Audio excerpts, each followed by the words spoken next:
look it up on my email if you give me a few minutes. Send me an email. You mean the comments or the motion to?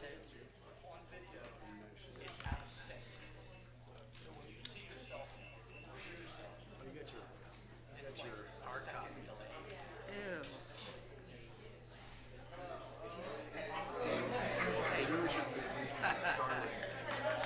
Bunker people get your own hard copy. Here's the motion. I mean, that's not what Kelly sent you, but yeah, if you want me to. Oh, you got the Kindling.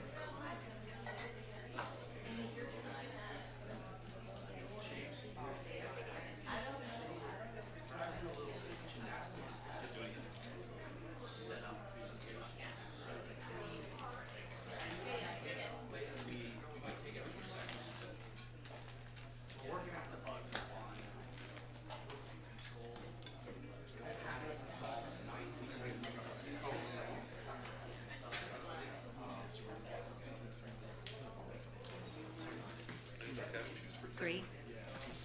You mean for comments right now or just generally? Yeah, just stick with that. All right.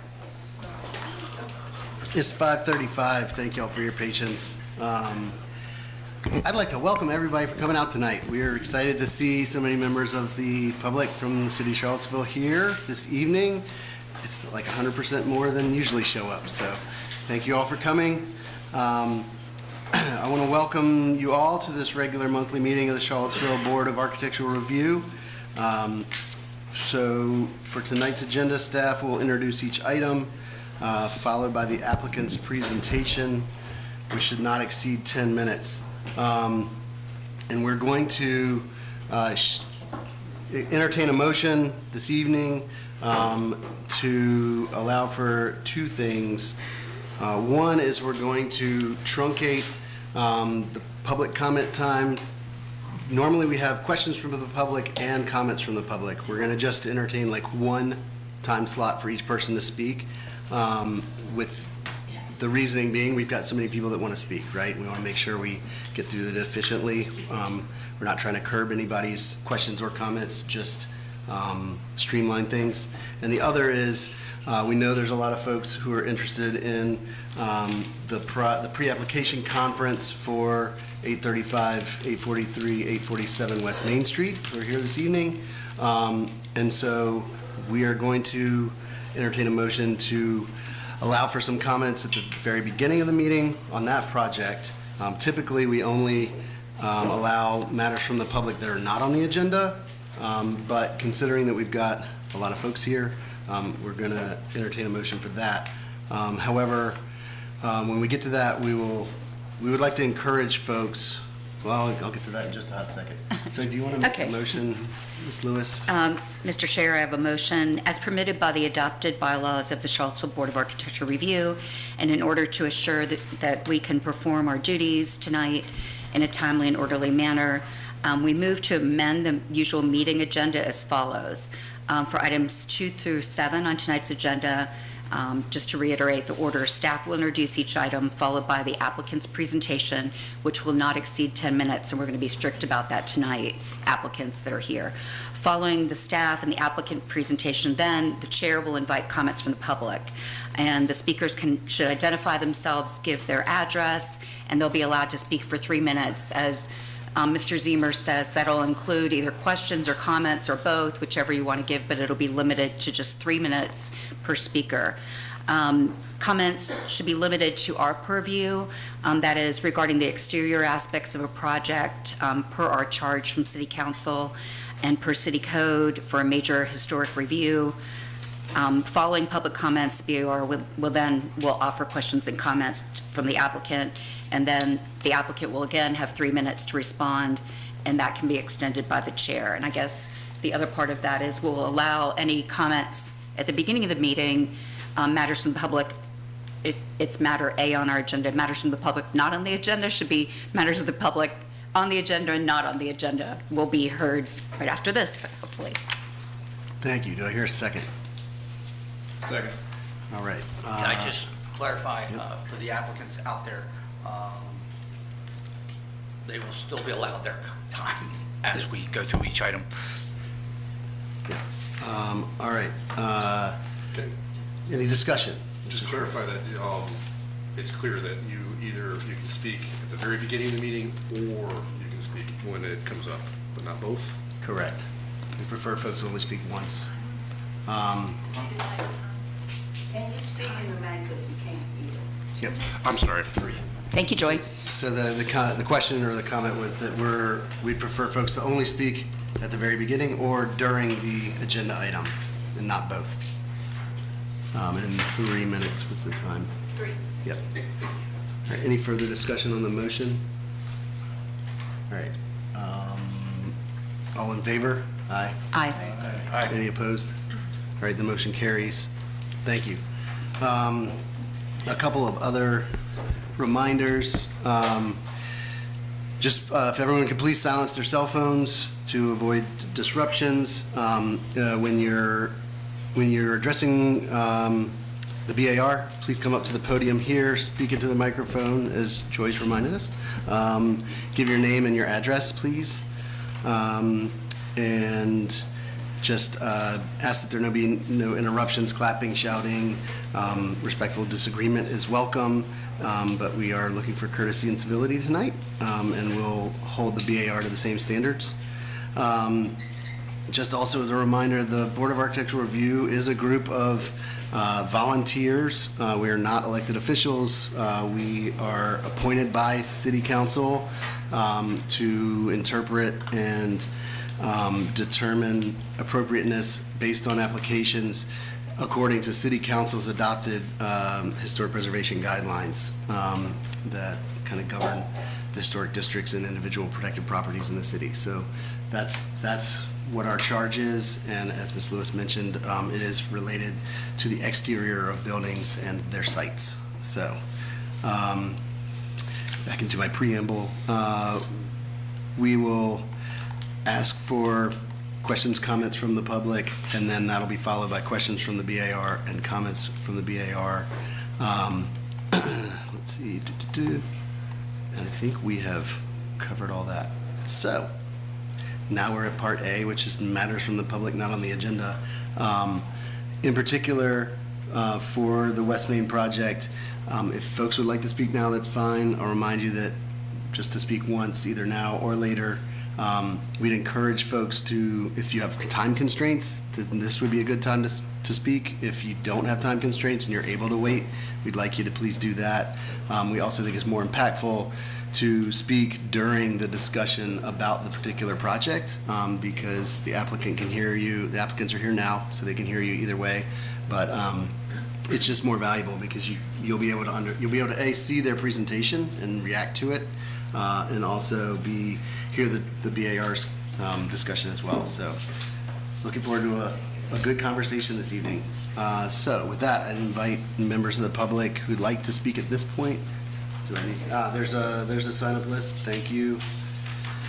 So, yeah, I suggest you go through the list. Sure. Then we check if there's anyone online. Sure. And then, So there's been a sign-up sheet, and I'll call out who's on here, and then if you can just let me know if you would like to speak now or if you'd like to wait and speak during agenda item 6. Joy Johnson, I'll speak later. Okay. The next person. thank you. Latricia Giles, I'll speak now. okay. Please come up to one of the podiums, please. either one's fine.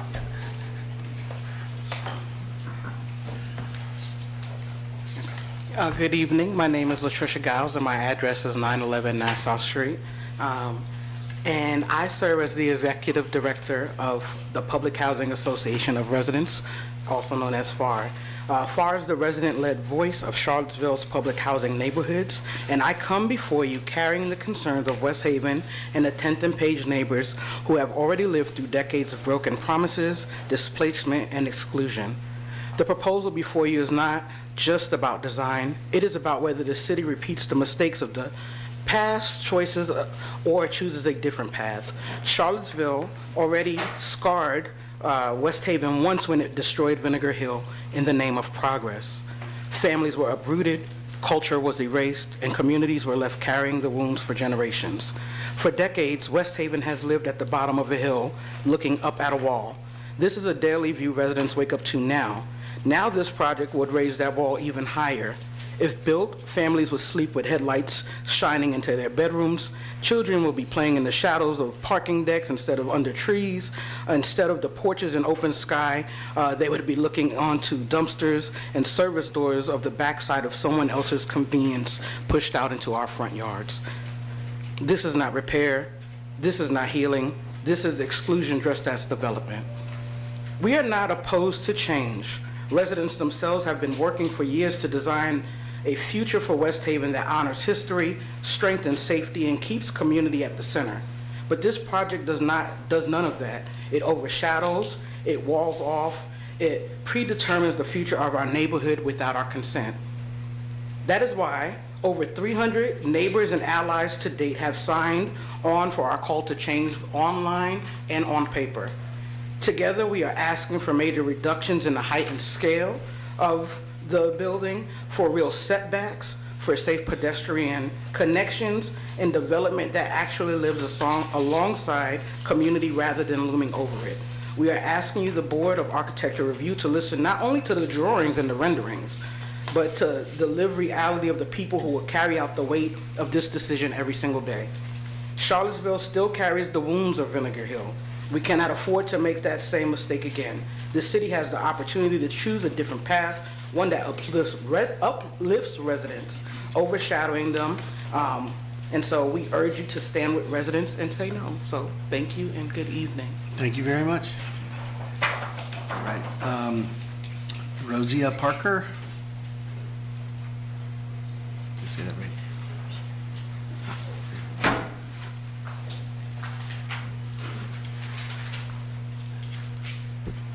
Good afternoon, the Bar Commission. My name is Rosia Parker. I have lived at the West Haven neighborhood for 20 years. I have been a resident planner since we started 3 years ago.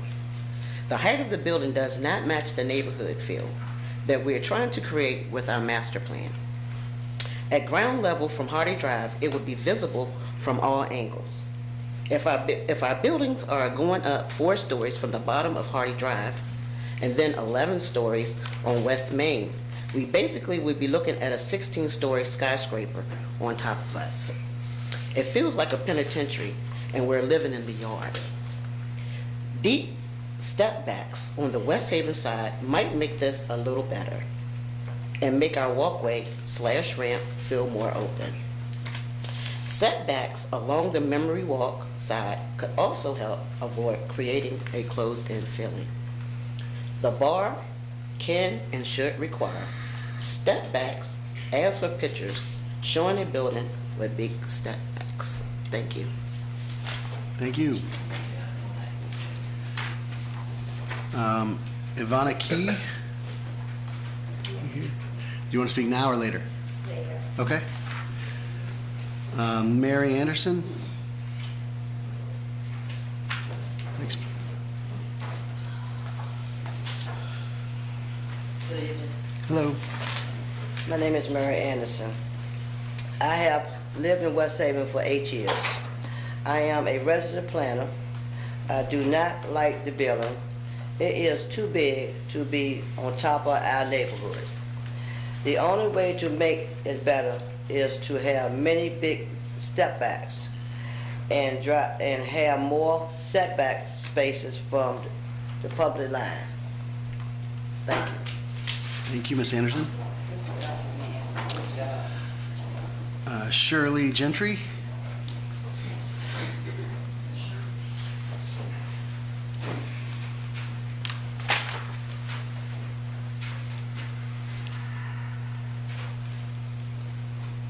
Good afternoon. I'm Shirley Gentry. I've been living at West Haven over 20-some years. I am a resident planner. I do not like the plan for the building being opposed. It will be seen from everywhere in West Haven and block of us off from the rest of Charlottesville. Thank you. Thank you, Ms. Gentry. Betsy Rotger, did I pronounce that correctly? Okay. Michael Salvatierra.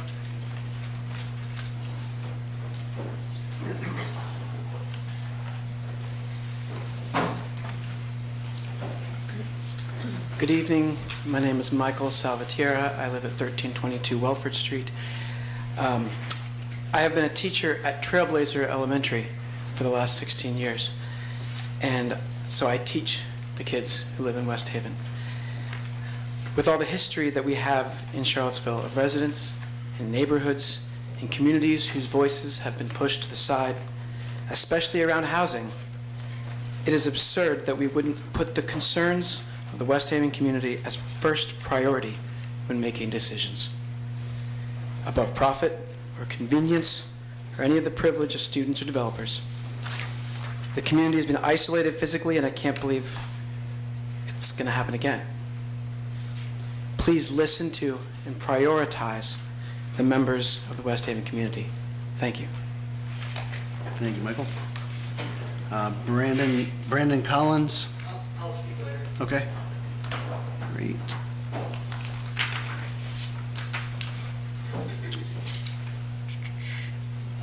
All right, this one got struck through, but I just want to make sure. Betty Jones. She may have left. Or, do you want to speak now or later? Now's good, okay.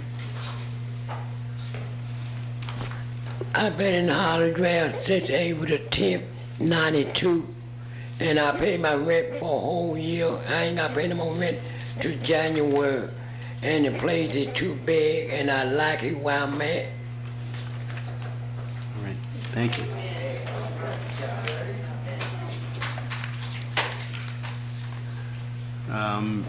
Janet Nordenson? Okay. Cynthia Ivy? Good evening.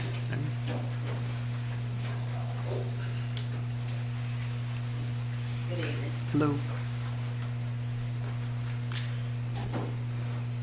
My name is Cindy, and I lived in West Haven for 21 years.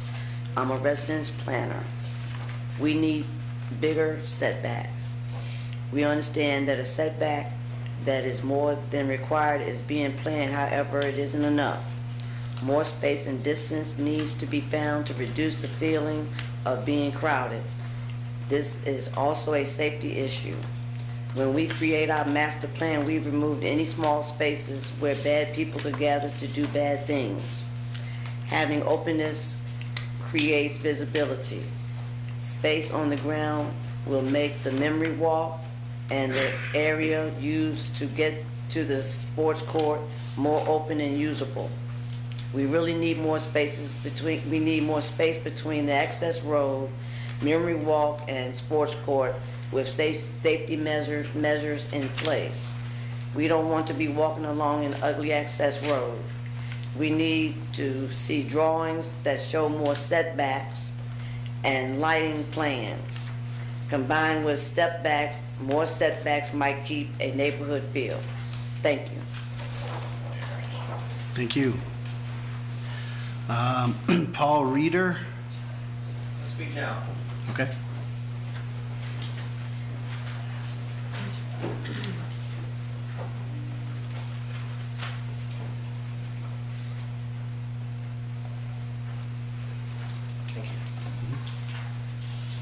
Members of the board, I wish to talk about the other student housing project that's been proposed and is on the agenda tonight. I wish to talk to you about the 7th Street Southwest luxury student housing proposal. My name is Paul Reeder, and I'm the president of the Oak Grove Condominium Owners Association at 211 5th Street Southwest, which backs directly onto the land subject to this proposal. When I asked Jeff Werner if I might speak tonight, he asked that I be brief, because he anticipates a busy agenda, which is exactly what we seem to have. I shall therefore be brief. We welcome the development of this site. As a resident here of over 30 years now, I know it is a wonderfully located parcel of land in the heart of Charlottesville. It should be developed. However, we want affordable housing, not student housing. let alone luxury student housing, with a swimming pool. I suspect you will hear the same as we have already heard from our friends in West Haven and the opposition that we've already heard tonight. These two projects together, I believe, are over 1,300 students. The good news for Fifeville, which I hope will make your agenda shorter and give you back some precious time tonight, is that this land is outside the 1/2 mile radius of the university contemplated by the zoning code and related ordinances for student housing. This land cannot therefore be developed as student housing. May I have a handout. Can I give it?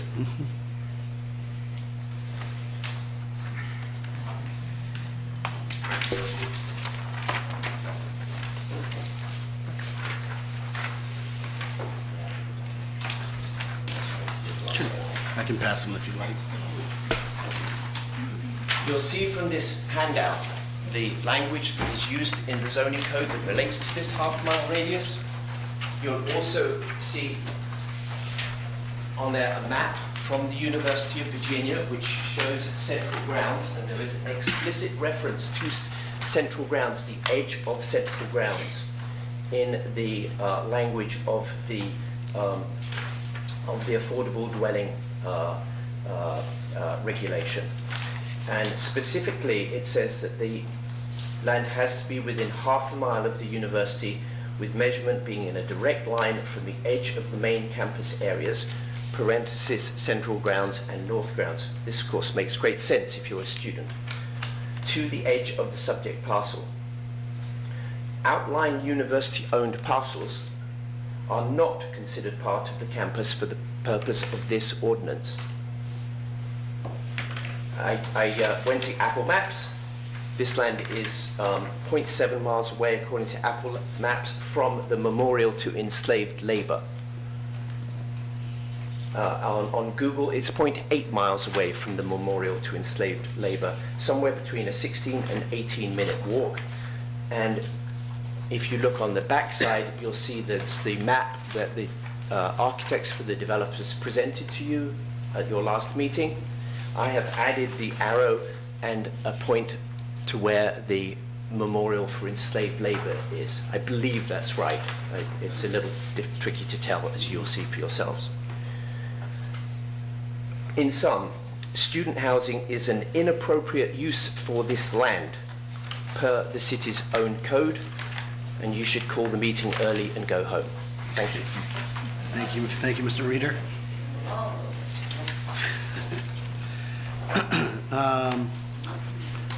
Wendy, is it Goro? Sorry. Oh, it's Gal. I'll speak later. Okay. Sophia Marrero? I'll speak later. Okay. And Stacy Rush? I'll speak now. Okay.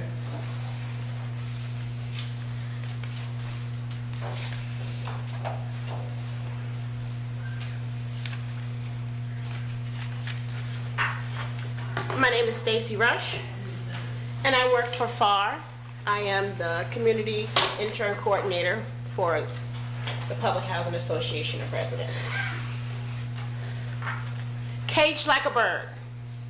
I look behind me, there are no birds here. Caged like a zoo. I look behind me, there are no animals, but there are caring residents. This building is a clear disservice to this community. The structure is a direct impact on the residents' safety, their health, and their lives.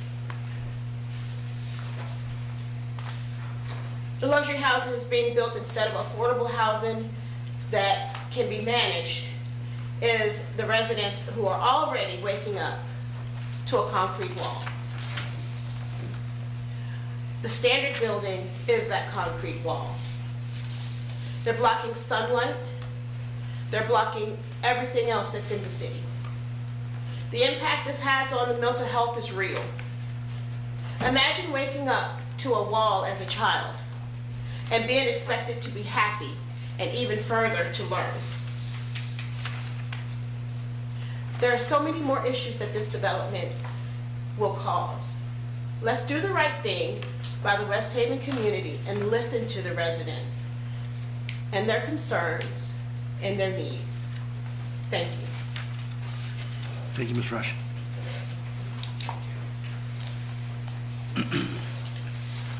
Thank you to everybody who's spoken so far, and thank you in advance to those of you who are going to speak later.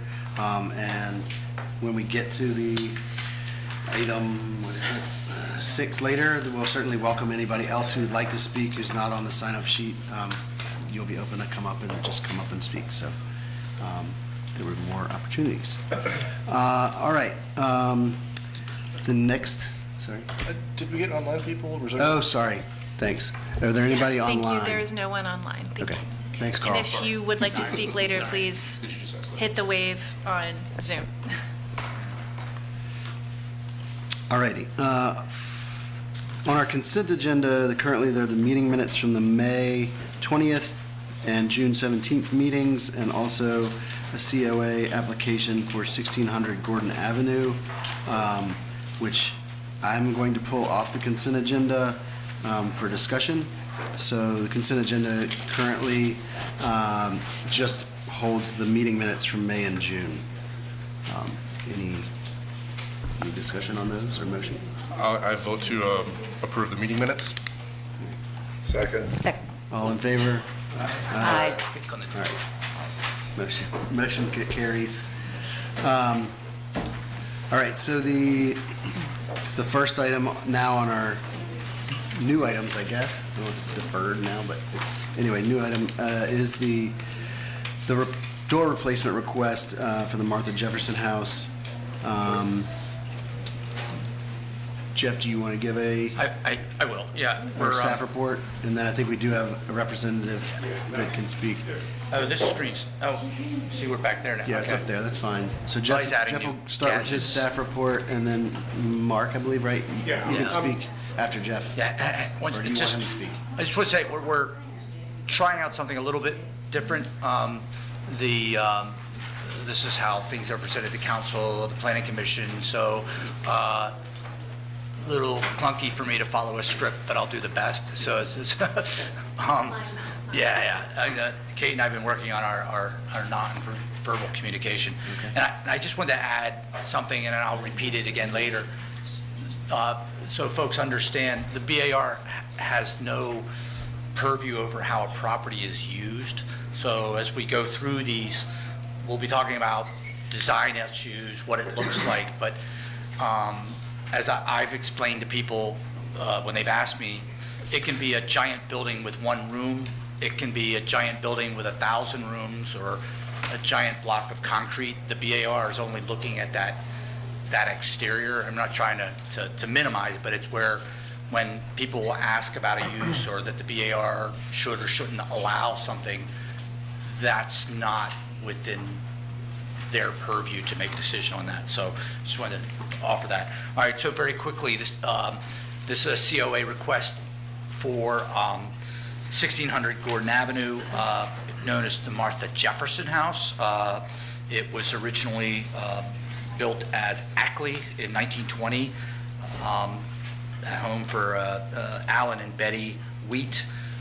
In 1955, it was sold for a retirement home. Curiously, it was sold to the Martha Jefferson, what was it, the Sanatorium Society.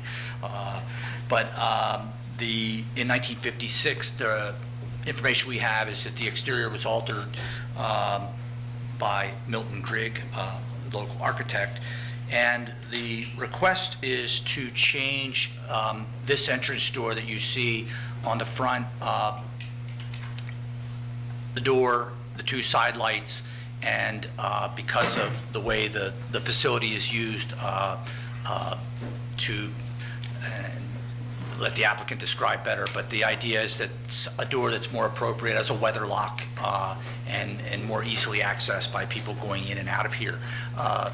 The question has been, is this opening, are the elements of this opening original? Do they date to 1956?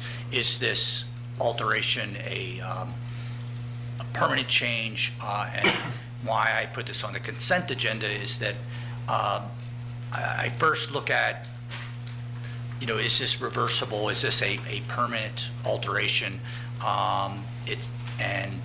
It's would, in my opinion, would not be. I can't determine, although Mr. Seaman and I have had some ongoing discussion about the historicity of this, whether it dates to the original house or to 1956. So I had recommended allowing the change on consent with the understanding that the side light and the doors would hopefully be stored on site if someone later sought to restore it, and obviously with some photographs of what's there. The alternate, the door that they're proposing would either be a full light door and full light side lights, or would have simulated divided light with an applied grille.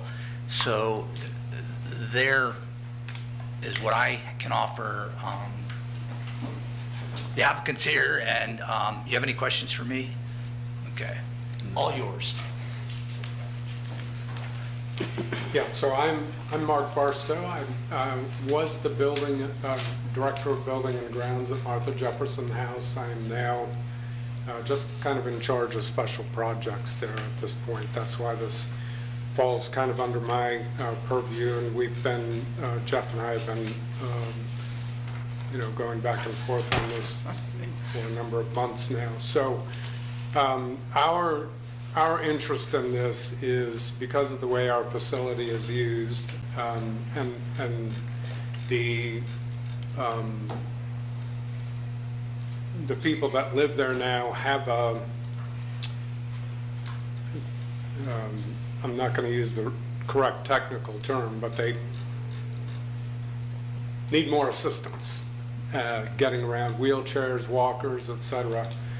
So our current entry system, this front door that you saw on the slide, and then there's another entry door just inside of that. It kind of creates a bottleneck for our residents. So as well, as probably many of you are aware, and this is probably the primary concern for us, there have been increasing number of safety incidents in our neighborhood, and with student housing there as well. We're surrounded by the frat houses and sororities. We feel like it would be, and in fact some of our residents have expressed concern about our current front entrance from a safety perspective, and in fact it is just not substantial enough to keep out somebody that really wanted to get in. So with those factors in mind, we feel like from a practical standpoint, we need to change to a more secure entrance, and our desire would be to replace the forwardmost door. But I understand there are questions about that, and I'm happy to answer anything that might be pertinent to this, if I may. Thank you. I guess first we'll start with, are there any members of the public that have questions or comments about this project? Anybody here, anybody online? Okay. Questions from the BAR? Mr. Schwartz? The new door, or the existing door that you're removing, is it, do you need to make it wider? Is that part of it, or? It's part of what we would like. If we change it out, we would like to make it wider. Okay. Yes. It's currently, I think, I want to say it's 39 inches. We were, and it might be a little bit less than that, but we would like to, we proposed increasing it to a 42-inch door, 40 to 42-inch door. Is that the primary reason that, I guess I'm trying to understand why you want to get rid of the existing side lights? Is that the primary reason, or is there like a structural reason as well? Or Yeah, is there... to get the size door we want, we can't, with those, the posts there that are beside the door that frame the side lights in the door, that we can't get a bigger door in there with that in place. And so part of what we want to do, this would be an aluminum type storefront door, and our objective is to put an opener on that people could use to get, to push to get in and out. So with that in mind, the frame for that door would reduce the width even more to the point of being impractical for us. Yeah. So whether it happens out here or inboard of that, that's our objective. Any other questions from the AR? What do you know about the historicity of the door? Is it original? The current door? I don't know that. You don't know? Yes. We've tried to come up with older photographs, and nobody seems to have any that would be pertinent. But you see it primarily as a safety issue. That's our primary concern, safety and just allowing easier access. And the door would now open outward, or? We've considered both options. I think if we can remove right now, what didn't show in there is there's a door behind us that has side lights as well. So if we had an in-swinging door on the outermost part and we're allowed to take that intersection out, it would make a very nice entryway. So in that case, we would like to swing it in. If we had to keep the inner part of it, then we would swing it out. It's not as convenient for the residents, but it would be an option that we would explore. I have a question about the muntins. Are they applied to both the exterior and the interior surface of the glass? They would be both surfaces, but what Jeff asked me about today, and I didn't have the opportunity to confirm, is whether they would have the spacer between.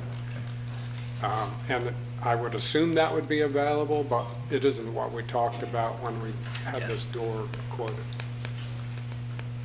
What's your reason for going with glass and not just another solid door? It seems like solid would be For visibility, just our security guard is just inside and our security personnel is just inside and to the right, so he can see in through that or see into the doorway there. And I think it's also nice to let light in, aside from that. Did you have I see we've got two options in here, and I don't know if staff made that or if you did, between divided lights and no divided lights. Did you have a preference? Me personally, or as an organization? You representing the applicant? So I'm not a big fan of the fake lights, and I think it's hard to make them look real. So I think we did that as a way. It could be appealing in one sense, but I think personally I would like to see it open. If it were an issue with this board or anybody else, we're happy to do it the other way. So that's kind of why we wanted to present both options. Have you considered a half light instead of a full, in other words, a half window instead of a full window? We haven't considered it, and I don't know if that would be available in this type of door. I'd have to find that out, because it is an aluminum frame door again. And we're really trying to beef up the security of that area by putting in a legitimate door system, not just replacing, that door with another door and wooden structure. I think we're trying to get a more secure entryway, one way or another. Any more questions? Any comments from the BAR? I know I've got some. Well, you've got the Okay, answer, so First, I want to thank you guys. I stopped by this afternoon. I think Rebecca might be online, so I want to thank her for letting me take a look at the door. Because I did have a big question after we looked at this project a couple months ago as to like, the photographs was really hard to tell, like how historic the door was. I do think the door's probably original, based on the historic floor plans that you found. The molding profile around the panels of the 8-panel door match the molding profiles of the 2 closet doors that are immediately adjacent to it. They also match the original rear door to the building, which is an 8-panel door.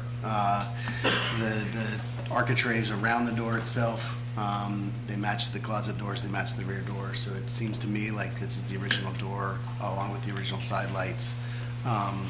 So I can't, by our guidelines, support replacing this door. You know, I do empathize with what y'all are trying to achieve. And Rebecca and I talked a little bit about like possibly talking to a hardware consultant that, you know, maybe they could find a way to beef up the hardware on the door, to provide some additional security, and an operator. I've done lots of projects where we've retrofitted historic doors with operators and whatnot. I know it's not our purview, but there's a sprinkler pipe right over the door on the inside. That might be a challenge. But, you know, looking at our guidelines under Section 4 rehabilitation, Part D, entrances, porches, and doors. Entrances and porches are often the primary focal points of a historic building. Their decoration and articulation help define the style of the structure. Entrances are functional and ceremonial elements for all buildings. The important focal point of an entrance or porch is the door. Doors are often character-defining features of the architectural style of the building. And I think in this case, it would include the skylights and the mullions that frame the door, separating them from the skylights. You know, further down in the details is, you know, do not remove or radically change entrances and porches, important in defining the building's overall historic character. You know, the original size and shape of door opening should be maintained. All these sort of things steer me towards not being able to approve this personally, but I'd welcome discussion from the rest of the BAR. You know, maybe there's a way also considering like maybe storm windows with safety glass over the side lights would be another way to achieve some higher security on the side lights without having to remove the historic feature. So can I ask a question just certainly to kind of add to the discussion? So another consideration of ours was taking out that inner door and putting the substantial door in there, which would not change the front of the building. So that's outside our purview. It's inside the building, so you can do whatever you want to that door. Okay. And I also don't, since I was able to see it, I don't think it's historic. So from that perspective, it's not shown on the original floor plans, just as an aside. Again, that's not our purview, but I don't think that was historic, so. So you really are the exterior of the building, that's it? That's our And purview. who would be, is that under Jeff's guidelines? The interior door? Yeah. That's up to yours. It's yours. You could tear that out tonight. Code official, because it's an egress door. Yeah, maybe code official, but. Okay, well, so I totally get your concerns about that, the exterior, and I don't see a way to do it and keep it looking historic. I will agree to that point. But we do have to achieve something with this entryway, and if this is where your decision stops, and in fact you all don't agree to move forward with this request, then that's probably the place we would go. It does create a little more of a bottleneck for people, but currently that's our secure door. Sure. The inner one is right now, so. So, I mean, there's a couple ways we can, well, first I'd like to welcome other discussion from the VAR. So, anybody want to chime in? Carl? Yeah, I'm always happy to chime in. As an assisted living facility, I think for the functionality of it, and because they'd be maintaining the entire ornate surround around the door, I think I'd be willing to accept this, the new door in its place. I think I would favor the not having divided lights, but leave that up to you guys to decide. as long as those divided lights meet our guidelines with the spacer and all that other requirements. So yeah, that would be me. I guess I was also taking into consideration the use and was willing to sort of think about a wider door until you said that the existing door is 39 inches, or that's a pretty wide door. I can't remember, but I wish I had, I wasn't there today, so I didn't have an opportunity to measure it, but. And whether it's original or a 1950s Milton Gregg edition, it's still pretty significant, and there's some really fine detailing in the mullion and the leaded glass. So I'd be, and with the thought that this is it's not a small door, it's a door that a wheelchair can easily get through, I'd sort of agree with James, Mr. Zemer. I would also, our guidelines, just looking at the portions that Mr. Zemer referenced under rehabilitation, entrances, porches, doors, do not strip entrances and porches of historic materials or details, do not remove or radically change entrances or porches, important in defining the building's overall historic character, and also don't remove transoms or side lights, which is part of your proposal. I would just say, I mean, it's an opinion, but it seems like a solid door would be more secure. You know, I mean, you'd want to bolster security, maybe have, you know, a push button where somebody could open it if they need that help. But it just seems like a solid door, you know, instead of a glass door, would offer security right from the exterior that you want. And like we all said, you know, I would remove the side lights and kind of the things that are choking down the entryway from the interior of the building.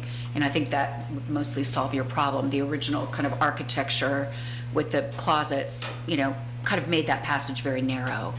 Yeah, that door would not be usable by our residents as a primary door. We keep that open most of the time, but it's too heavy and cumbersome. You mean the interior one? No, the exterior one. Got it. It's an old, Yeah. heavy wooden door, so that from a practical standpoint, we keep that open most of the time now, and the inner door is the secure one, but it's just not, it's not something that's really navigable by our residents for the most part. When they need to get out and we have that closed in bad weather, oftentimes the security guy will just go out and assist them out the door, but it's not really a practical entrance for this type of facility. So I found the notes from when you and I talked. So the opening for the wood doors, 40 inches, and the idea was that when you assemble a frame, a commercial storefront frame to put in there, that if it fit into that opening, it reduces it below 36 inches. That was right. And so that's where the idea of, and also it is anchoring it into the wood frame that's there. So the idea was that if it allowed the entire opening to be used, that gave them freedom to have a wider door that anchored into the wall frame itself. So, I mean, are there any other further comments? Just one observation, I'm not sure it's particularly relevant, but with regard to Beth Israel, we allowed them to change the doors there for safety purposes. I don't know exactly what the changes were done, but basically so the door in that case would open outward as opposed to inward. And I assume they had to do something with the original doors that modified them in order to do that. And that's what I was suggesting, was they could talk to a hardware consultant to see if they could retrofit the existing door with electronic strike, a door operator, push button door operator that also could be tied into your security system. So the person at the front desk could, like, you know, buzz somebody open, and then it would also open that, so there wouldn't have to be a person out there. So like that, I think I would be okay with that, because that's really just trying to modernize the historic door to suit your purposes, right? Yeah, we haven't looked into the opener part. We do have the strike system on the inner door Yes. right now, so Right. So we haven't, I'm sure that part could be done. The opener would be the issue because it's, it's currently just such a hard door to open for people. So I think what they're talking about is, sorry, I've been looking over here, but nobody's chiming in. Are we going in order, it looks like? I would say James's idea would be my number one, but if that wouldn't work for whatever reason, I'd be willing to entertain a replacement. However, I don't think that the kind of aluminum storefront is appropriate here. I would want a replacement that's kind of historically more in line. And I agree with Sherry, and per my question, that I think a smaller light might be more advantageous to your purpose. Yeah, I just think that, I just think that the proposals that you're showing, it is such a beautiful door, and I wouldn't want to get rid of the side lights. And I think the width is adequate for what you need, but given your use, I want to hamper the people that are in need, so.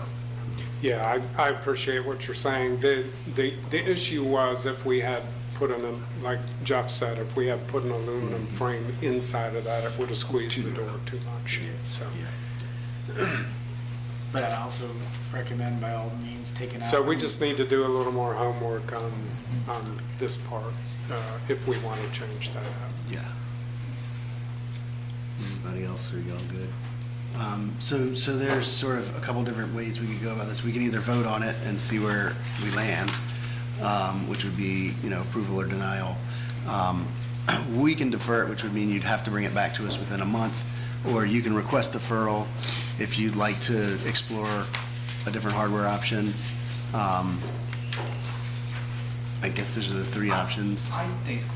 Or if you My want to. recommendation would be Mark ask for a deferral, and then he and I tinker with this a little bit more. I think that makes sense. I mean, I think that makes sense. I do too. I just want to make sure you know that that's the three So options, so to speak. in other words, that's better than voting on it now and Yes. voting it down? Yes, sir. Okay. That gives you time to go back to the drawing board, so to That's- speak. So, would you like to request a deferral? I would like to request a deferral. All right. Move to accept the applicant's deferral. Second. All in favor? Aye. All Thank you. opposed? All right. Thank you much. Thank you. Hopefully, Thank you. hopefully this was beneficial conversation. All righty. Thank you all. Our next item is certificate of appropriateness application for 300 Ridge Street. Is that right? Am I on the right agenda? I got two sitting in front of me, so. Yes, 300 Ridge Street. Craig? Yeah, where are you? So you all, Is this this one, is we've seen a, this before, right? I'm sorry, yeah, a request for a COA for 300 Ridge Street. This was Don's Florist, that the applicant is going to add an addition onto. You all had, I think, at least one discussion about this and had offered some positive feedback, I felt, and asked a couple questions. This was on the July agenda, which, as we all know, canceled that meeting for various reasons. And also, would you all remind me at the end to just give you an update on the zoning ordinance overall, which I meant to do earlier? Maybe.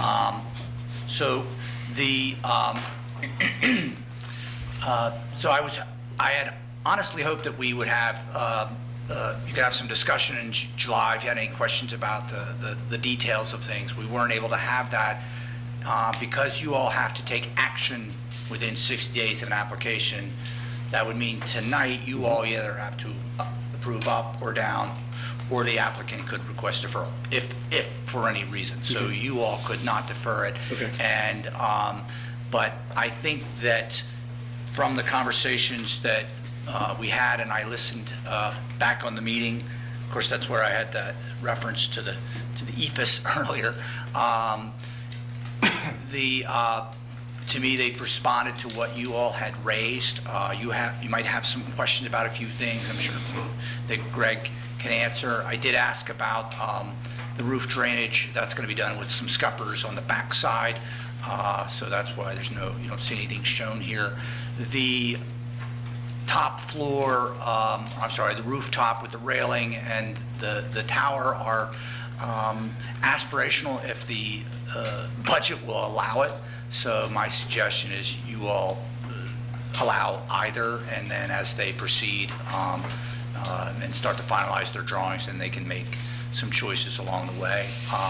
But as I mentioned in here, staff's recommendation is this is fine. Again, given the responses that you had at the meeting, we realize this is a 1995 building. It's in an area that's very industrial, commercial. This fits, and I think while we don't, as I even just said earlier, the BAR doesn't evaluate use, I think one of the most interesting things about this that came out when you listened to the meeting was the enthusiasm for the continued use of this site, and that this allows activities on the street, and that's a really nice benefit of what's happening here. But again, staff's recommendation is to approve it. Don't think I had any recommended conditions. And I'll... If the applicant would like Carla, to if you've got any questions for them. make a presentation, left 10 minutes. Let me... 10 minutes once they get the thing up on the screen. I have some handouts too. Okay, great. Maybe take one pass at them. And those are basically the additional sheet that wasn't in earlier. Yeah, really? Okay. Well, because you closed the folder.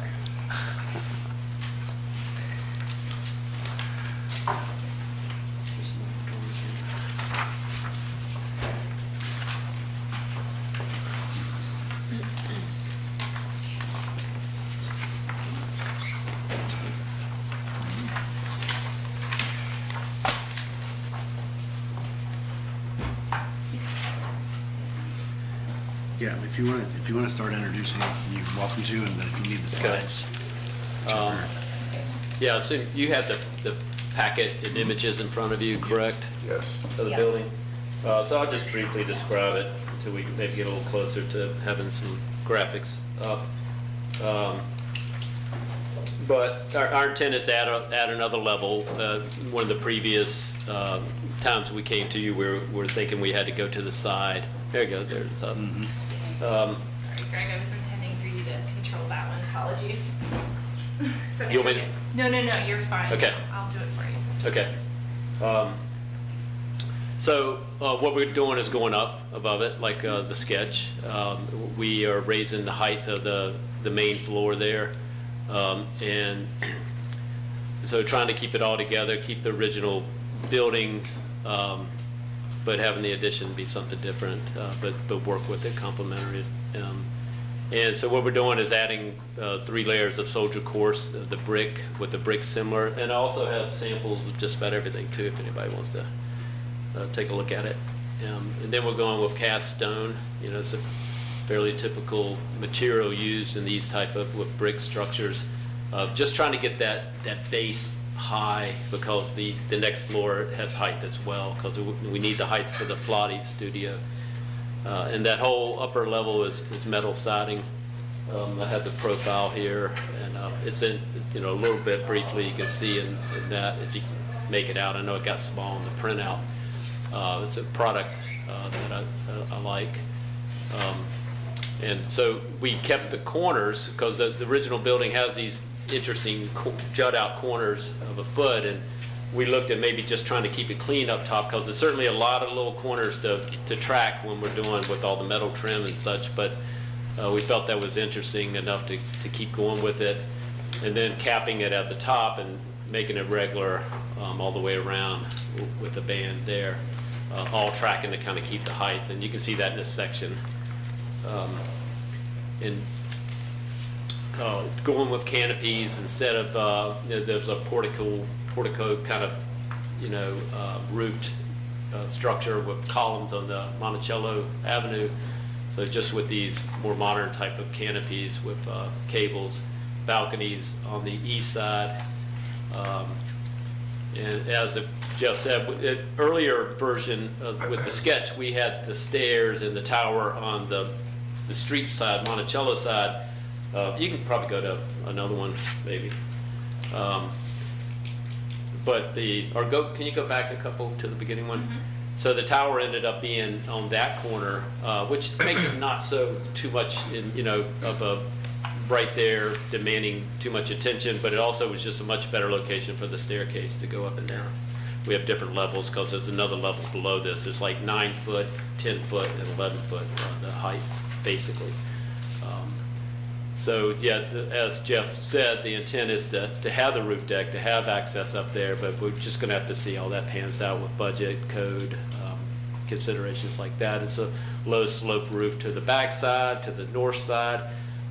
If you keep going, the north side basically is without windows, fairly plain. There's a chance, an opportunity that there might be a building of some size up against it on that property line. So really, I think I'll just open it up for questions, not to go too long on this. Okay. Thank you. Any questions or comments from the public, either here or online?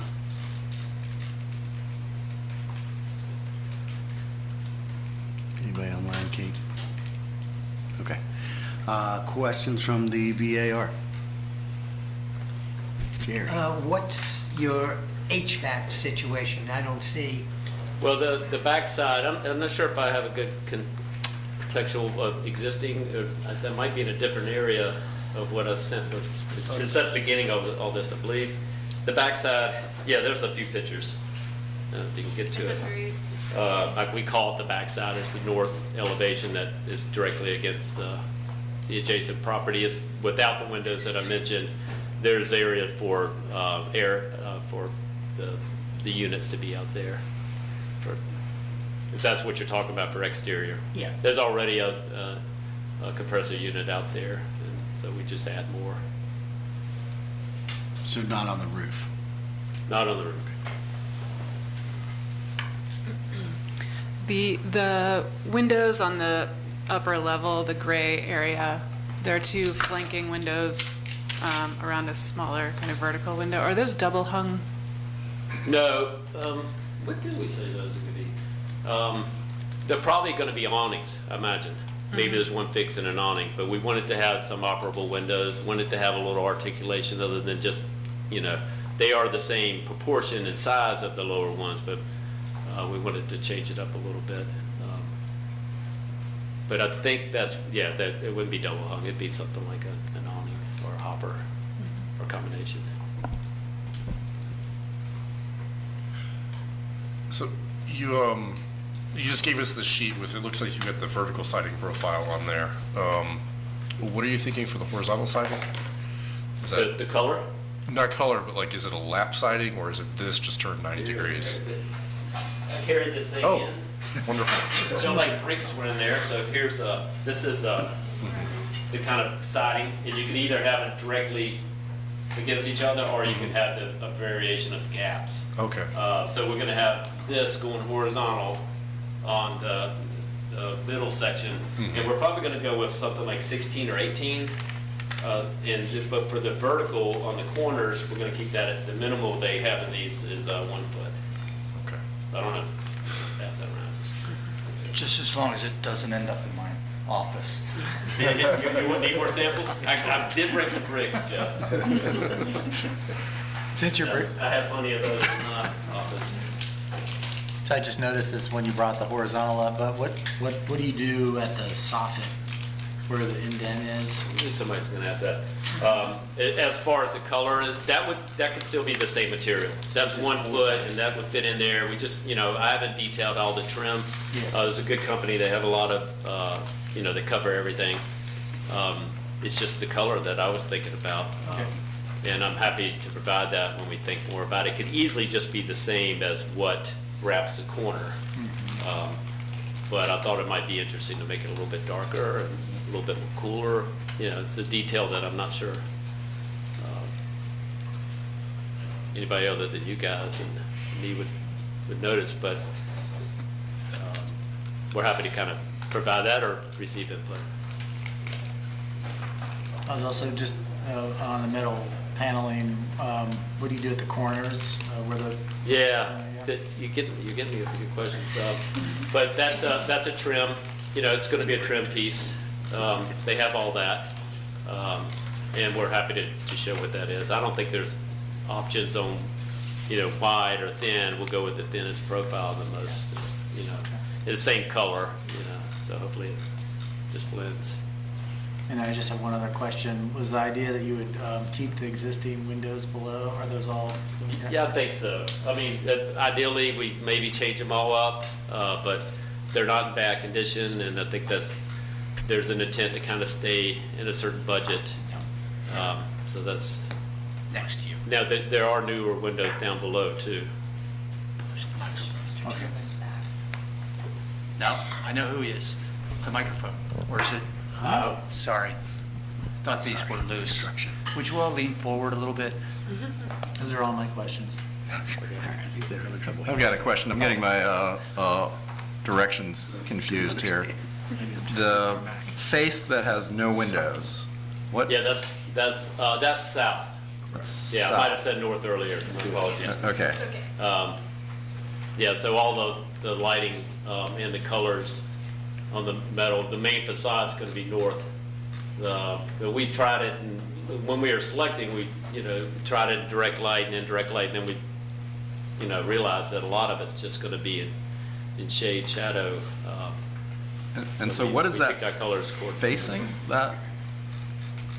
that side? I'm trying to get a sense of what There's that a blank you wall mean is what up. is there? There's Yeah. a parking. What is that blank wall up against? Well, there's about 5 feet to the property line, and then there's a parking lot behind, which is currently a tattoo parlor, and then a little market that are Okay, there. got it. So it's a parking lot now, but I imagine at some point, who knows, but at some point it'll probably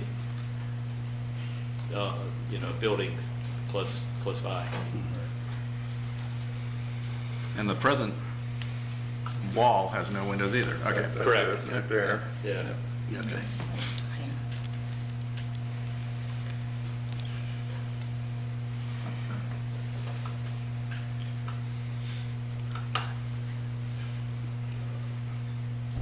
Any more questions from the BAR?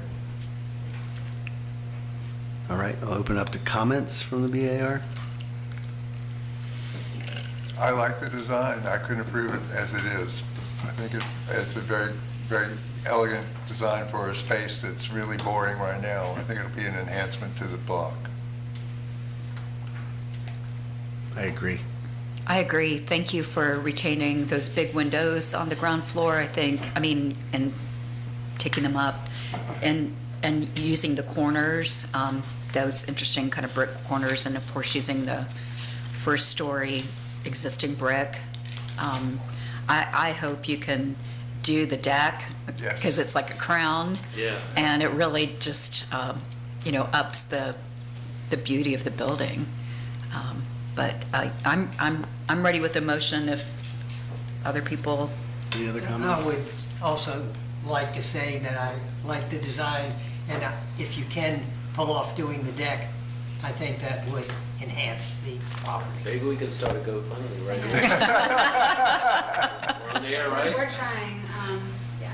That's why we're making some decisions. Like, I would like to, put in thicker windows on that main floor for sound purposes and all kinds of things, but I'm trying to make this as nice as I can, but with a budget. Sure. With the hopes of being able to afford putting that tall. And there'll be yoga classes up there too, right? So No, we don't really teach yoga, right?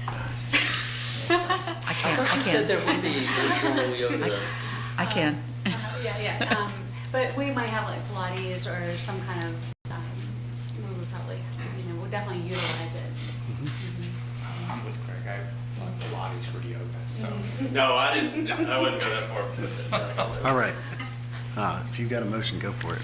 Having considered the standards set forth within the city code, including the ADC district design guidelines, I move to find that the proposed alterations to 300 Ridge Street satisfy the BAR's criteria and are compatible with this property and other properties in this ADC district, and the BAR approves the application as submitted. Second. All right, thank you. We'll call the vote. Mr. Schwartz? Yes. Mr. Bailey? Yes. Mr. Burrow? Yes. Ms. Lewis? Aye. Mr. Timmerman? Yes. Mr. Rosenthal? Yes. Ms. Tabany? Yes. Ms. Lauer? Yes. And I vote yes. So motion carries. Thank you guys very much. Thank you guys so much. Thank you. Good And I luck. just want to say, you guys have all been wonderful along this process, so thank you. Good. Thank you. Appreciate that. Good job. It's, when Greg said it was not going to be EFS. Yes. That's I right. was very excited. It's stone. Yeah.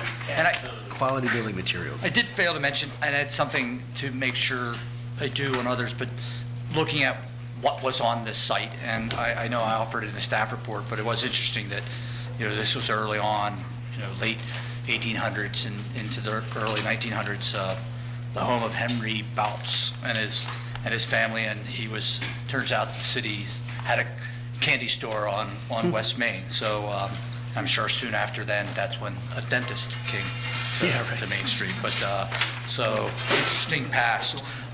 Thank you very much. All right, next up is hopefully a relatively simple one. I know Caitlin's not here, and Kevin was here, but now I don't see him. so this is on at 310 4th Street Northeast. This is opposite Court Square Park, and this is a roof over a patio facing High Street.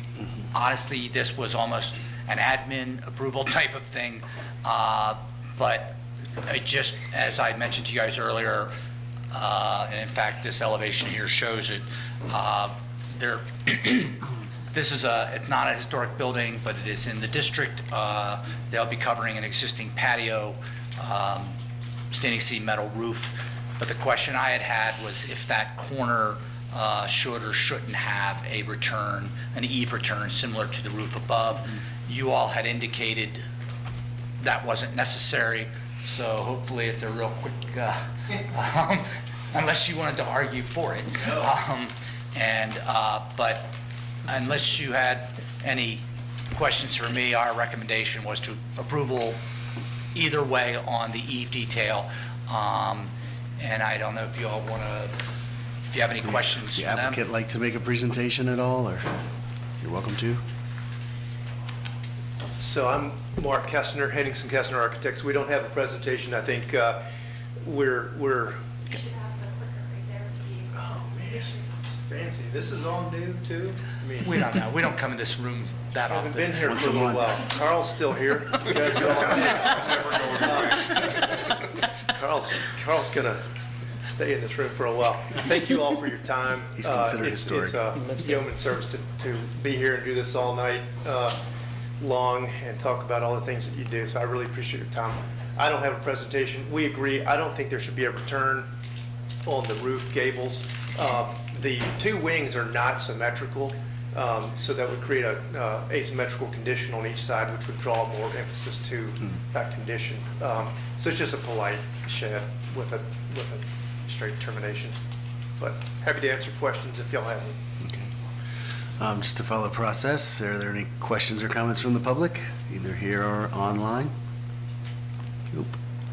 Questions from the board? Just one, or one. The gable end, what material are you putting in that little piece of gable end that's sticking out? It'll be fiber cement to match the rest of the trim work. That's it? Is this being driven by the occupant, the tenant in that space?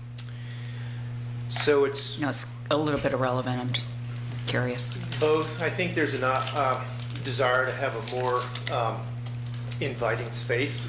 I don't think there's a lot of use of that patio now. So I think if we had a cover over it and created more of a room outside, there's two tenants on that floor. I think they would both use it and appreciate it. I walk by all the time, and I'm amazed that nobody is ever out there I know. taking a break from their work. I mean, I've never, ever seen anybody in that space, and I'm walking frequently by. I always thought, what a wasted outdoor space, because it's kind of a cool space, but I think this will certainly encourage use. Yeah, I So think support a it. ceiling and some slow-moving fans will bring it down to a pedestrian scale. it's not, it doesn't feel good when you're out there on that space. It kind of feels, you're just kind of exposed. Yeah. So I think the roof will add to that atmosphere. All right, any other questions? Any comments? Anybody want to make a motion? Can be a motion hog tonight. I'll let I somebody will. else do it. I will. Mr. Timmerman's going to do it this time. I'm going to do Oh, it. he is? Having considered the standards set forth within the city code, including the ADC district design guidelines, I move to find the proposed patio roof at 310 4th Street Northeast satisfies the BAR's criteria and is compatible with this property and other properties in this ADC district, and that the BAR approves. The application is submitted. Second? All right. I'll call the vote. Mr. Schwartz? Yes. Mr. Bailey? Yes. Mr. Burrow? Yes. Ms. Lewis? Aye. Mr. Timmerman? Yes. Mr. Rosenthal? Yes. Ms. Tabany? Yes. Ms. Lauer? Yes. I vote yes. Motion carries. Thank you, guys. Appreciate it. All right. So even though somebody wisely set the clock at the back of the room to 5:25, it's 10 till 7. I'm going to call a 10-minute break just for everybody to use the restroom or get a snack or whatever. So we'll reconvene at 7 o'clock according to my watch. All right. Thanks, everybody. Good thing.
resource.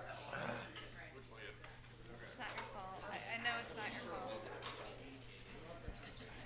I have that a lot. They make it out in the frozen store. Who's Timmer? So you know who we get to blame? No, they're stealing crazy. You exit. No, we're, pizza rooster. That's all right, I'm just using pears. It's not your fault. We know. It's fine. Oh, I agree. So theoretically, This is what you get for not buying enough for everything. That's what my brother would have done in the end anyway, so nothing unusual. Hang on, I'll be right back. Are you bringing pizza to us? More important, are you bringing Kate? You're bringing Kate, that's more important. Let's get out the towel and the soap. Jenny will never do that again. That's okay, it's a good idea. So where'd you get There it? she is. Oh, Mark's drinking. You just ran down the store. Well, I had a grandfather figure who I lived through the didn't. Depression, so I walked past. this is a meal. How late are Very they early on. They're open till like 10. All right, well, BAR's ready. I don't know where staff is. There's Patrick's here. They're open late. Although at this point, the sushi's been sitting there for like. I always have to laugh at CVS because What were you doing? Playing with Oh, thank you.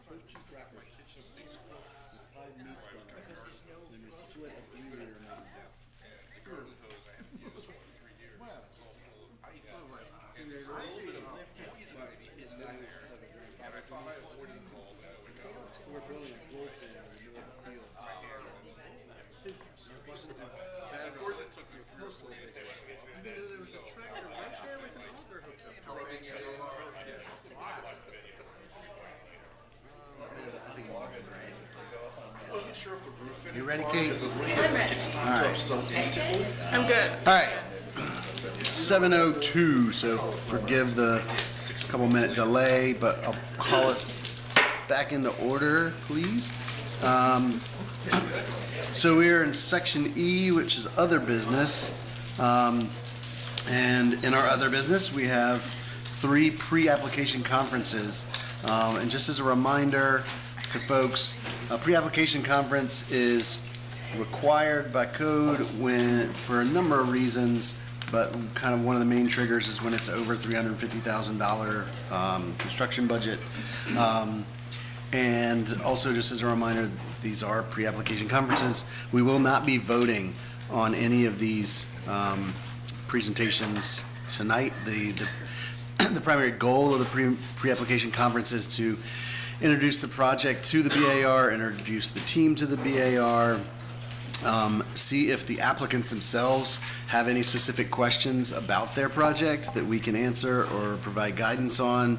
That's kind of the main meat and reason for these pre-application conferences. It's to help inform the design so that when it does come to us as an official certificate of appropriateness application, it's sort of been flushed out a little bit so that they don't, present an application that's just starting from scratch, I guess. With that said, our first pre-application conference is on 714 Ridge Street. And Mr. Werner, if you'd like to give us that report.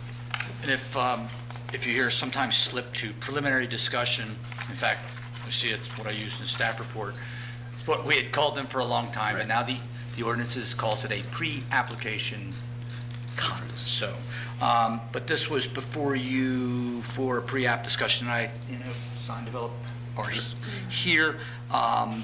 They're proposing on, this is a vacant lot at Ridge Street and Langford Avenue.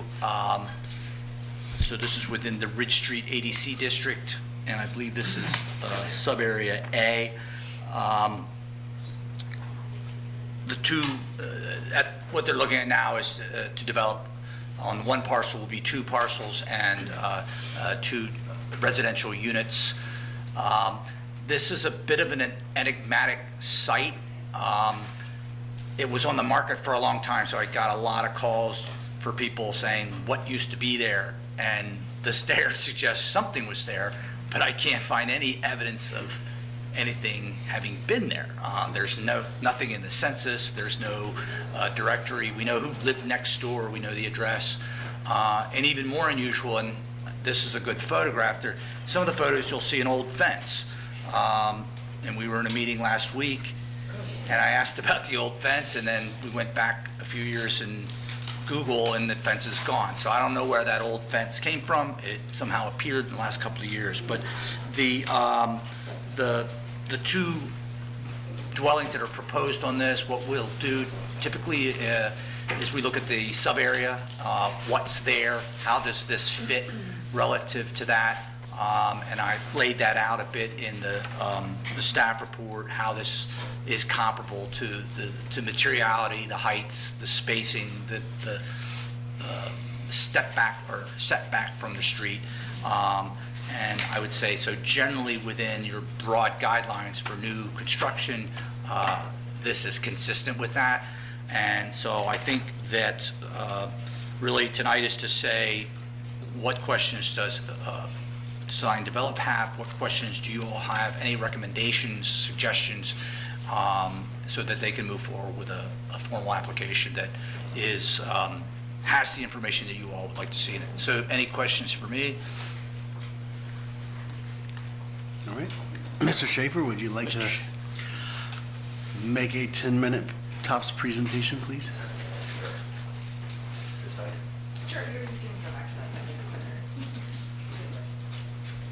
Good evening, my name is Kevin Schaefer. I am the studio director for the Charlottesville branch of Design Develop, here to discuss 714 and 716 Ridge Street. Thanks, Jeff, for the introduction, and thank you all for the very important work that you guys are doing tonight. Volunteer position does not get lost. The site, as Jeff mentioned, is in the Ridge Street ADCD district. It is the most southern parcel in that district. In fact, the district sort of jogs around to incorporate this site. It is a RA zone, and we have a max height of 44 feet or 3 stories. The parcel is currently 2 adjacent parcels that is sort of asymmetrically subdivided currently. This proposal includes a boundary line adjustment that creates 2 equal parcels that would then house the 2 duplexes. So we're talking about 4 dwelling units over 2 subparcels.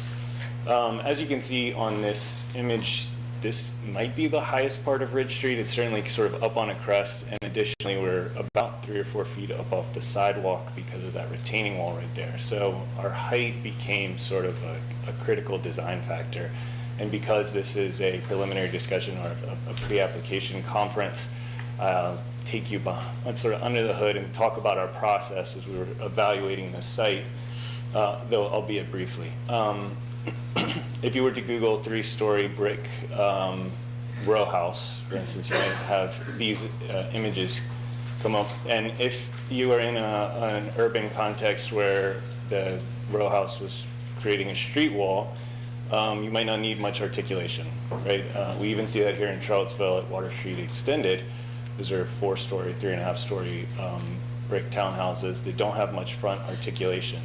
But when you start to consider the context and the historic fabric of the Ridge Street ADC, more care needs to be given to a mass. And a common way of breaking down the mass in a 3-story brick row house, for instance, if that's our typology, is to have this large sort of extruded bay window or vertical element. But what that's really doing, as we discovered, was just emphasizing the verticality and seemingly making the building appear taller. So there's other strategies as well, right? We can take that 3-story mass and we can add a setback, we can change material and try and get that 3-story volume to read as a 2-story volume. And I think some of these top precedents start to get a little bit more successful.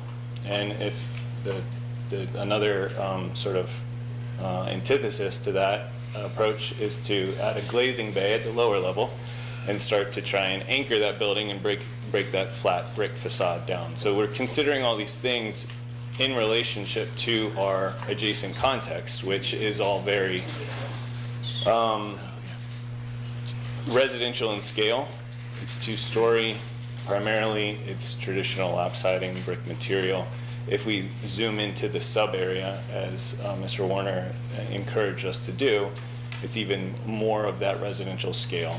And so when we started to think about a zoning envelope that is 3 stories and up to 44 feet on top of a ridge, on top of a retaining wall, as we were evaluating this in a 3D model and putting this on top of the hill and evaluating it with the adjacent massing of the adjacent structures, it started to feel quite out of scale. So in the sort of nature of looking under the hood at our design process here, we did sort of a zoning envelope height study, which is what you see on the top left, and we say, oh, wow, that's really tall. And so we start to maybe, okay, well, what about a brick mass that starts to break down, or excuse me, a glazing bay that starts to break down that brick mass on the front at iteration 2, which is our lower left here. And that starts to get, you know, maybe that feels a little bit better, but it's still very much a boxy, tall mass that's approaching the street. So can we start to step that building back and still get our 3 stories of height, which meets our programmatic needs? Yes, and maybe that's getting more successful, and we're starting to bring a porch element in that emphasizes the horizontal, and we're starting to de-emphasize the verticality. But in reality, that still reads like a 3-story structure in a house, in a neighborhood full of 2-story houses. So by iteration 4 and sort of just the evolvement of the design, we are committing to a gable roof over a 2-story brick mass at that point. And we are sort of embracing that, that form, that gable roof form. Iteration 4, though it's small on this screen, is still out of proportion. The dormers are still too tall, and the side that faces Langford is still a very long, sort of unarticulated facade, particularly when you look at the houses around it. So by iteration 5, we've stepped the rear portion of the mass in, changed that material, and emphasized that sort of pure gable form on the side elevation, as well as continue to develop the dormers and articulate the glazing bay. And so by the time what's submitted in front of you, we like to evaluate things from the street level, from a pedestrian level. I like this image because right across Langford is a 2-story Victorian house that has a sort of a 3-story tower element. And this house, and these 2 houses working together start to feel very in keeping and appropriate within that neighborhood context. Even on the Langford side, it's still feeling broken down and appropriate. I'll draw your attention here to some pretty large retaining walls that we had submitted, but through the development, one last slide also, of sort of an evaluation of the street level perspective, and more of the massing of the adjacent houses and how we're sort of relating to that and keeping our roof line purposely at that same height.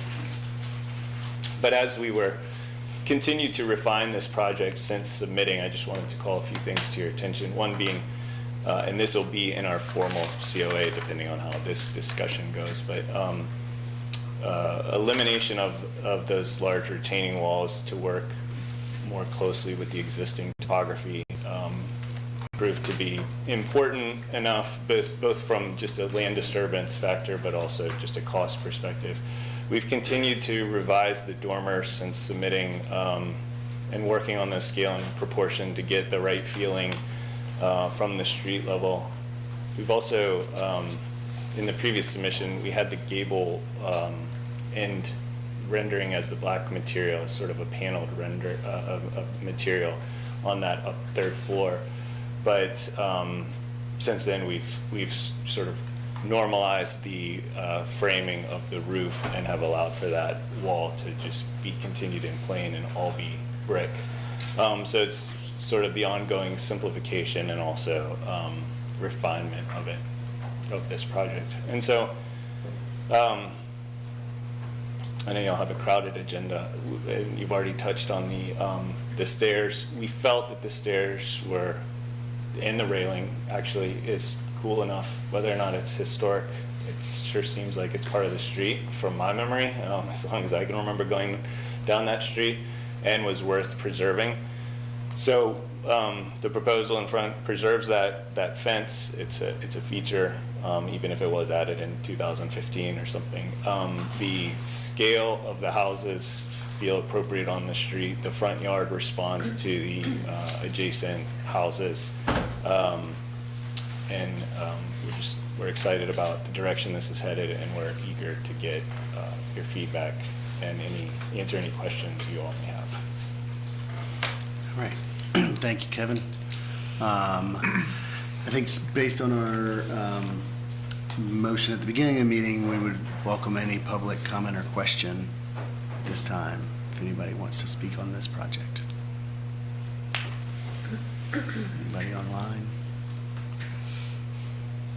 All right, so I'll just open discussion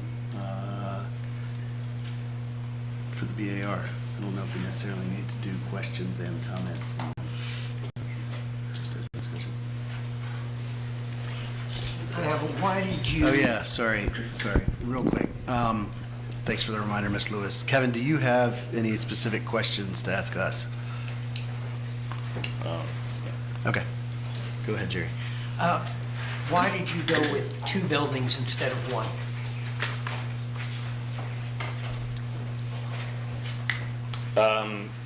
The RA zoning allows for 2 units by right. It does allow for 3, but I believe at that point it's either an existing structure preservation or a affordable housing requirement. I cannot recall. But RA allows for a duplex by right. It's also, we get to fall under the Virginia Residential Code if it's a duplex. If we start to add more units than that, then we're introducing multifamily, like commercial sprinkler systems, for instance, or different egress requirements. Can you remind me what the setback is along Langford? Jeff, could you remind me what the setback is? I know we respond to the adjacent properties, but. Okay, I guess that, I don't really, it's not about the specific number, it just feels like, I'm just curious why you're not pushing closer to Langford with the building on the right side of the image. Oh, the Langford side? Yeah. Sorry. There is a steep embankment on that side as well as rock currently. So we're a little concerned about what we may find over there if we try and put foundations in. Additionally, there's the right-of-way is larger than it seems from the renderings, the right-of-way of the street. So our property line actually doesn't start until we're pretty close to that side yard. Okay. Sorry, Kate, I was looking at a image somewhere else. You're about the... Just the setback and the distance between Langford and the edge of the building on the right, I guess south. So what, and I sort of did in the rough analysis, was looked at what was that rhythm, that spacing of between buildings in the sub area. So looking at how does that compare to with these 2 buildings, what's in between, and then the house immediately north of it, is that typical? I didn't really look at what, it looks like you're just maintaining whatever the zoning is requiring there. But you all can certainly talk about adjusting it. I guess my question arises because the house with the sort of round tower on the side so clearly is addressing the corner of both streets. This feels like it's definitely privileging Ridge Street, and I'm wondering if there's an opportunity here to, I know, well, there's probably an efficiency of sort of twinning these buildings. If there's an opportunity to also address Langford from kind of a facade standpoint. Yeah, I think that's a great comment.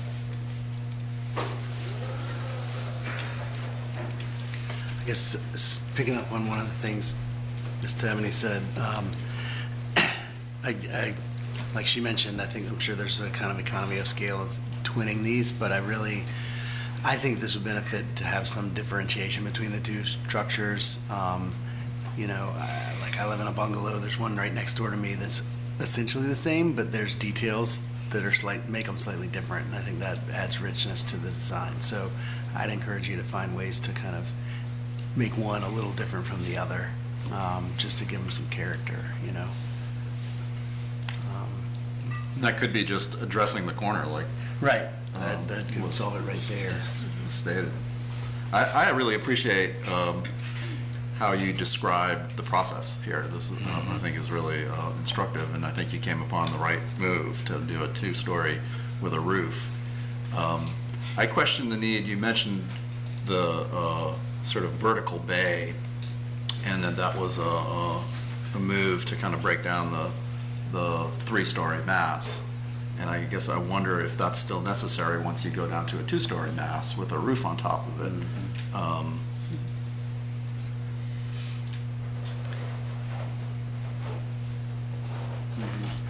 I would point out, though, that there's some amazing views from there. Yes. Yeah. So I those bet. are some of the best views in the city, I'd say. Yeah, I think part of the move with the large glazing bay is it is sort of a modern take on a historic typology. So we're differentiating ourselves in a way in a historic neighborhood, not trying to replicate the 19th turn of the century houses. And what's on the rear facade, like the bump out at the third floor level? Can you describe that a little bit? There's like Let's see if I can. Is that helpful? So there'd be a roof deck. We have a 3-story height and three-story max height, and as soon as the grade falls more than 6 feet, we have to step down that building. So that's sort of our max building envelope from a third floor perspective on this rear side, and then we are accessing that as the grade steps down as a roof terrace. Yeah, the roof deck doesn't bother me as much as the funny bump out on the back of the gable, right? But I suppose that's just so it's not a gable with cramped room in there. Yeah, a living room. Right. More usable space, though it is a big portion of the roof. Are the sidewalls of that inset from the gable? They're inset. Okay. It's about a foot.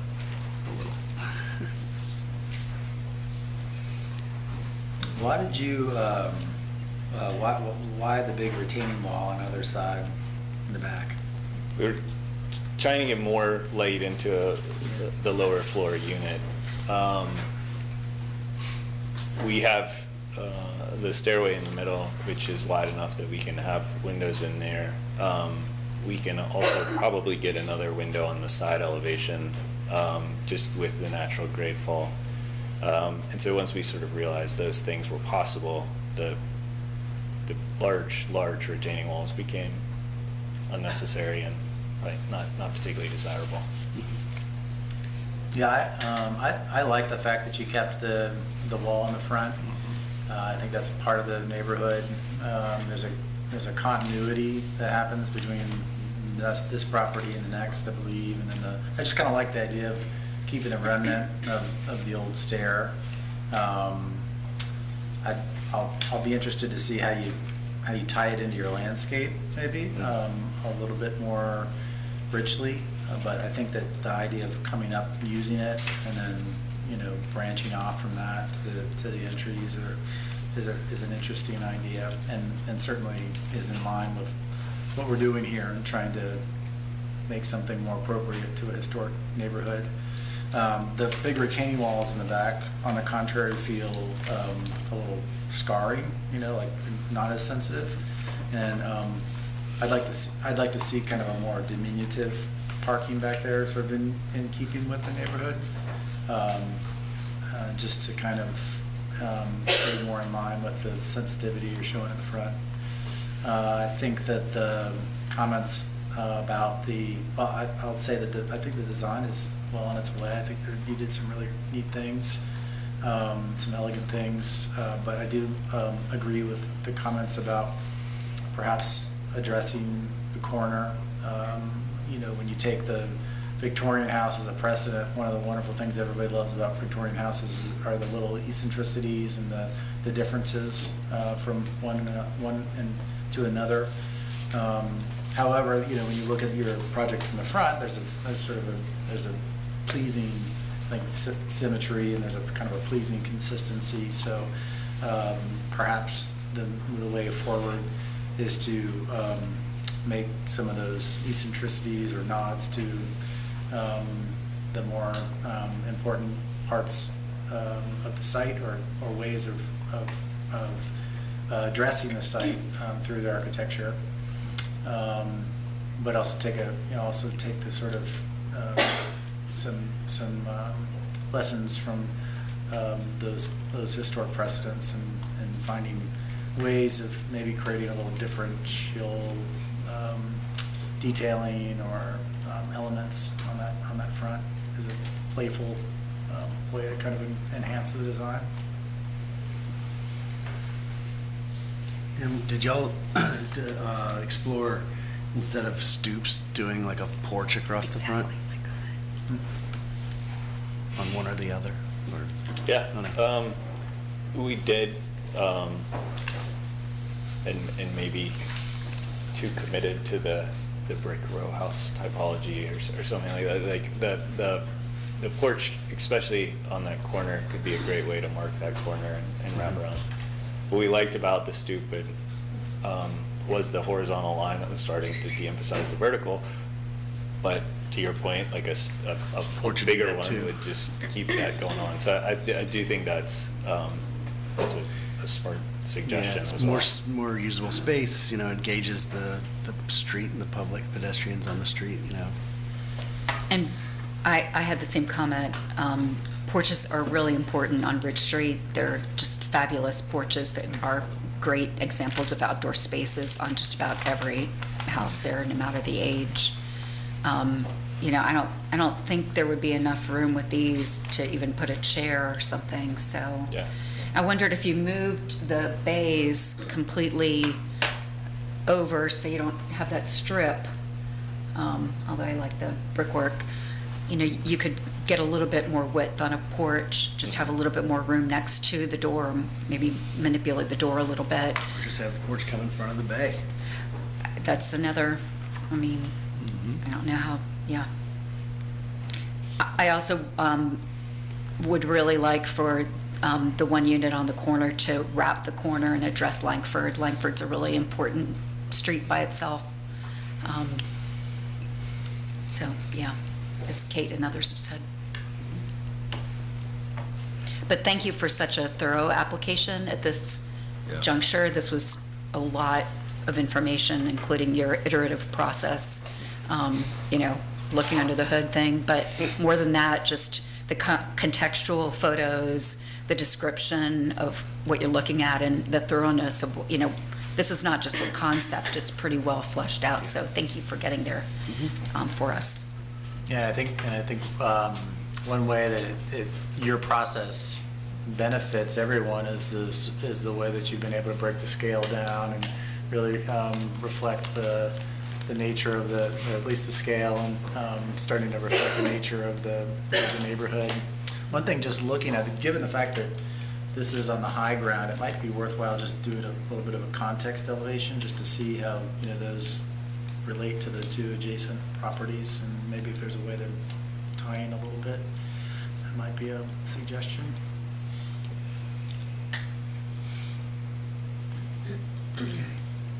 Anything else? We're all waiting on Carl.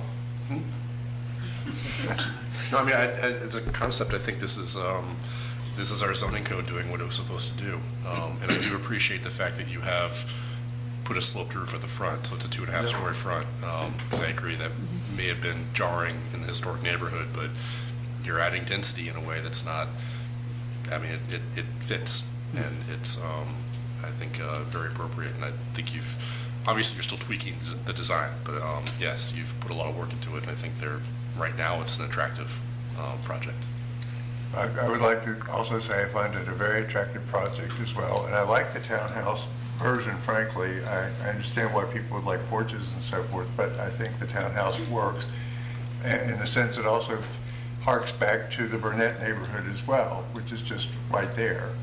And it doesn't get, I don't think it intrudes, but it's a real attractive addition, a modern addition to an old neighborhood that I think that helps add character to the neighborhood, as showing, if you will, that it's not dead, that it's improving, that it's growing, it's a different thing. It's not always just the same sort of domestic architecture, which is lovely there, but which has been there for a while. I like the notion that these have the townhouse look, but pay attention to my colleagues who are more architecturally adept. I did have a comment about materials. You've got your roof sample on here, and I just make sure that it's not a commercial roof. Just a random picky comment. No, it's great. Yep. I'll do one more random picky comment. So the porch detailing feels a little neither here nor there. It's not modern, and yet it's not traditional either. And I think it would benefit from, if you're going to use an entablature and a true capital like it's sort of suggesting here, to do it in a more traditional way or to just go modern. My 2 cents. Go modern. Go modern.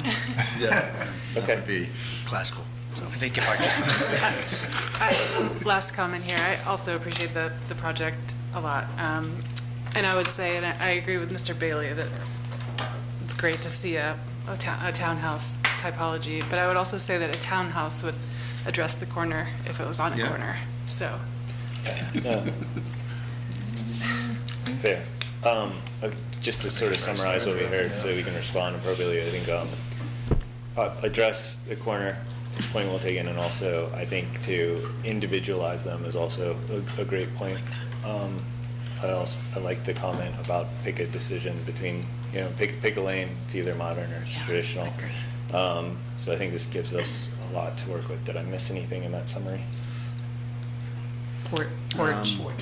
Porches, maybe potentially. Fronts, outdoor spaces, other than the one on the back. And then maybe easing, if possible, the retaining walls in the back.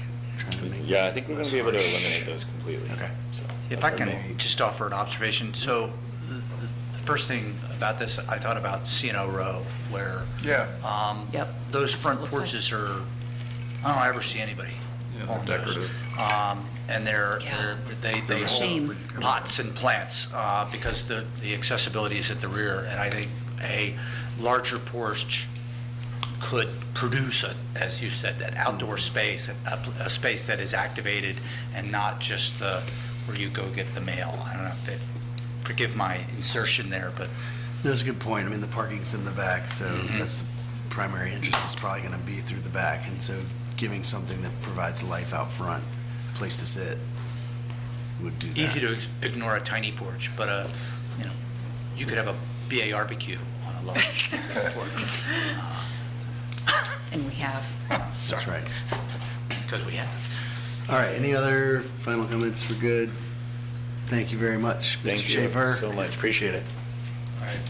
All righty. Go give Caitlin a break. That's right. Our next pre-application conference is for 835, 843, 847 West Main Street. And we'll have staff give a report and then a presentation from the applicant, and then we'll ask the public for a question and comment. So Jeff, you want to start us off? Okay, again, a pre-application discussion. This one's somewhat unique from the last one in that when we're looking at West Main, the comp plan and zoning, in fact, for some time have been larger buildings, taller buildings, closer to the parcel line than what we just looked at. The little bit of background on this site, I think as long as most people can remember, it's been vacant. But prior, I think, and I don't know when it became the parking lot, but there had been a series of houses on this lot There was 8.5 Street, which connected back into 10th and Page. And then we have old photos of the Queen Charlotte Hotel, which was at that corner, kind of where the radio tower is now. The application before you takes, at various times over the last couple of years, the BAR has looked at things on one site or the other. This is combining the 3 parcels that are there now. I had thought 847 had been a former road. It really actually was, there were 2 skinny parcels there with small houses. 8.5 Street was separating 843 and 835. The concept before you is, I think the applicant needs to address some of the height, because we've got the images with the dotted lines. We've got some conceptual renderings of an 11-story building. So I think some conversation about what exactly they are asking you to look at would be helpful. I know that, you know, the discussion, and certainly we had the conversation earlier, the folks from the neighborhood to the north have some questions about the spacing from their neighborhood, the access to West Main, and that wall. And I know from even when we were doing the historic survey in the 10th and Page neighborhood in 2020, this is what we heard about, was this, even if you go down towards Wortland Street, those apartments there that loom over Page Street. So this has been an issue that's been raised. Our guidelines, design guidelines, the ADC district design guidelines do say within West Main to consider adjacent neighborhoods, even if they are not designated, because the historic district ends at the back side. I think we can all acknowledge this has been a complicated stretch of West Main. There's not a lot historic there. It was our old suburbia with the automobile dealerships. So there's trying to say, what is it that what historic character is going on this block that you're designing to is up for debate. But I think that the idea here is, does this thing fit here? Width, height, massing, scale, anything that what the community has to offer, do you see ways that could be addressed? So I would hope that we leave tonight with not having solved the questions, but at least having articulated that from where you all sit when this comes back in as a formal application, assuming it does, that we've been able to articulate the questions and the things that you would like the applicant to review. Let's not dance around the issue here. There are concerns in the neighborhood to the north, and I think that within the guidelines and within your purview, there are some things that you can raise. I will also, just in fairness to the community in the neighborhood, and James, you can certainly expound on this if you wish. The process is, after this, we'll see an application, a formal application, coming in. We treat that differently in the set of there's more information we'll want to see, and I think that's also part of this, that you can communicate when the applicant, if this comes back, what are the things that you want to see, what's in these drawings that's not shown, that's not expressed. And but ultimately, in order to get approval to construct this, you would need the BAR's approval. In the event that you all denied a project for some reason at a later date, the applicant can appeal that. Also, our ordinance allows, you can approve something and any agreed party can appeal that as well. So the thing that I hope people take home with this tonight is that you all are, yes, you have authority and you have purview, but ultimately City Council is the decider.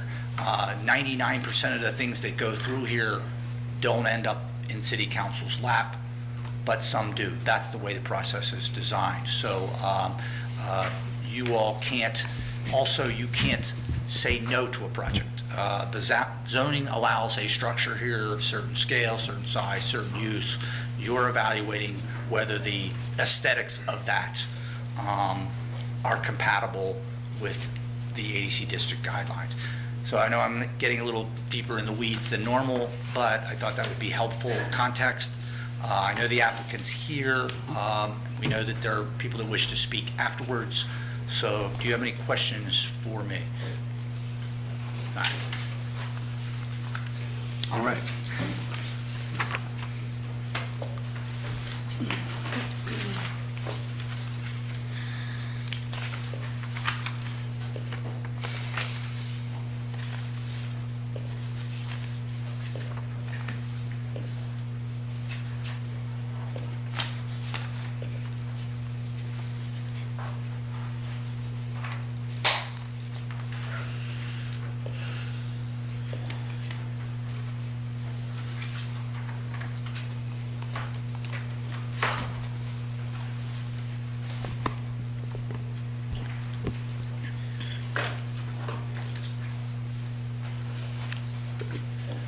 All right, well, thank you for that introduction, Jeff, and thank you for the opportunity to be here tonight.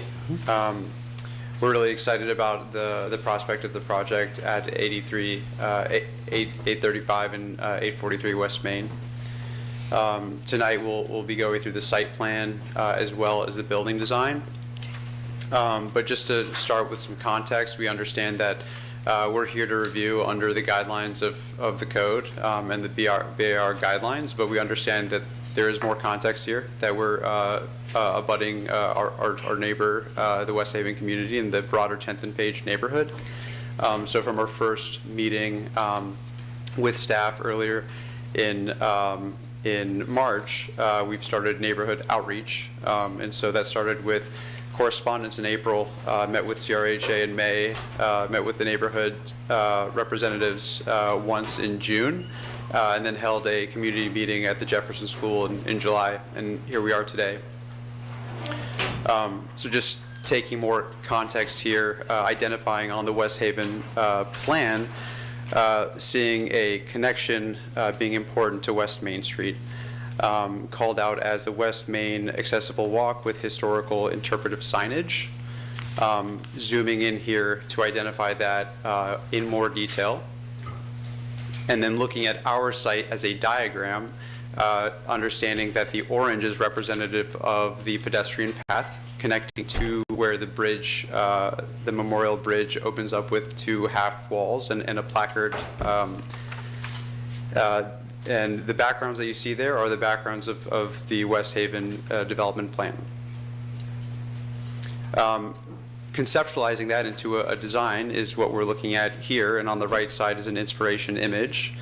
You can see that we're planning for landscape and brick pattern and pavement. We're focused on security. We heard that a lot. So location of bollards, of lighting, of transparency. So taking a look at the thresholds, lighting and safety, a combination of overhead lights and wall-mounted lights where appropriate, bollards, and then finding really that threshold on West Main Street, that connection to the Drewberry Brown Memorial Bridge, quite literally in this case being, a metaphor to build bridges here with the community once again.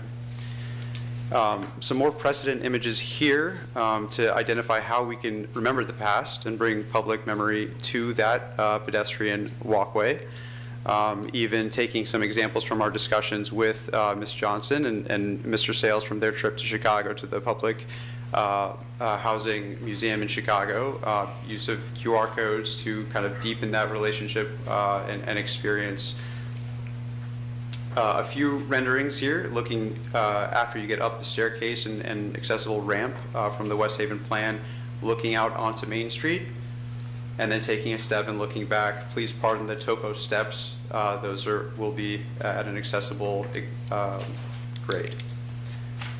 Now, getting into the building design, Just to talk through the comprehensive plan really briefly, we are on an urban mixed-use corridor. That's where our property is, and it steps down in density to a higher intensity residential zone. Now, what's not on the page is the housing report associated with the comprehensive plan, which talks in great depth about the need for housing, and specifically privately developed housing along West Main Street, alleviating the need for housing in the city. Now, translating that into the zoning map and what's allowed by the code, we're looking at a CX8, then transitioning to the RX5, represented in the brown and the orange. Now, taking specific and diving into the development code, we can see the required setbacks on the side and rear specifically are highlighted here to indicate 0. Now, we're not proposing that at all. You can see in this plan, we're showing our proposed project on the bottom right. We're showing in the teal, the West Haven redevelopment layout and all of their green spaces. Not all of them in this exhibit, and then the standard next to us, and we're analyzing them from a cross-section standpoint. You can also see our rooftop amenity is located on the south, facing Main Street. We heard feedback that we do not want to have amenities overlooking our community, and we definitely located those on Main Street. Now, looking at the site sections here, you can see a comparison on the above our project and below the existing standard project. And we have at the midpoint a 75-foot step back from building edge to building edge that ranges from 60 to 90 approximately from where buildings are planned, both ours and the West Haven buildings. There's also a existing tree line and future trees that are planned that will cause a landscape buffer between units so that you can get some privacy between units. That was also a sensitive point. In this diagram, this is back to the code looking at height and what's allowed. So 11 stories is allowed at 156 feet. Going into a zoom in of that cross section, you can see approximately what is allowed by right and what we are building within that box. We also introduced a 25-foot step back at the northwest corner, as we found in studying that to be the best for solar gain. And so these three diagrams here show the zoning envelope, the building step back, and then the current design as it stands right now. Just to show in this diagram, you can see how we've studied it throughout the year. You can see how just by nature of the topography, there are shadows cast naturally. There are shadows cast by the future developments of the West Haven buildings themselves. And then you can see how our proposed building is not impeding with the open, usable space that is proposed in their plan. We can get into more details afterwards. Now, I'd like to turn it over to our architect, Mohammed Mohsin, which we've done a few projects, very successful projects with Niles Bolton Architecture. Good evening. I want to start with some quick massing diagrams just to help illustrate some of the big design moves and the strategy that we've done in terms of the composition of the facades. A lot of times we like to start with this just to keep it simple and be able to kind of articulate the overall massing strategy. This is kind of a refined version that we've kind of brought back from the concept design just to help illustrate a couple of points. We took a lot of cues from the ADC district design guidelines. A strong base that's defined at the lower two levels that wraps around the corner, introducing some insets and some change in materiality to be able to break the massing, and we've kind of early on identified that vertical corner at the southeast that's got a lot of visibility as potentially a gateway element that connects the historic downtown to campus, and also it is right along that pedestrian promenade that connects West Haven to West Main.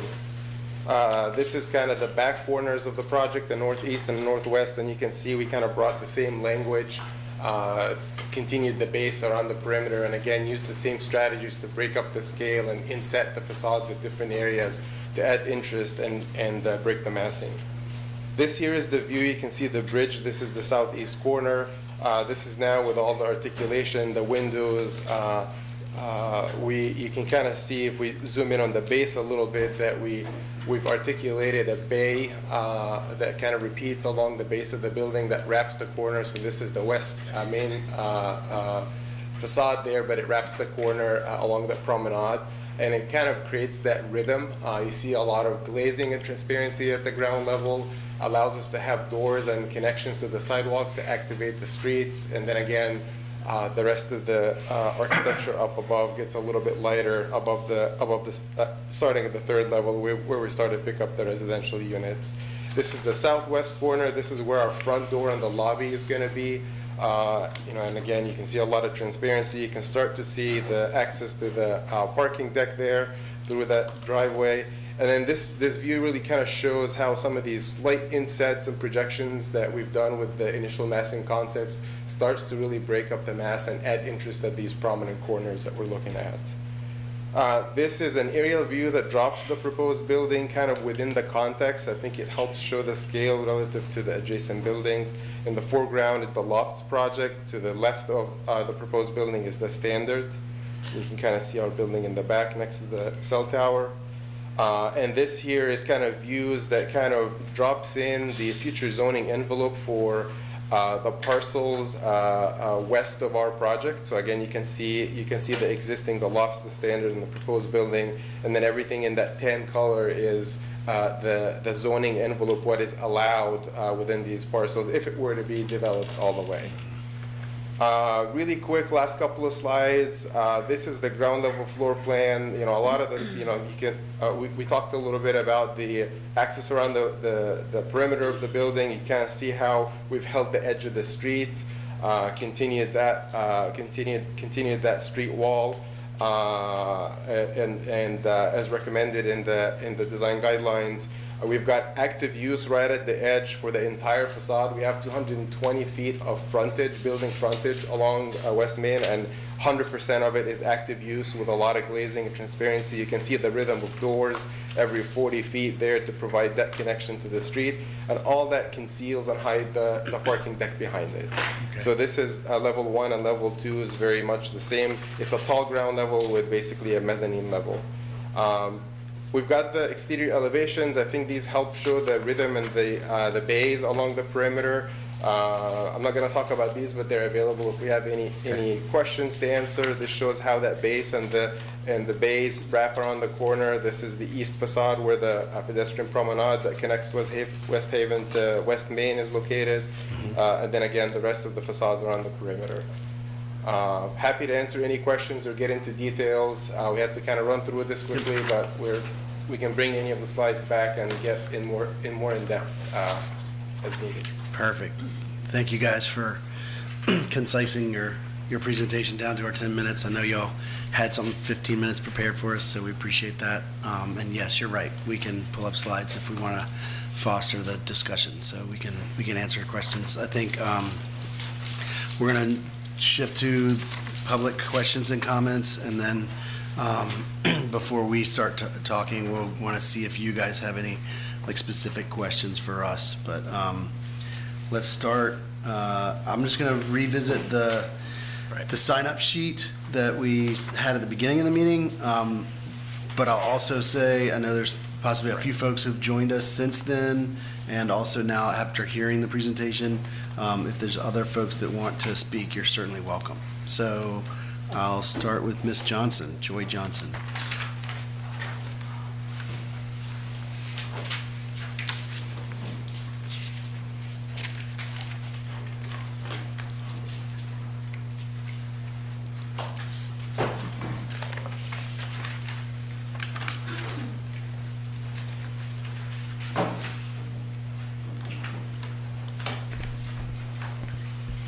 Hard to hear y'all back there, so. Good evening, everyone. My name is Joy Johnson. I am the chair of FARD, and I've lived in West Haven for many, many years. I do want to say before I go into anything, I do not appreciate using my name in your presentation after the fact of what you did. And I know your staff already told you some of what I might say you can't consider, but you need to know the facts. First of all, they started their planning in April. We, for 3 years, worked on a site plan. The first I heard of it, or we heard of it, was when they came to a meeting to say, this is what we're going to build. But that's not how we operate in West Haven.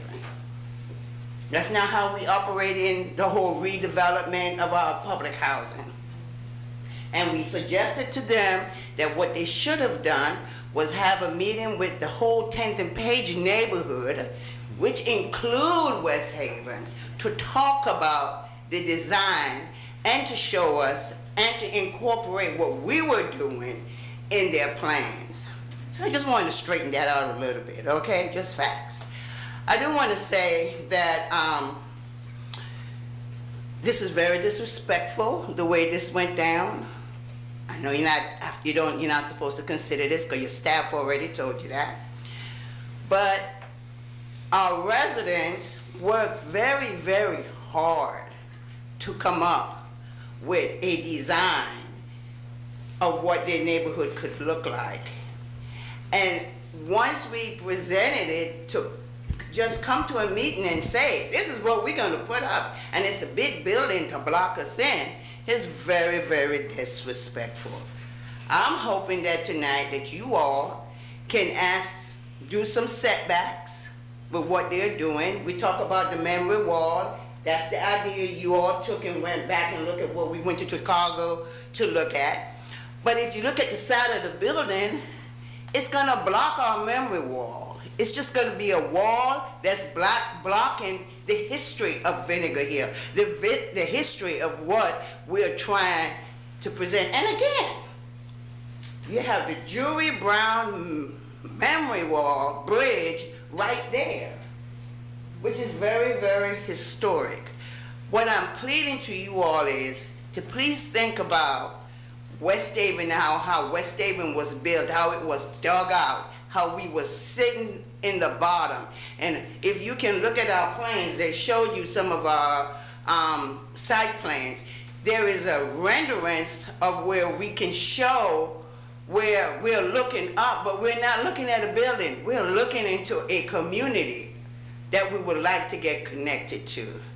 There's a lot more we'd like to say, but I'm just gonna pause there. If any of you want to talk to me one-on-one, talk to me one-on-one, but please don't ever use my name unless I ask you to use it in not telling the truth.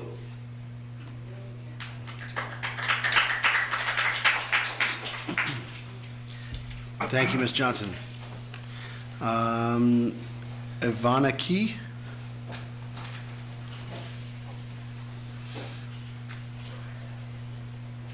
Hi, I'm Ivana Key. I'm a resident of West Haven. I've been in West Haven for 8 years. And I have a question.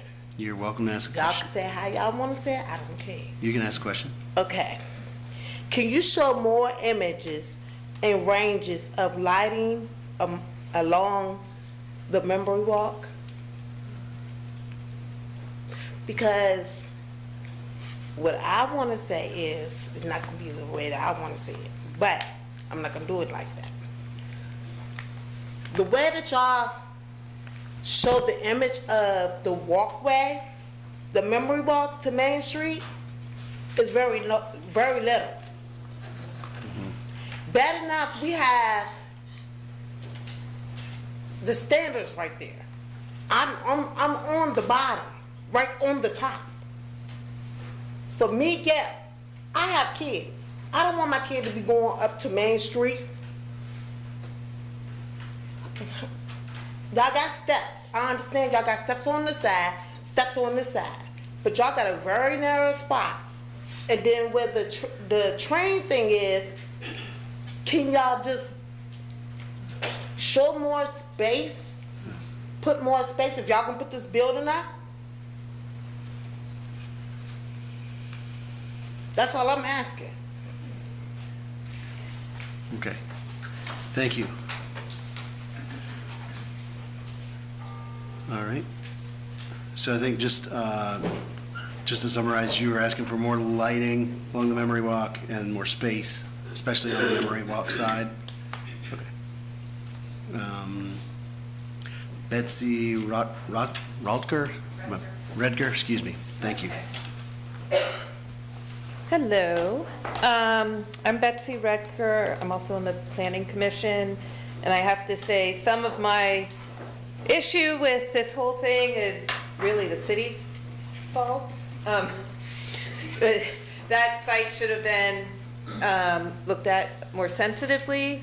So, since we're here and it's by right, some things I think that could be looked at. I think you'll hear a lot about how West Haven feels and literally is often walled off.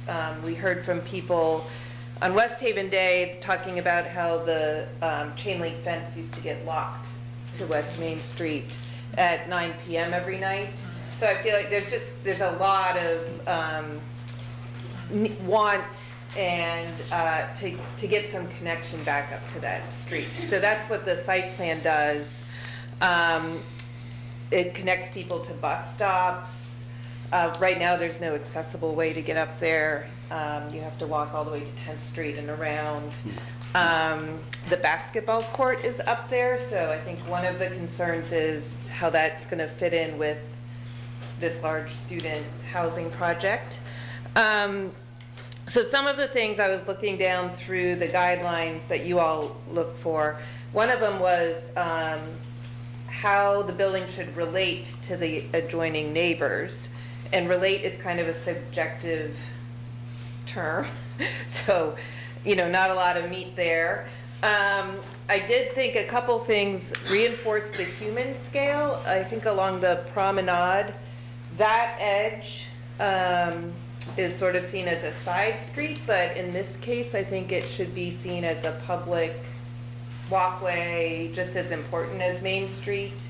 As you're driving, as some of the images showed, coming over the bridge, looking at the building, that is sort of the entrance to this cavern of student housing. So that edge, having the parking garage along the walkway, does lose some of the liveliness that was alluded to along West Main Street. The transparency, I would say that doesn't really have transparency along that edge because we're just looking at cars. So I think that whole edge is problematic on the street level. There's one exit door, I believe, fire exit door, but otherwise it's cars. Another thing would be to, on the back elevation, to start showing, I think another person mentioned this, the HVAC equipment, the delivery service, the garage doors, and how those trees might be able to screen some of that. I don't think we've really seen what it looks like from that back, once you come up the stair or the ramp from West Haven, what that back front looks like. We mentioned the headlights potentially kind of shining into the apartments from that side. I think one of the other things, sorry, I had to write this down so I don't go off kilter. In working with the resident planners over a few years, a couple things have come up. And I've had some UVA classes who have worked with me, someone here who did a thesis on this kind of barrier of West Main and West Haven. One of the things I think that we don't see as architects or urban planners is some of the way spaces are used. And what I thought was very striking was the way that private security influences neighbors. So the idea is that this promenade would be, I assume, supervised by the private security protecting the students. And that's where I think there's got to be more space there. Maybe the city I don't know how we can kind of remedy this to make it a more public piece of infrastructure rather than something that's owned by and supervised by the development company. We heard from some of the kids that the security at the Standard has been really difficult for them when they're just trying to cross through and, you know, I mean, young kids that are just trying to sort of go around the neighborhood. So I think besides the history, the memory, the justice, all of these huge issues, that edge needs a lot more work. And any step backs we can get in terms of getting more sunlight down the hill would be really helpful. Thank you. All right, Brandon Collins.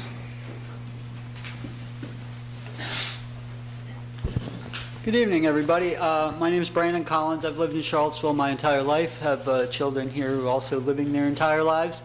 I've had the great honor to work with West Haven residents for the past three years on developing their master plan and moving forward with a buildable and livable new community with 5 main goals. And those goals have been really hard to meet.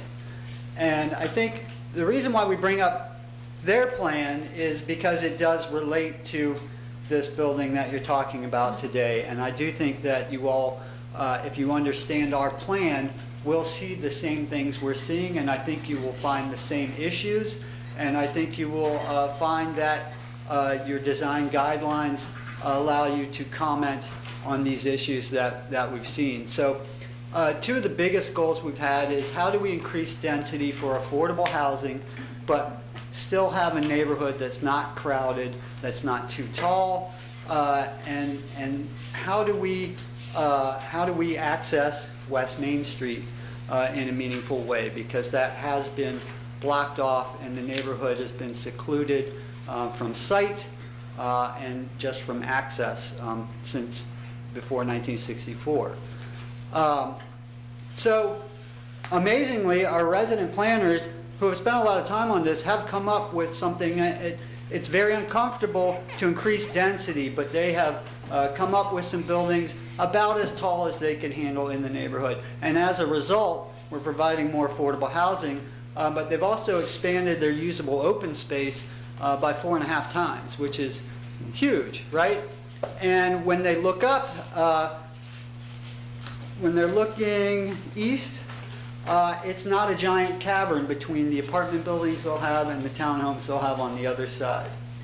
What this building does is present 11 stories on top of 3 or 4 stories that they're building for about a 15 or 16 story skyscraper from every point in the bottom of West Haven, right?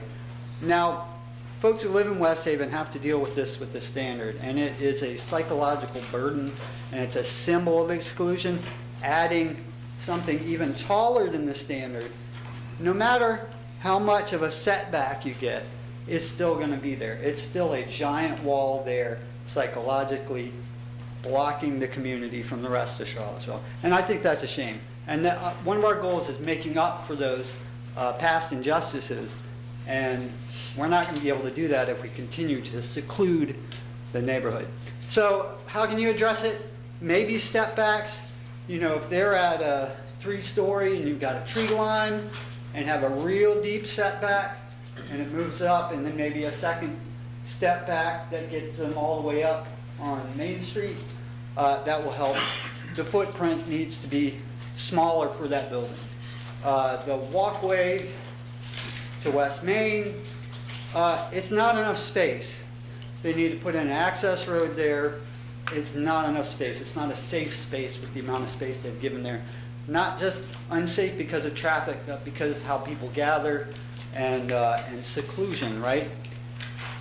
So on one side of that path, you're going to have the dip down to the railroad tracks, and on the other, you're going to have 11-story wall with no buffer, no ground floor space, and no step back. So should really consider step backs there as well to keep that You got like one side super alley and the other side dropping off a cliff, and a little narrow thing to honor your history, and that's just not fair. So I'm sure we'll have other comments, but thank you. Thank you, Mr. Collins. Also, thank you for sending us your email, I guess earlier this week or last. Appreciated that. It definitely summarized all the hard work you and the resident planners have put into that, so thank you. Alrighty. Janet Nordenson.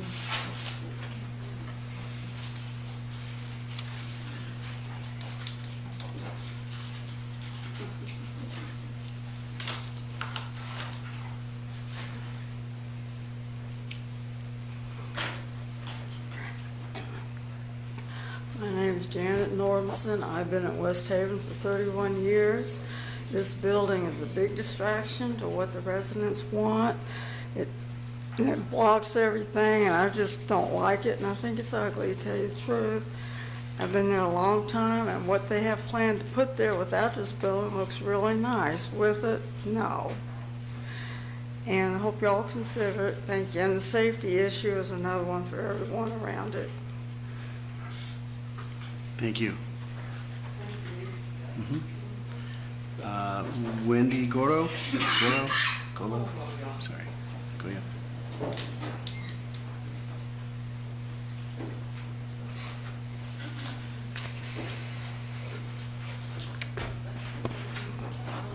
Hello, my name is Wendy, and I am a community organizer at the Public Housing Association of Residents.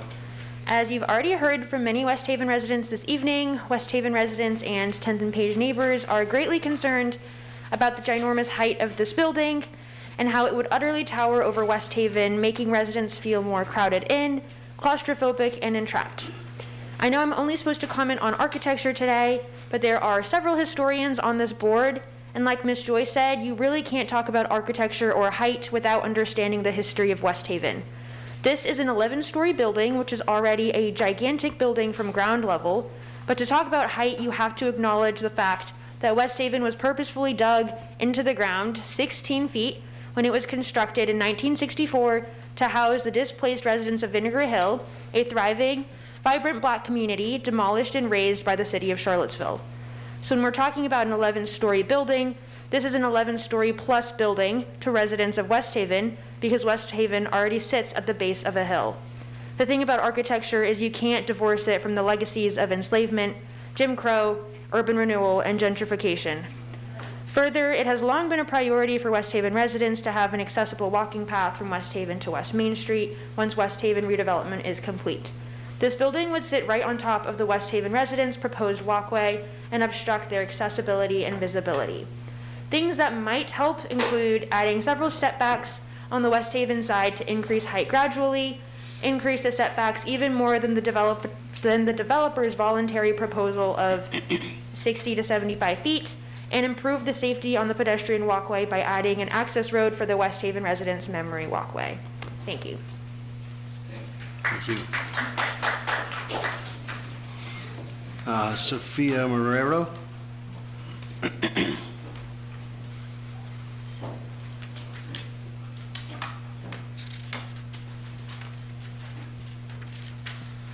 Good evening, all. My name is Sophia Marrero, and I'm a community organizer with the Public Housing Association of Residents. As you've heard from West Haven residents as well as FAR representatives, there are a lot of concerns concerning this building, and I'm here to just further demand that consideration is taken into place about West Haven residents, and that more step backs starting at the second floor are increased, more step backs starting at the second floor are added, increasing the setbacks, improving pedestrian safety by adding space to separate the road from the memory walk, and removing the massive wall along the West Haven walking path to West Main and the current plans to allow for more connection. Thank you. Thank you. All right. So that's everybody we had on our list, but I would again welcome anyone else. I'm sorry, let me check online really quick. Is there anyone online? Nobody has their hand raised. Okay. Anyone else here, please step forward to the podium and just state your name and address, and then you'll have 3 minutes. Good evening, everyone. My name is James Bryant, and I live on 10th Street Northwest. I'm also the Vice President of the 10th and Page Street Neighborhood Association. I came this evening because I was compelled to come because I have a deep connection and affection for the residents of Hardy Drive. I once lived on Hardy Drive from 1965 until 1975. And when I first heard about this project, this building being placed on West Main Street, I was astonished and dismayed that the residents here again has to endure this tall building feeling boxed in. I'm hoping that this Board of Architecture Review Board will take into consideration that the residents, based on the feedback that they received at the community meeting at the Heritage Center, is not in favor of this project. I cannot imagine waking up every morning looking at this tall building hovering over Hardy Drive. I took a stroll over there yesterday, and I stood in the middle of Hardy Drive. I looked to my left, and I looked to my right, and I looked up. And I was probably more depressed after having taken that stroll, because the residents of Hardy Drive haven't even had an opportunity to rebuild. That building, Hardy Drive, has not had a makeover since 1964. I don't know if any of you all have recently taken a stroll over there, but it's time for them to have a makeover.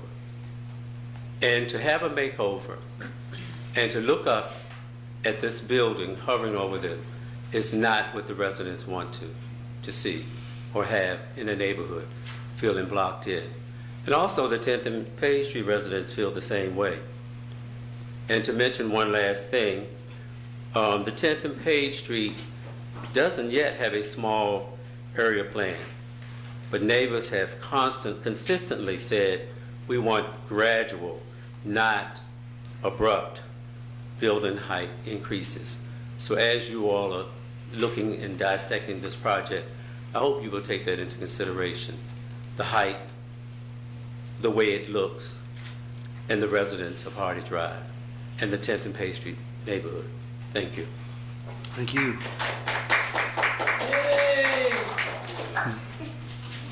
Sure, Mr. Payne.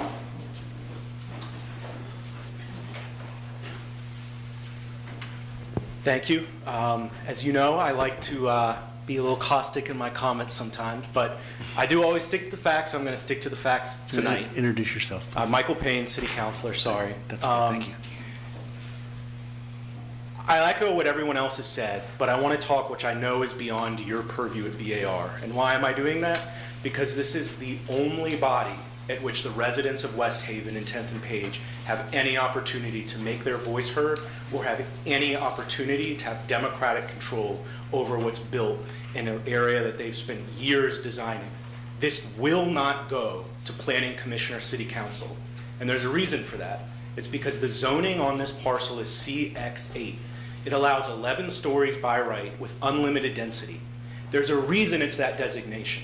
When we developed the zoning, there was a strong push to maintain special use permits around 10th and Page, Fifeville, Rose Hill, Kindlewood, West Haven, and other public housing sites. Not to say that increased density or height couldn't get built, but to give the residents a voice and have the ability for them to have what's built match the designs they've spent years building. That decision was rolled back by planners who thought they knew better. I think one of the exact words in one of the meetings was, this area of West Main is an area where large student apartments want to go. So that change was rolled back. Here we are. We all know the history of urban renewal. There's a lot of lessons to take from it. One of the lessons I take is the importance of humility in city decision makers and the danger of arrogance for decision makers who will never have to live with the consequences of the decisions they've made. There's a great documentary done a few years ago about West Main Street. It's a documentary about the 80s and 90s in West Main Street, and if anyone hasn't watched it, I encourage you to. It's a fascinating look at the history of West Main when it was an intersection of historic black neighborhoods, working class white residents, and UVA students. And it made me think of what could alternative futures have been, because now it is primarily a corridor of, by, and for UVA students. What if the city had been as intentional about creating a black business district as we were in creating the downtown mall? What if we thought beyond either-or decision-making and beyond the free market, delivering what is going to create historic justice? Now, here we are, and are we really confident that we're not able to repeat the mistakes of urban renewal? Is this time different? Is this time the decision makers who didn't grow up in West Haven, don't live in West Haven, don't socialize in West Haven, do they know better this time? If on reflection anyone listening feels that they are not confident that this time we do know better, we need to return special use permits and discretionary decisions into more areas of the zoning, especially areas where we're allowing 7 and 10 stories by right. It doesn't block change in density. Our largest apartments were approved under the old zoning with special use permits, but it allows for community benefits agreements, addressing hyperlocal concerns, and addressing the actual history of the city. So please, if anyone in the audience is concerned about this, you need to email City Council to change the zoning, to reintroduce more special use permits. You need to come to our meetings and let us hear that. You need to go to Planning Commission meetings and let us hear that. Because unless that changes, this is going to be the future throughout Fifeville, 10th and Page, and Rose Hill, and there will be nothing you can do about it.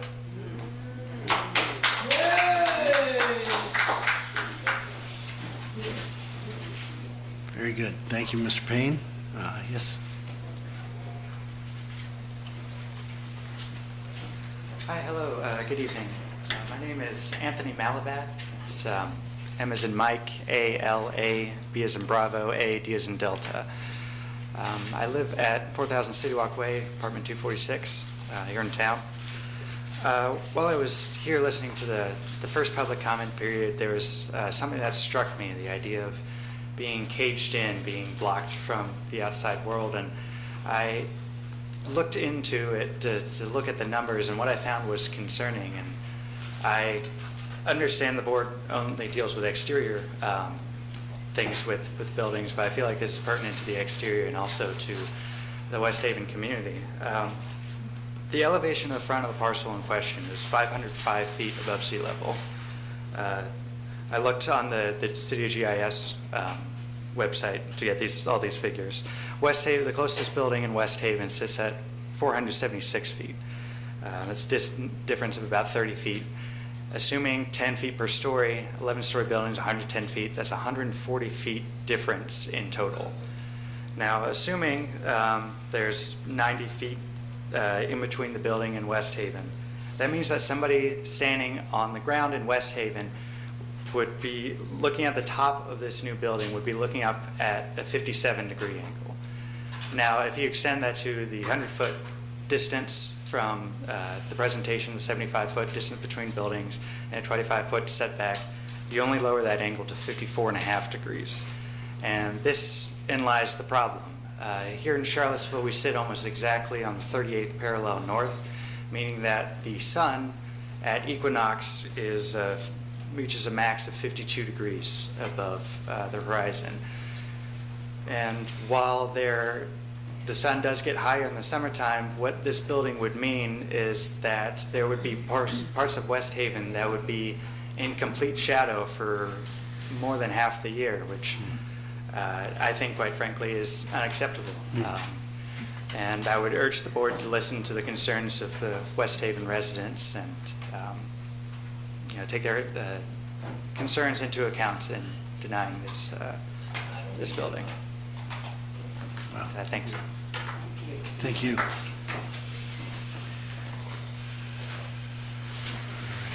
Sure. Go ahead.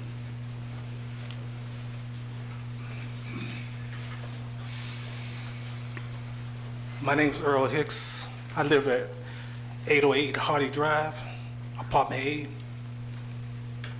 I'm a resident of West Haven, also a native of Charlottesville, Virginia. Well, I come here today to say this. I don't approve of this building. I don't approve of the design of this building. You're in our backyard. Also, I want to say is, you look at generations that have lived in Hardy Drive. I stand on my porch every day and I look up down Hardy Drive and I see kids playing in the streets. I see kids playing, little babies running up down the sidewalks.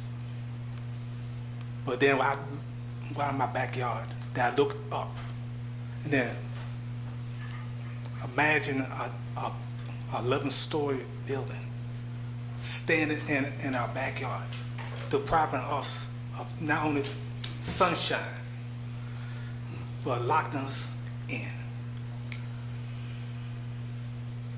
I know some of y'all heard the name about urban renewal.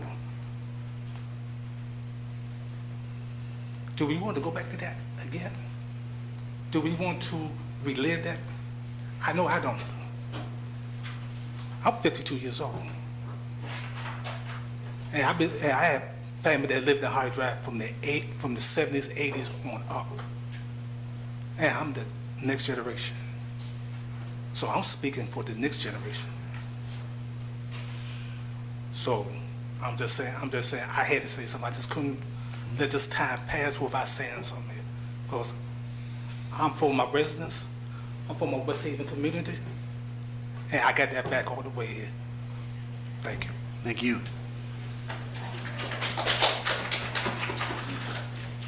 All right, yes, ma'am.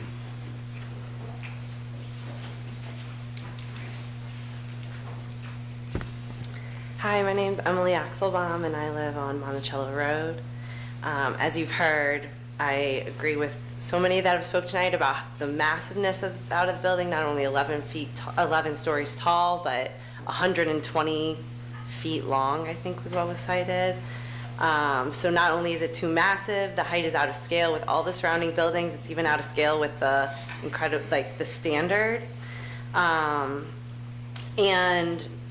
Not to focus on those things, but I'll say in terms of the context for each proposal tonight, I've heard all of you up here talk about your feelings about a historic door, a rooftop patio, a porch, these small details.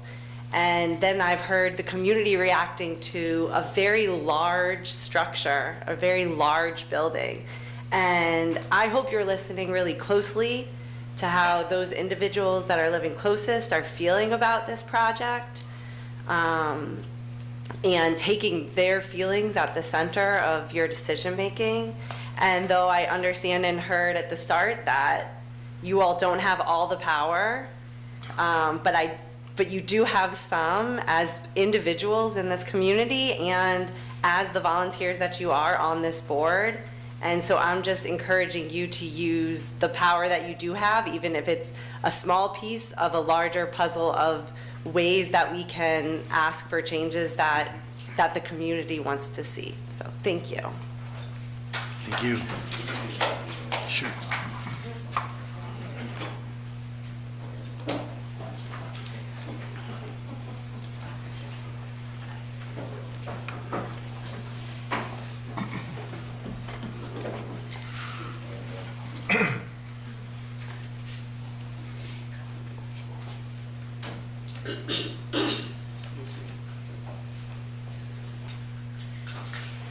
Well, I just have to get up and say something.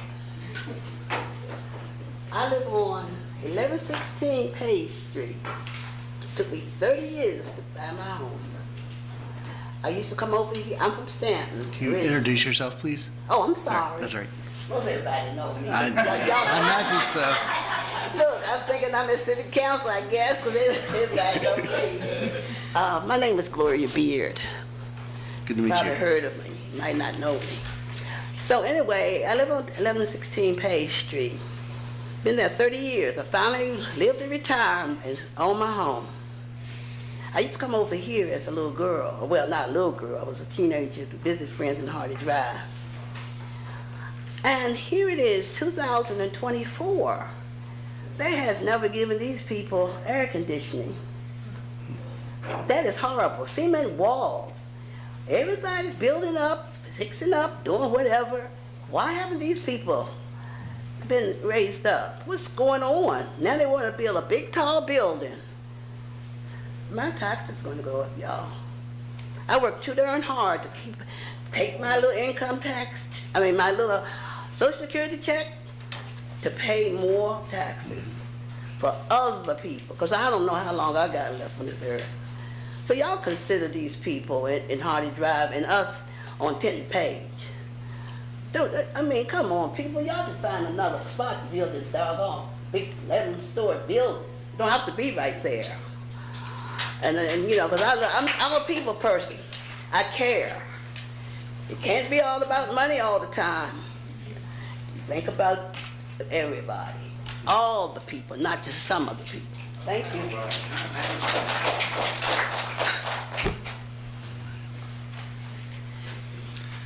Yep. I think everybody's gonna get to go. Hi, my name is Jessie Gammon. I live on 810 Page Street. I think everybody's already had a lot of beautiful comments. I don't think I need to add much, but I just hope that you support the residents of Hardy Drive and do the right thing. Thank you. Thank you.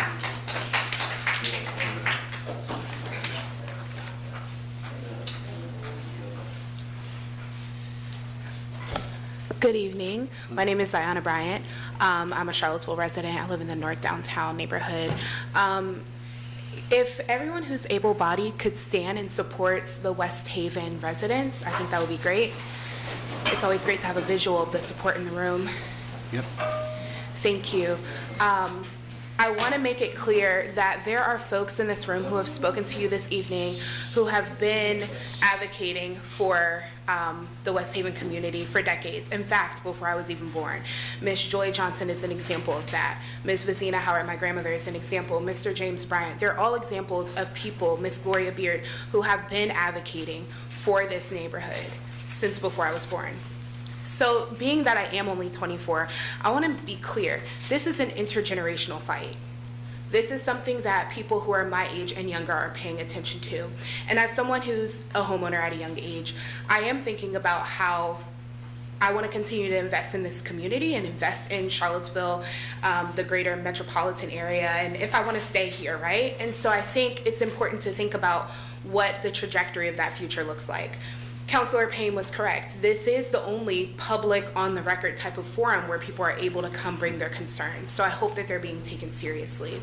Additionally, we appreciate your time. Thank you for not cutting anyone off who has gone off of the design comment parameter, because it is important to make sure that everyone feels like they have a voice and they have the opportunity to make their voice heard.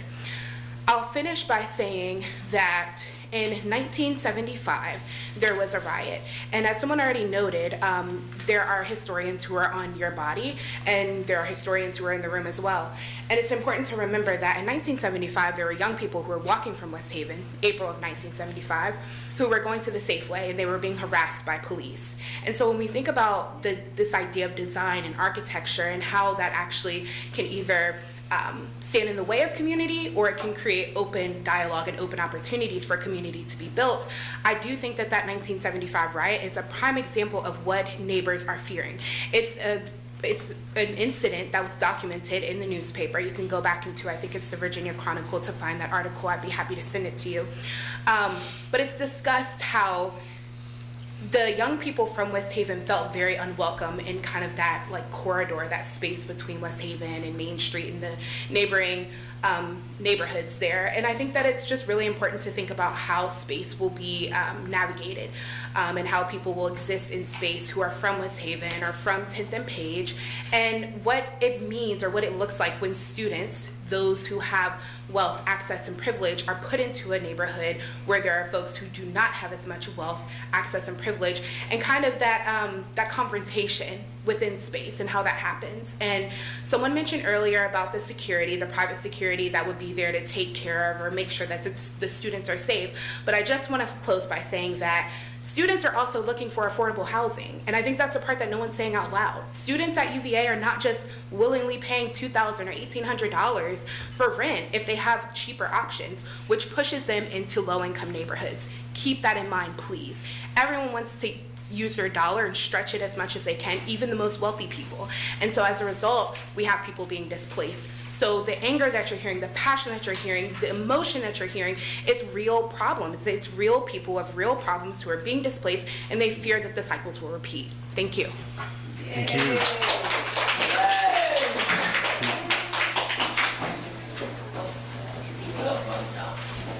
All right, come on. My name is Eugene Young. I am a resident of Charlottesville and in the unique position of being the landscape architecture consultant for both projects, West Haven, and sort of a consultant for LB Collective in that they have their own landscape architects. We have been asked to work on the promenade or the connection from West Haven to Main Street. And I will say that we joined this project to be an advocate for West Haven. We really haven't had the position to be an advocate because we were basically given the path on the edges of the building and told to, and I risk saying this, but probably going to lose our job with LB Collective because just put the green lipstick on the pig, so to speak. So we haven't been able to work on a promenade or connection. We're just given a space to plant. So I think we spent 1.5 years, Betsy and her studio spent 3 years working with the community to design a neighborhood, a real neighborhood. And if you guys could step back a minute, and if you designed a neighborhood and someone built a couple block long, 140-foot building right over it, and you were in shadow half the year, I think you would think differently about it. And lastly, this is from the last meeting that we attended. I thought it was interesting. The security issue, I don't know if it's Zion or somebody said that security for white students or white people usually means violence for black, brown, and low-income people. So that's something to consider as well. So if there is a promenade, hopefully, that honors memory and history, it would have some width and breadth to it. And as Betsy said, maybe it becomes a city security or police or safe promenade for everyone.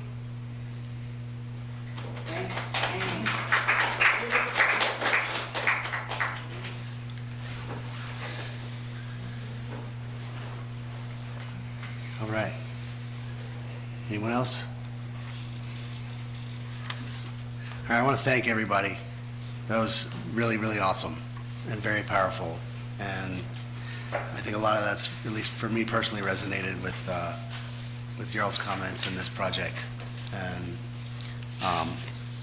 at least for my sake, you've been heard. So thank you very much.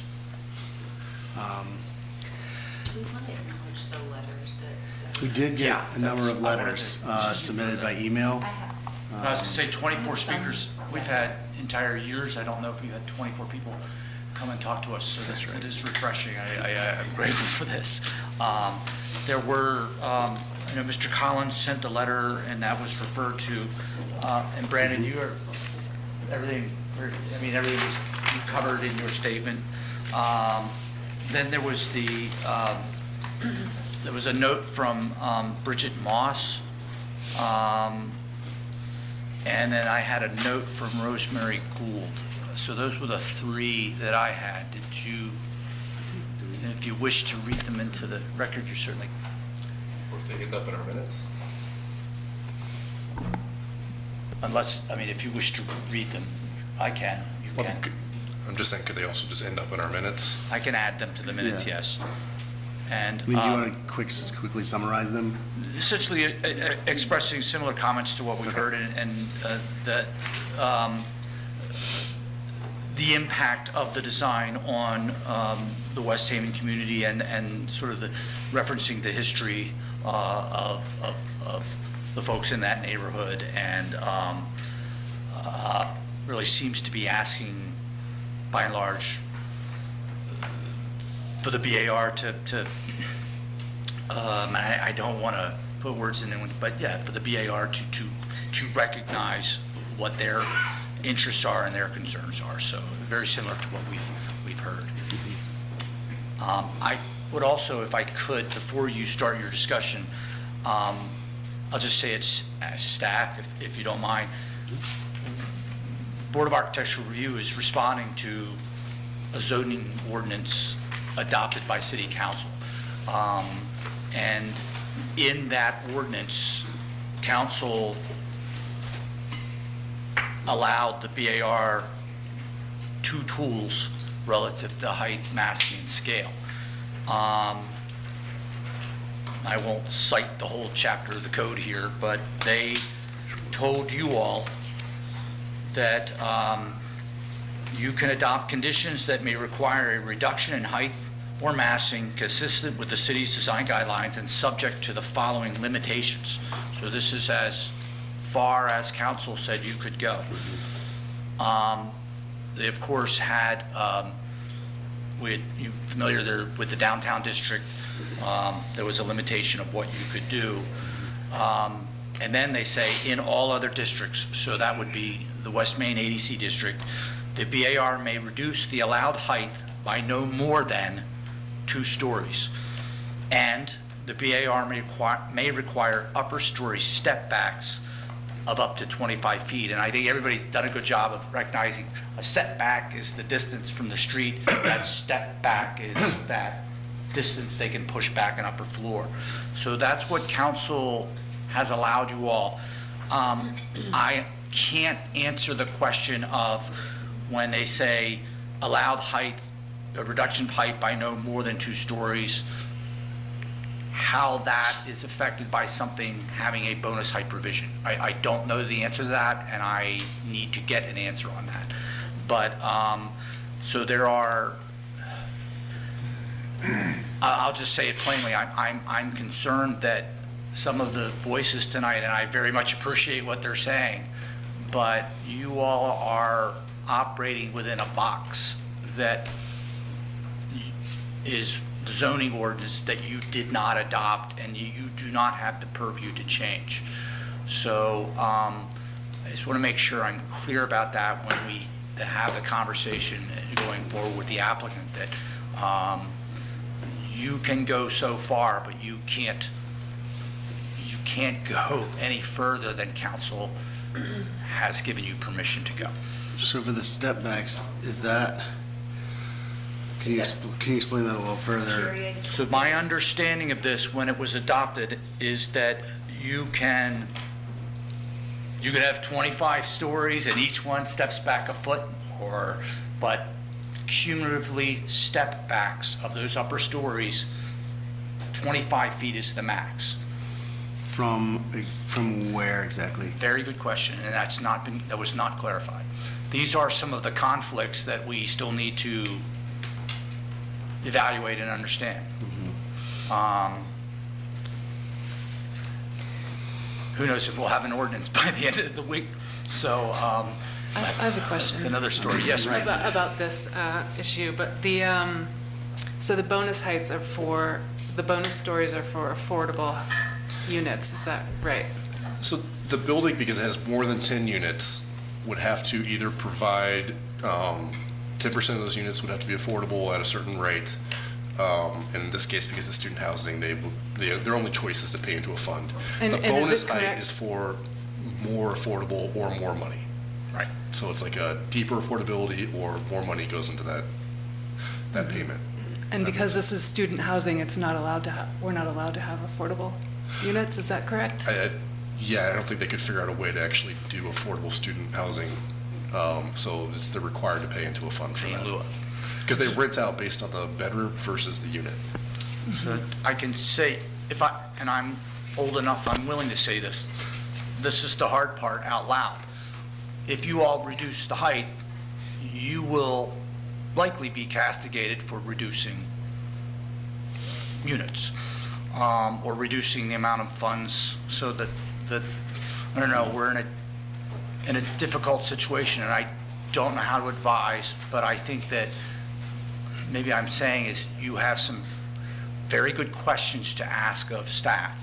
And I've been asking some of them, but I think it'd be helpful for the BAR to, these are questions that you have. But I'm just very concerned. We had a 184-foot tall building a few blocks from here, and you all were roundly criticized for not supporting it because it was proposed to have affordable housing in it. And I understand absolutely what the folks are asking you to do tonight. And I don't know how to advise you to, but I think some of this has to generate some questions from you to me that I take back to NDS and get some clarification on, because where does that 25-foot step back start? Very good question. Where does the height, how does that height variation, what is the BAR allowed to do when we're dealing with a house that, or a structure that has an affordable housing bonus? So we might need to suspend some assumptions here, and I think that we can lean on our guidelines and say our guidelines offer this direction. If it's, and work from that, point, and that I know I have to answer some questions when this does come in as a formal application or even an additional discussion. So I hate to be open-ended there, but I just want to anticipate some of the questions, and I think anticipate some of what the folks are concerned that you all may or may not do. But my suggestion would be to take this from the design guidelines and work from there. And if you've got some questions about, can something be done or not? And the last thing I just wanted to offer is there's been a lot of conversation about this memory walk, which is very intriguing, and I didn't understand the concept until I talked to Eugene out in the hall earlier. But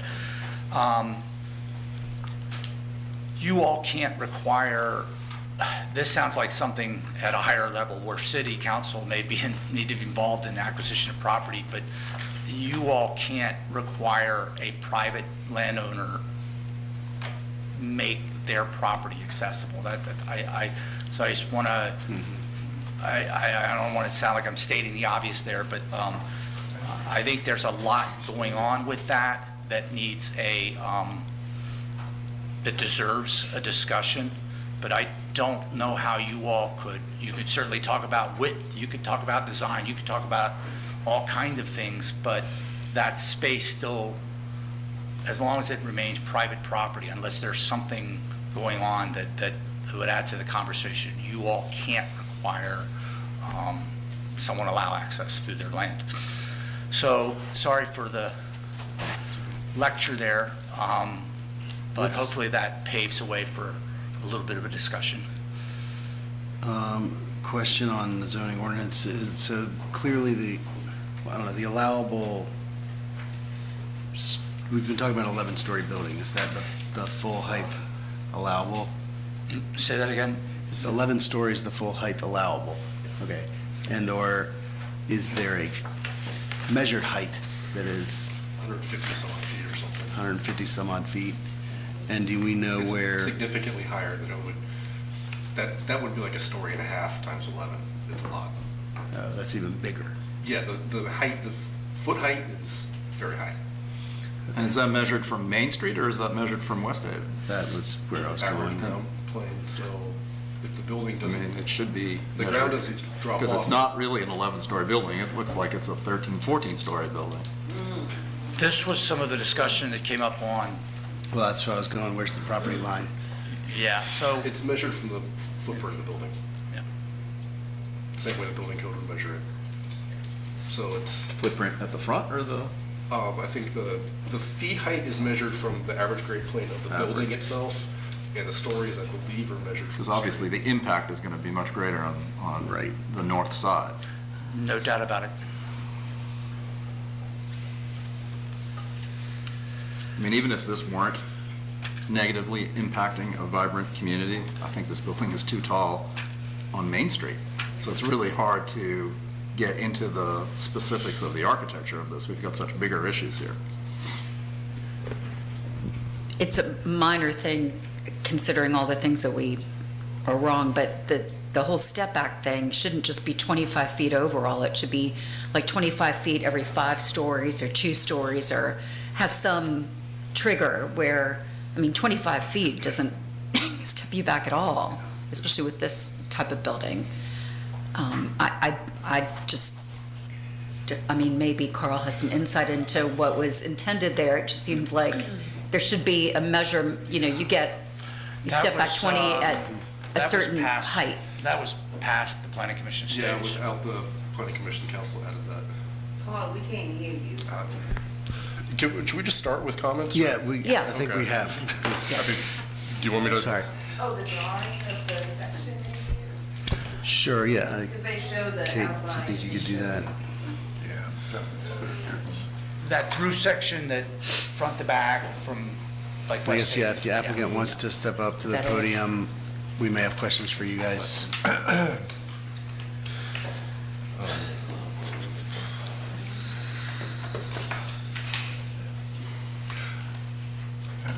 always happy to jump in if. Go ahead. Okay. Kate, were you looking I'll just for- also, Yeah, okay, sorry. since we've Sorry. had a lot of discussion and whatnot, I'll just remind everybody we're not voting on this tonight, just to be clear. That's not to say it's not an important discussion, because it certainly is, but there will potentially be another meeting that we would encourage folks to attend. Go ahead, Carl. All right. Well, I'm gonna get myself in trouble because I can't stand up or sit here and talk about this without admitting that I voted for this zoning. I'm on the planning commission.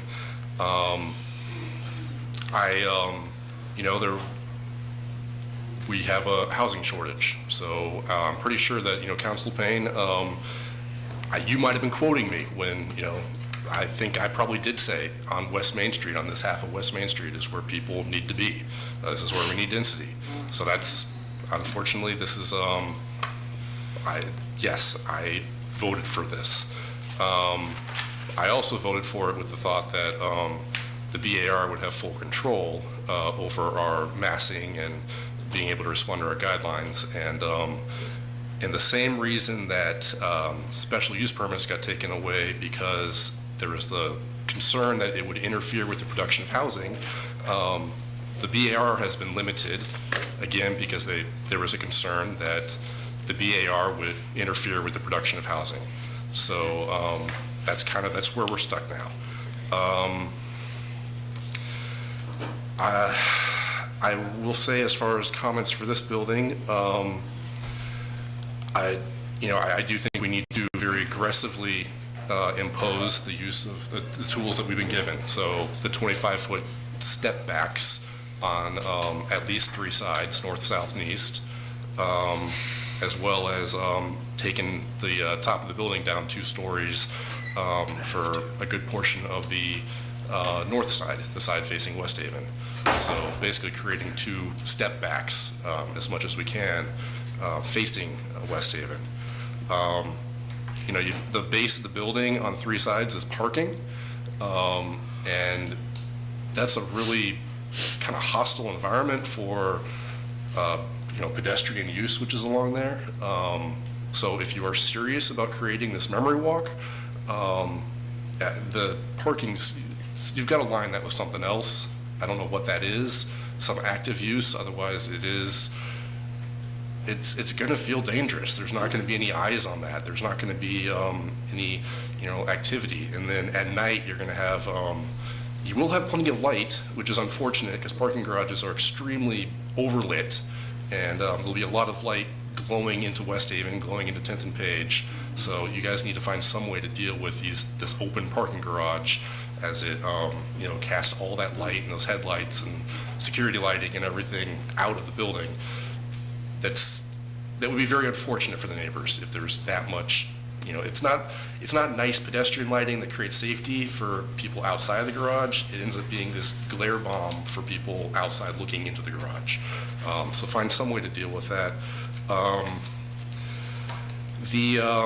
I do think it's really unfortunate. I don't want to point fingers anywhere, but the master plan creating for West Haven, creating this walkway up to West Main Street, I don't know why that didn't make it to city planning. I don't know why it didn't become part of something. I really hope you guys can try to make that walkway actually happen. I wish that the city had been proactive, and I don't remember this being part of any planning commission discussions.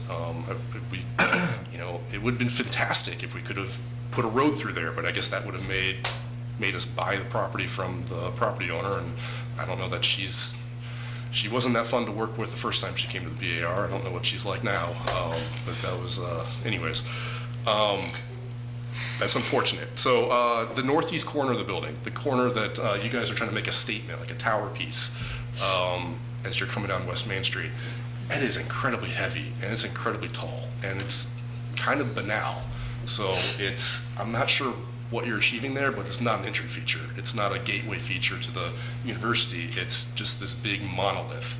And you've got some floor ceiling windows there that we have a similar situation on the Lark, where there's a couple of floor-to-ceiling windows marking corners, and you end up getting beds pushed against those windows and crumpled up Venetian blinds, and it's a mess. So just keep that in mind as you're designing that.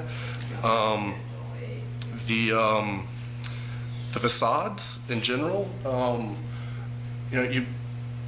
I see you guys are trying to break them down, but they're still pretty plain and massive in that there's all these itty-bitty little windows used in a really, repetitive pattern, and you need to find a way to break that down. So you do need the small windows for scale, for human scale, but is there a way to group them? Is there a way to make it so it's not these big, large, kind of monotonous, textured blocks? The sides facing West Haven and facing the east, which will be very visible coming down West Main Street, because this portion of West Main that is not that is east of the bridge will always stay low rise or lower rise. So this facade is going to be very visible all the way down West Main Street, and it's pretty boring, pretty ugly. I don't know what else you can do to it. Hopefully, when you add those 25-foot step backs, it'll help break up the massing more. I don't know what materials you guys are thinking. I saw the brick. Brick's great. I see a lot of white, and I'm thinking that's probably white fiber cement. Every example of fiber cement we have in this town, you get about 5 or 10 years down the road, and it is covered in mildew, and it's gross. So you're gonna have a lot of white fiber cement that ends up being covered in algae and mildew, and then you have to deal with the joints. So I'd really like you to consider what material that is, so this building doesn't, age incredibly quickly as it looms over West Haven and looms over the rest of the city.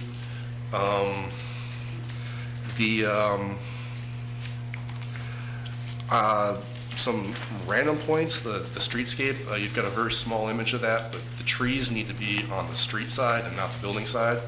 We've screwed up our streetscape, royally screwed it up on this block, and it's time to fix it. And you've got a 250-foot long, or however long stretch of building that you can fix it. So follow our streetscape standards and put the trees where they belong. And again, with trees, I appreciate the fact that you are putting trees on the north side.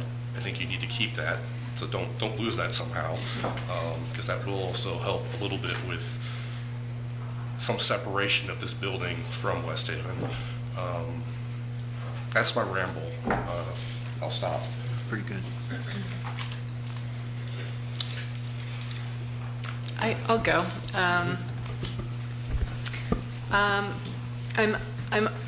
I think it's unfortunate. I think there's a missed opportunity here to engage more directly with the West Haven community in specifically the walk that seems very exciting, and everyone's imagination and on the plan. I believe, I would have liked to see an incorporation of the West Haven plan, a little bit more analysis of what they were envisioning and wanting in their connection to Main Street in this project. And I know we can't require you to cede land, but I think it is architecturally and from an urban perspective a really amazing opportunity to form a kind of public partnership, I think, with a community and the West Main Street community also. So I think I would encourage you to go back and look a little bit more deeply at that connection and how you can make it a little bit more meaningful, because right now it feels like a back alley. It feels like an access road to the cell tower. It doesn't feel, it's not a celebration of anything. It's sort of a shove you out of the way, because that's sort of what it is right now. So yeah, I'll start there. Would you mind pulling up the plan of the memorial walk? I know there's a sketch in the deck. I actually ran out of power. Can I plug in there, Kate? Just the outlet. I can ramp back up and share my screen. Apologize.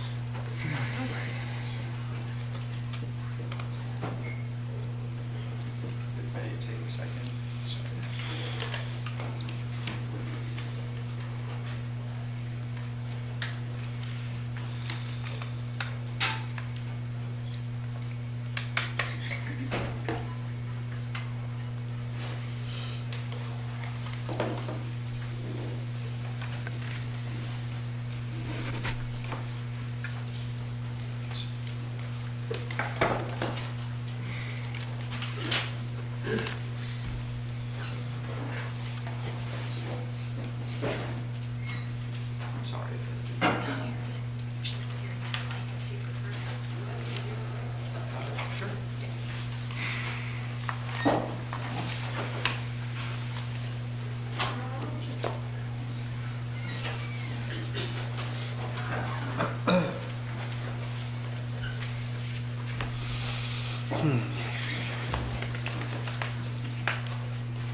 Not a bad idea. Yeah, that was the first one.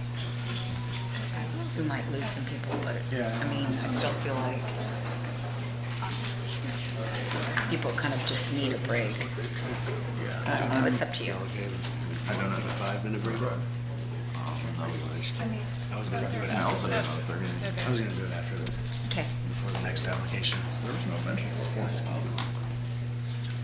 It's All right, Jenny. Are we good? Housing, so they don't do. Yeah, I'm live. Sorry about that. Housing fund, then they can go extra. I just thought, would you mind talking a little bit about the concept here? Maybe this was Eugene who has been working on this plan. I think he stepped I out. think I'm really curious about how you're going about connecting the historic bridge with this community. And as Kate mentioned, I feel there's a real opportunity there to kind of thread almost like a linear park or a vibrant streetscape. And I just thought just hearing from you would be helpful. Yeah, absolutely. Thank you for the question. So I think if I were to kind of back out, just to clarify something in general, if we look at the plan here and zoom in, the statement that we were kind of putting green lipstick on a plan and told to work somewhere is a bit mischaracterized, just because when you look at the plan, we were quite literally taking the backgrounds and finding a way to connect that to Main Street. So I just wanted to clarify that. From the east property line, there's 20 to 25 feet of a setback in order to allow this access. The renderings that we're showing at this point are highly conceptual. They're just spatially, in our first meeting with West Haven, they asked for more renderings to be able to depict the space. I showed it in plan, which were difficult to read. So they are highly, conceptual. In terms of the concept of the space, really making that a celebrated public entry, we're thinking about it as an intersection, an opportunity to connect through the property. So looking at the pedestrian promenade and Main Street as a key intersection.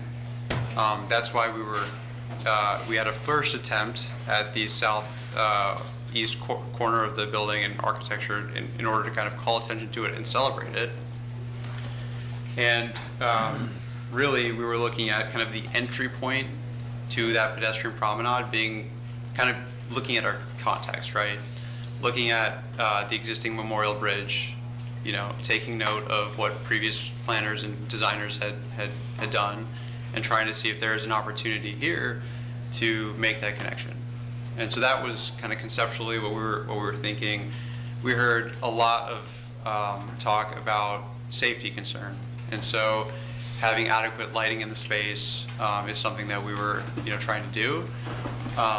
In the code, it talks about active use, in a certain depth, and so we're achieving that along Main Street, and we're trying to incorporate more of a depth as we turn the corner on the pedestrian promenade with the cafe that we're planning. So a lot of transparency, something that we'll be building out, and from day one, just really trying to wrap that around. As you can tell from this diagram, you have 2 column bays stretching back of active uses. So really just trying to make that an active corner and put outdoor seating there, make it just kind of an amenity for everybody. So, in terms of space, we were thinking about plant walk, we were thinking about, moments for adequate kind of tree coverage, opportunities for pieces of memorial art, things of that nature. And just going back to the comment about engagement, the opportunity to have a partnership here, I do want to highlight what we kind of went back to in the schedule, and I don't mean to belabor the point. And, we came to the city, we were told, to make an outreach to certain individuals and given contacts. And so we made that outreach. We've been trying to have these meetings, trying to be productive. And this is just a step in the process. I'm fully aware that there is a bi-weekly meeting. We're more happy, to join that and engage and to continue that. Get feedback about this space. How do we make it, something that everybody is proud of? How do we fulfill kind of the original intent of that connection? That's something that we're open to, right? I think something that was kind of misrepresented in one of the initial renderings when we were reviewing the package from West Haven's plans was this view up the stairs. And the view was up, and at the top of the stairs, there was nothing. And I think that did a disservice to the actual representation of of the future development, because I think any, planner, any design professional would be able to kind of go into the zoning ordinance, understand the goals of the city along West Main Street, and understand that, there would be development on this parking lot. And so I think right now, the way that it is depicted on the plan is that, you come up these stairs and you walk around the building. There very well may be an opportunity to kind of reorient that staircase if we're early enough in the process on the West Haven development to just continue a straight corridor. So you're not walking around a building and you're not tying into a historic right-of-way. You're tying into an actual setback that is contiguous. So there's a bunch of ideas floating around. We haven't necessarily had the opportunity to really have a productive kind of design and engagement, but we're very much open to that, and I thank you for the suggestion. Sorry for the long-winded response.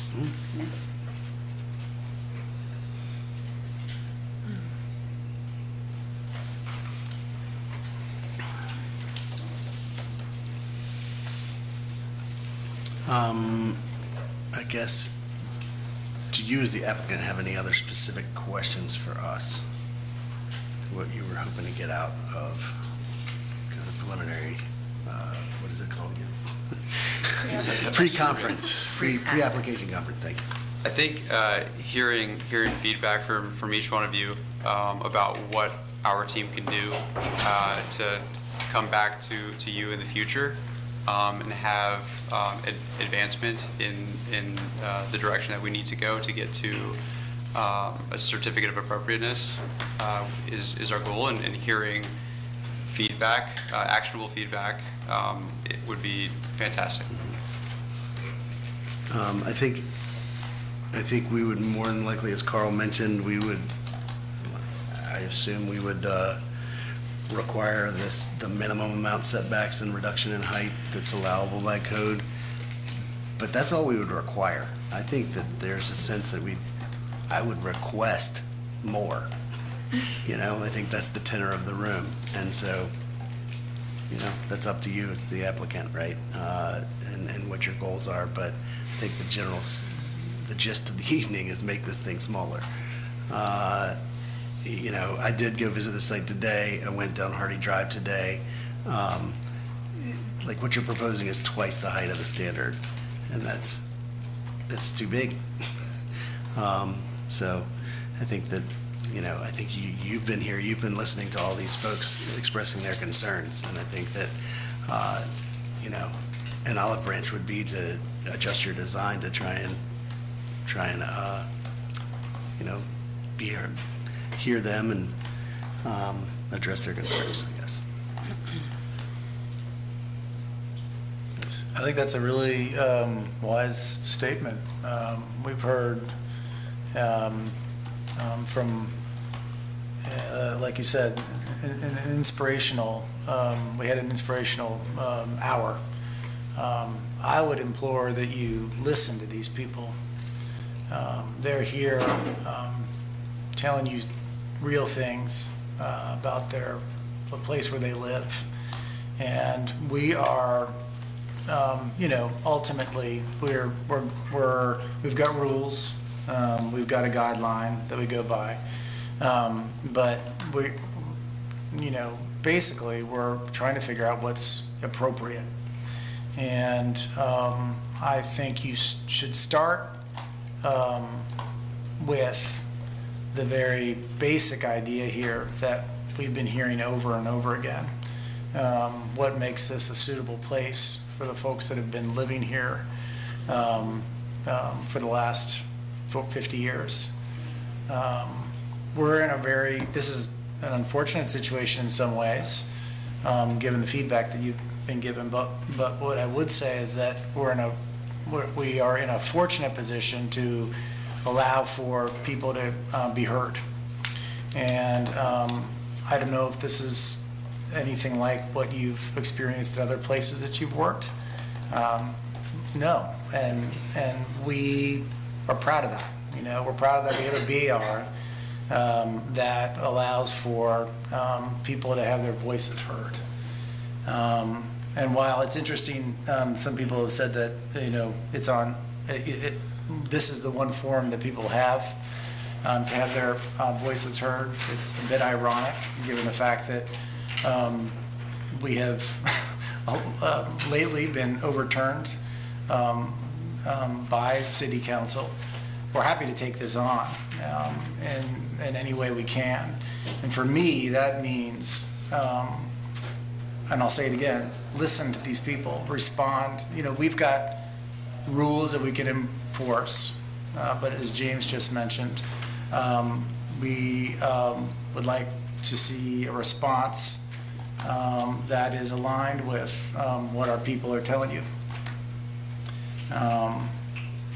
I'll stop there for right now. Thank you. I'm just curious, given the community engagement that was done during the spring of this year, how do you feel that you have responded to the community's concerns?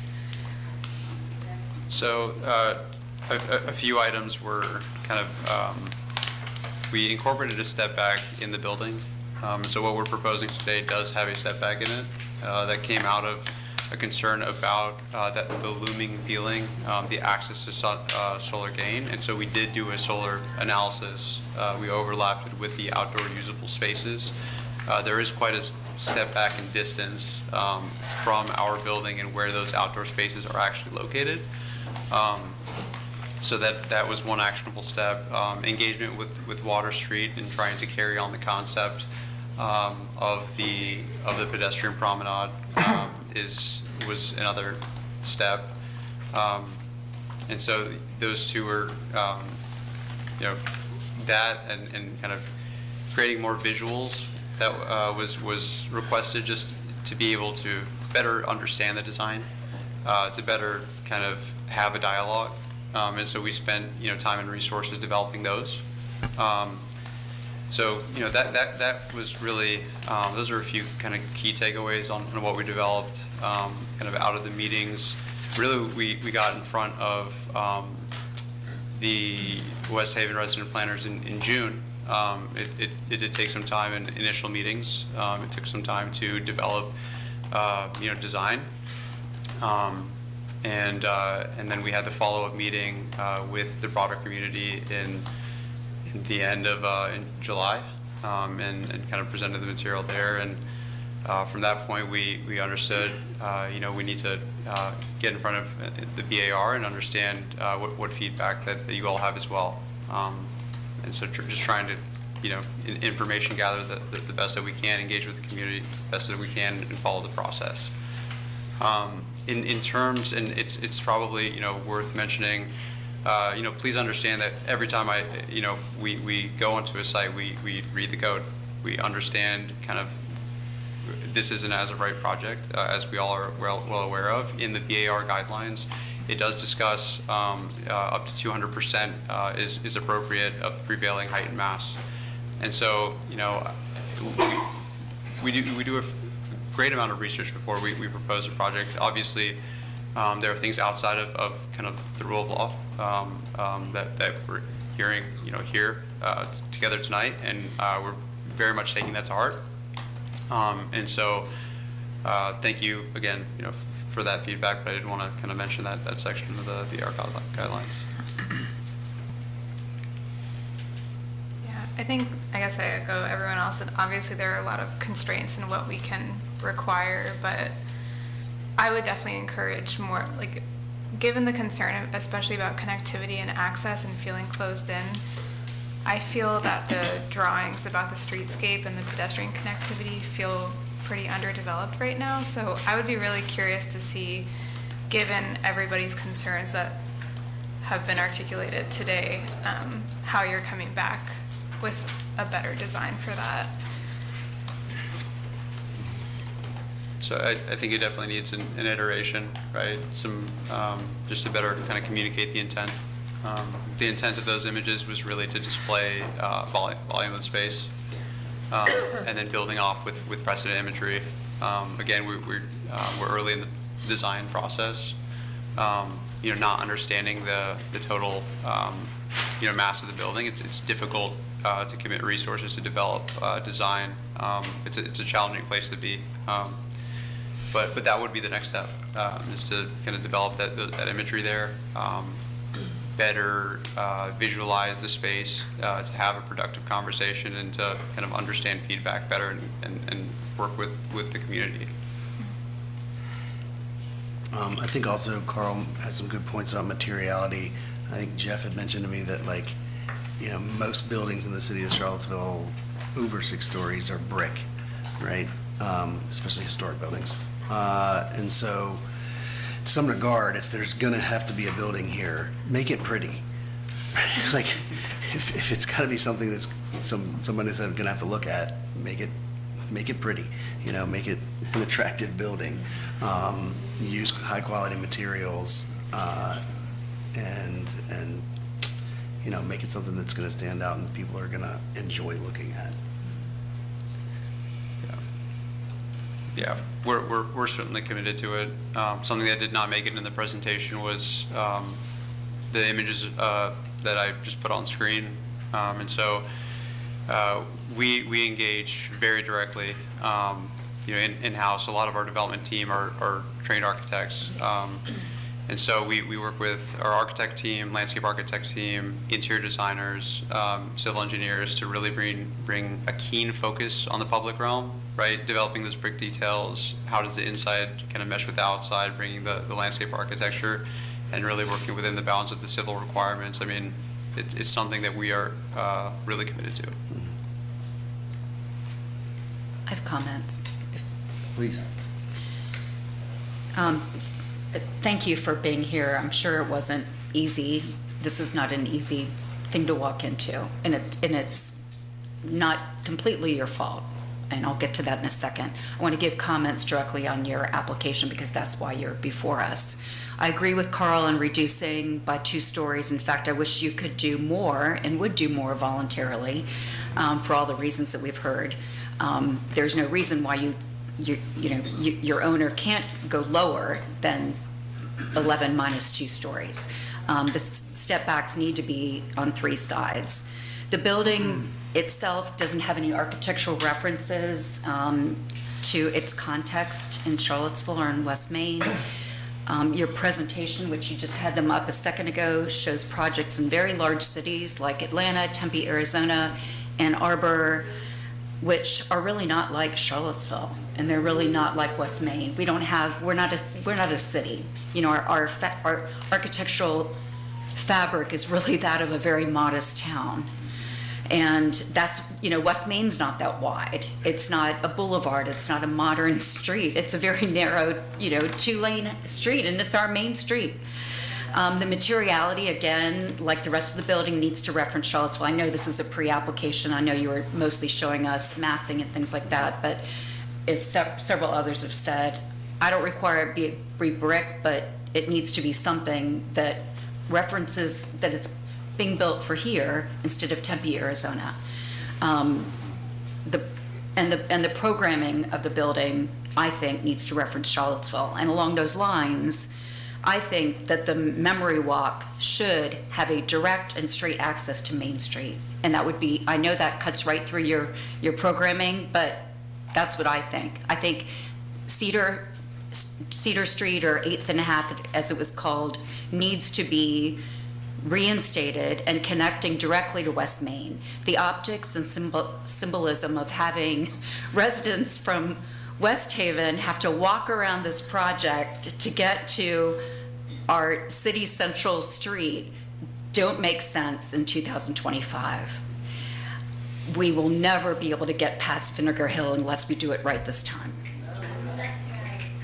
There has to be a straight line from the memory walk up to West Main.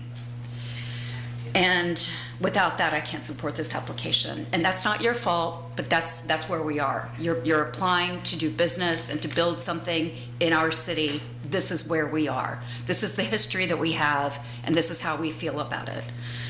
The very passionate opposition that you felt about your application, again, is not your fault. And I want to say this. You've walked into a maelstrom. You have been told that you applied for something that under our new zoning ordinance is by right, and you were entitled to presume that you could build that by right. I think we found out tonight how difficult that might be, and I'm not here to discourage you, but I want to say that it's the fault of our city for having adopted this ordinance, because now we're realizing that it is not what we really wanted, and I believe it was sold to us by outside pressure from professional planners from the beginning, and who told us that it would be our path to get affordable housing in Charlottesville. And it just is not that. And we're going to see this over and over again. And our board, which has very little purview, is being asked to be the backstop against something that none of us stood up and stopped. I would say, I was on the steering committee, as Carl knows, for the zoning ordinance, and I checked out because I didn't think that I could oppose it. And I really regret that now. This is my fault. This is Carl's fault also, because as he said, he voted in favor of it. It was, there are things that were done later, but he didn't stand up. Michael Payne also voted for this. There were 4 members of city council that voted to adopt this. Lloyd Snook was the only one who didn't. And we all, I might be wrong on that, please correct me. 5, all 5 did. And I'm not saying that Michael Payne didn't have reservations. Everybody did, but in the end, we adopted this. So it's all of our fault that we're sitting here, and that everybody from West Haven and advocates for West Haven have sat here now for, a long time, for 4.5 hours, to tell us what's wrong with our zoning ordinance. We should have known that. This is our fault. It's my fault. I'm going to say that now. It's really my fault, and I'm so sorry. Because we shouldn't even be at a place where you're looking at something that's 15 stories above your house. And by the way, the modeling on the West Haven, everything that's been done, is presuming that the redevelopment is done. It isn't looking at what the current view is. For Mr. Hicks, for this gentleman back here, for everybody who's on Hardy Drive today. If this redevelopment didn't happen, and I'm telling you, we know how long West Haven has been told it would be redeveloped. I mean, I was just thinking about Holly Edwards today. Dave Norris, all these people. It's been going on for, 20, when I was last on the Planning Commission 20 years ago, we were talking about redeveloping it. I hope it happens this time. I think you've got a good team. I think there's momentum. But what if it didn't? What if it's just the same and you're looking at, at 20 stories above you? I mean, it's not right, and I'm sorry I've gone on and I've gone on the soapbox, but it's just because I feel really bad for you, feel bad for these people. It is our city's fault for having adopted this ordinance. The last thing I'll say is, I would like to ask everybody in this room that doesn't want this to be built by right to contact your city councilors. Now, the city staff has said that the old zoning ordinance is still in effect, or it's about to be readopted by the Planning Commission any moment now. Well, Judge Worrell said no, it's not in effect. And I mean, we have no guidance right now. We're in this weird place. But in this moment, contact your city councilors and your planning commissioners and tell them that this zoning is not appropriate next to West Haven. It may not be, and that we do need some special use permits. We need some backstop. We need, in certain contexts, we need to say, no, you cannot build 11 stories and 150 feet by right next to West Haven, next to a single family neighborhoods, next to places where it just doesn't fit. So please tell them. I know that you spent a lot of time today, but we all have to tell council this. It just can't be done. So please tell them not to reenact this ordinance as it was passed, because we'll be sitting here as this board with very little purview. All we look at is exterior, not zoning, not use, not all the things that, that a planning commission could look at or city council could look at. Our purview is so limited, but our hearts are with you. It's been really, I'm on the edge of tears, guys, and because it is my fault. It is our fault that we did this, but we have time to undo it, and we have time to make the zoning right, and maybe this applicant will still be able to, develop something where it is. Will you stand with us? What? When we go to council, will you stand? Oh, yeah. I fell down on my job. I gave up. I gave up, and it's my fault. So anyway, sorry to go on for so long, but,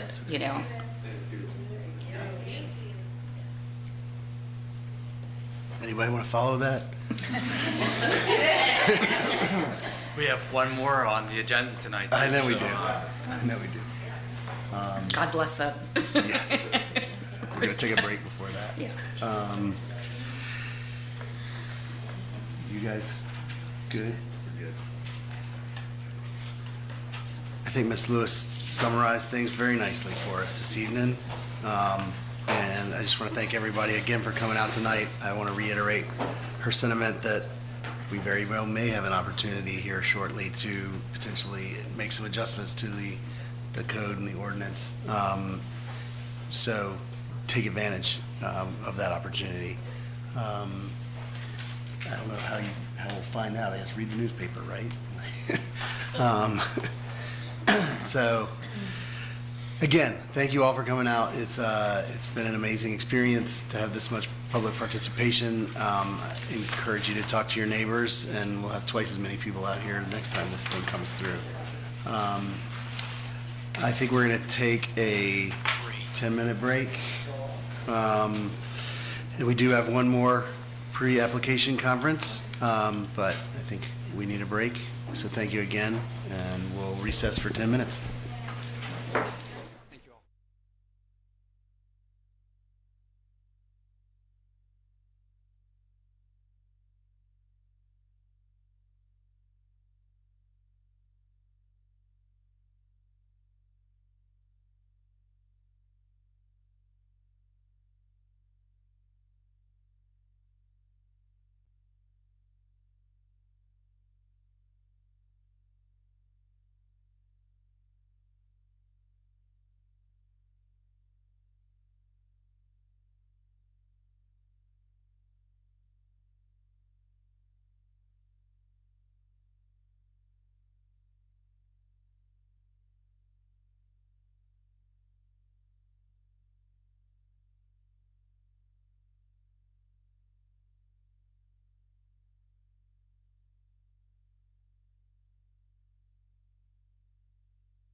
Sherry, Mr. Matthews specifically requested that you tear into him.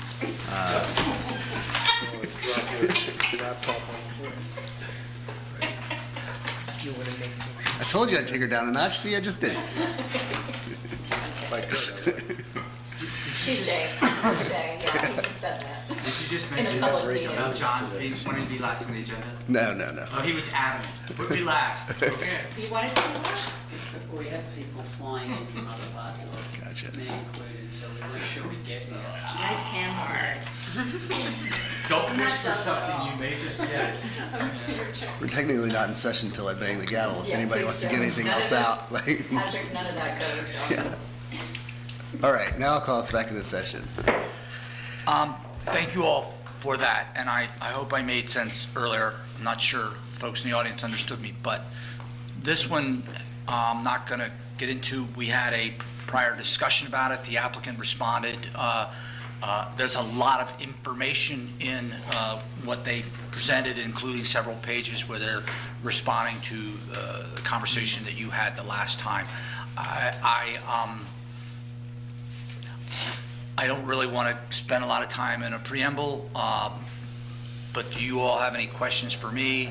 And, all right, and then, No, I think we'll just hold the applicant to the same rules we held everybody else at 10 minutes. And I think I would just ask that y'all do focus on maybe pointing out where and how you reply or respond to our previous comments. That's always really beneficial. and if I could just offer, at the end, I have 3 items that I must talk to you about.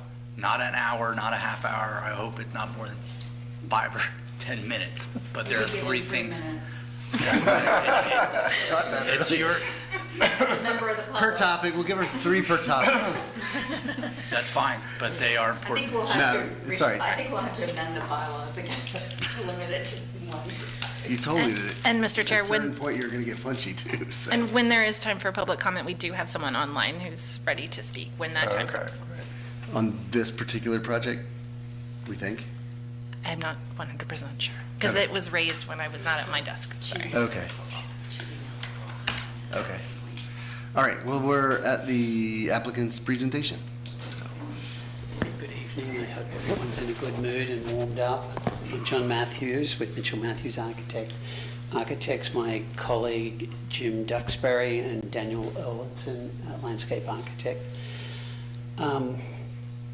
We're back again primarily to ask for your permission to allow us to retain, protect, and build behind 204. That's really the gist of it, 204 Southwest, or 7th Street Southwest. And we're here also to make sure we interpreted your comments correctly from the previous meeting and to make sure we're headed in the right direction as this goes forward. So that's really the gist of why we're here. At our previous discussion, you suggested a number of refinements. Could we have, who's got that? Yeah, at the previous discussion, we suggested, or you suggested a number of refinements, and we thought many of those suggestions had merit, and we've tried to include many of them in this latest iteration. Also, since our last meeting, which was June 17th, we've added 2 small parcels to this project, and if there was an image up there, we would show you what they are. One's a vacant lot on the corner of Southwest 7th Street, or 7th Street Southwest, and Delavan, and the other's the building next door, which is 613 Delavan. The addition of those 2 small parcels has allowed us to make a number of moves that have permitted us to incorporate some of your suggestions. And we'll go through these rather quickly.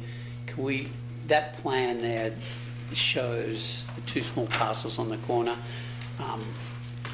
I can go fairly quickly. I just don't want to go so quickly you don't follow me, but you can tell me to slow down.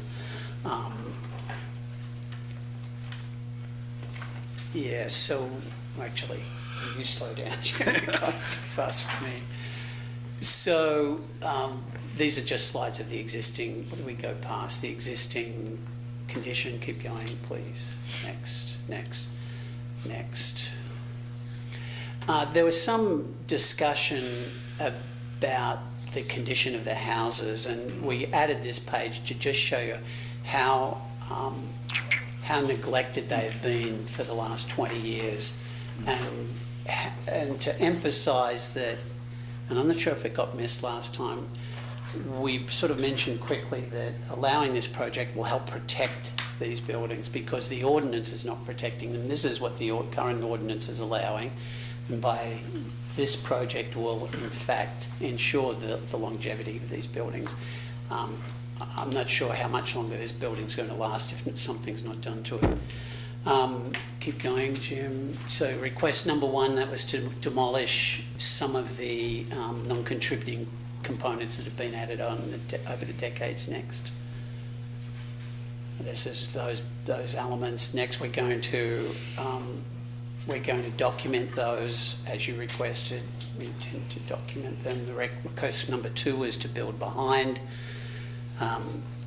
these contributing or individually protected structures, and then we showed you examples of projects that are very similar, that are in design control districts that you had supported previously. Next, these are those buildings. Next, these are those examples. Keep going, Jim. Again, if I'm going too quickly, please ask me to slow down the concept. This is our zoning. We met just this last week again with zoning on some of those grey areas that you discussed tonight to get clarity from zoning and planning that we were interpreting it correctly. And so I believe we are totally clear on all the zoning issues, especially the grey areas. And I won't bore you with what they are. So comment, keep going, Jim. So this is the roof plan, and this sort of encapsulates what your comments have sort of generated. The building, the massing, the primary comment that we heard from a number of you was, can we adjust the massing and move it to the back of the building? This shows that. It's not very well on this slide, but we've moved the bulk of the massing, the taller part of the building, along the railway line, and then the various shades of pink or salmon show the step back vertically or the step up vertically from 7th Street Southwest to the back of the property along the primarily along the railway line. And later on, some of you mentioned shadows. The majority of the shadows, we do have some shading diagrams, are cast on the tracks and on the backs of the properties on West Main, because south is to the bottom of this page, so the sun sort of casts the shadow in the other direction. Next, so some of your comments. Can the building height along 7th Street be reduced by moving the massing back? The answer is yes. This diagram shows that. The post-shade areas, the hatched areas, are where the original concept, the original iteration was. We've moved the centre of the building back 114 feet from the street. Wow. Now, they can't do that on the project you just looked at, but we were able to do it. The building, there was some commentary about the building getting larger. It really has marginally increased. It's been reconfigured. There's a whole lot of changes that go on that you don't see and that you're not really involved with, but the overall size of the building is not substantially different. We've stepped down. I think a few of you asked us to step down the wings. We've stepped those down, and we've stepped the building back. And again, that little item D shows the height of the building at the very back, fronting the railway line. Next. Comment number 2, articulate building facade to be more sympathetic to the scale of the houses. Yeah, and in this one, what was important to us was sort of that street facade. And by removing the brick towers that somebody objected to last time, it allowed us to kind of think of this 2-story volume stepping up along with the houses to kind of pull them into the street facade. And then the upper portion of the building, kind of the material palette dropping back. So you got the strong brick base kind of at that pedestrian level. And then behind the houses, we did keep a 1-story element. You can kind of see it in this For some reason, these are very fuzzy. But that element is the amenity space. So that amenity space will open into that courtyard, and we'll have a photograph of or a rendering of that kind of view. But the idea is that you can, that brick kind of wraps back around behind it, adding kind of a backdrop to the building. Yeah, these images are far, far better. I'm not sure what's happened in the translation here, but these are horrible compared to what they should be looking like. We're seeing them fine on our computers. Yeah, we have them up on ours. Yeah, 'cause this is like Okay, a lot of work went into them, so They're beautiful. it's problematic for me to see them like that. So the third comment, we could go quickly, could the entrances be moved? Yeah, and I think the idea was, originally we were going to walk between these two houses, and you all kind of questioned whether that was maybe the most appropriate entry point. So we, from a student standpoint, where A is marked, that'll be the primary entry for students coming and going from the project.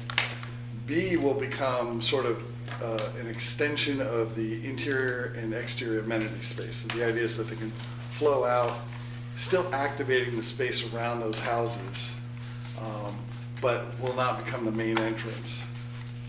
So I think we took that to strengthen that upper corner to get that flow of students right to Main Street into the train station. Yeah. Number 5, develop the courtyard space with properly scaled trees to make exterior an extension of the interior. Now, Dana's going to speak about the landscape, but we spent a lot of time on this courtyard. Yes. Yeah, and I think, again, the idea was an extension of that amenity space into a outdoor amenity space, and really activate the existing buildings on the backside. And here we're kind of hinting at potentially opening up the back of the building so that you can actually utilize that interior, that kind of first floor space. So somebody could come in the front door off of 7th Street, walk through this, and then come into this view into that courtyard. And then with the properly scaled trees, I think we can really create a nice shaded area as well. Yeah, and so one thing on this is that we are impacting the back of that's 208 there. You can see that this terrace opens both off the new building and off the old building. We're going through one window, but we're making it quite wide, so we need to make sure you're comfortable with us opening the back of that. I think it does a lot for the activity and the interaction between the two buildings in that courtyard, but it's just something to be aware of. 5, provide rendering views from the new building to the rear. That's it. 6, how does the grading at the houses work? Yeah, and again, here we're kind of combining where the pink masses represent the mass of those two houses, and then the red bands represent their floor levels, and you can see nothing quite lines up except for that one first floor on 208. So that's why we thought that's where we could make a connection to that plaza. And the heavy black line is sort of the grade line at the building, the new building face. As it slopes down on 7th, then it steps back to where that amenity space, you can kind of see that glazed zone back there, that's all amenity, and there'll be some doors out into that as well. And that colonnade above is open to another terrace that goes back another 70 feet. So it's a little hard to read here. Maybe there'll be a better view. But let me remind you that there's a 3-story drop across the front of the building down 7th Street. So it's a really challenging site topographically to have your front facade on that steep slope. What is the pedestrian experience along the sidewalk? This was a question I think we were all interested in knowing the answer to. Well, and the idea, again, here was to create kind of a porous nature as you walk up that street. So it's not about a continuous building face, but it will feel more like 4 separate buildings with courtyard space and access between them. So we feel like the flow of people in and out, the way it'll be lit, the landscape lighting, which Dan will talk about, sort of the feel that will lend itself. And the minimal porches. These have porches, but they're not super big. Yeah, so Sherry, you were concerned about the porches. Those porches are staying. We're not touching them. We'll be repairing them, but there was some concern, I think, that we were somehow moving those, but we're retaining those. Did I jump ahead here? Recognise and honour the houses. So we intend to recognise and honour those houses as follows. We're going to repair, rehabilitation and long-term maintenance of the houses. The houses there will be an introduction of programming that is consistent with the residential nature of the entire project. We're honouring these small structures by saving them, carefully repairing them and incorporating them into a larger residential project. Through our actions in retaining and repairing the houses, we're acknowledging that the important surviving structures that represent Charlottesville's architectural legacy and history. And to further distinguish these buildings, we intend to provide individual names for each house. We thought Hawkins Cottage and Cottage 1 and Hawkins Cottage 2, or Hawkins House 1, where Hawkins House 2, whichever BAR would think would be more appropriate. We're fine with both of them. And we intend to also provide historical markers giving a brief history of these houses. BAR comment number 9, can the vertical brick elements be removed? There was a comment about them. You can see we have removed them. And this is an elevation, we'll just flick through these. This is an elevation of that street face. It doesn't really do justice to the slope, but you can see how far back that centre portion has moved. These trees also represent what Dan is going to talk about as best we could in the landscape plan. And remember, in front of those existing houses, there's not much space. We can't move those existing houses back. This is another example of that streetscape, which I think will be a vast improvement over what's there now. And I don't know if you read some of the commentary in Seaville today that spoke about this site as being moribund, and I think that's a pretty good description.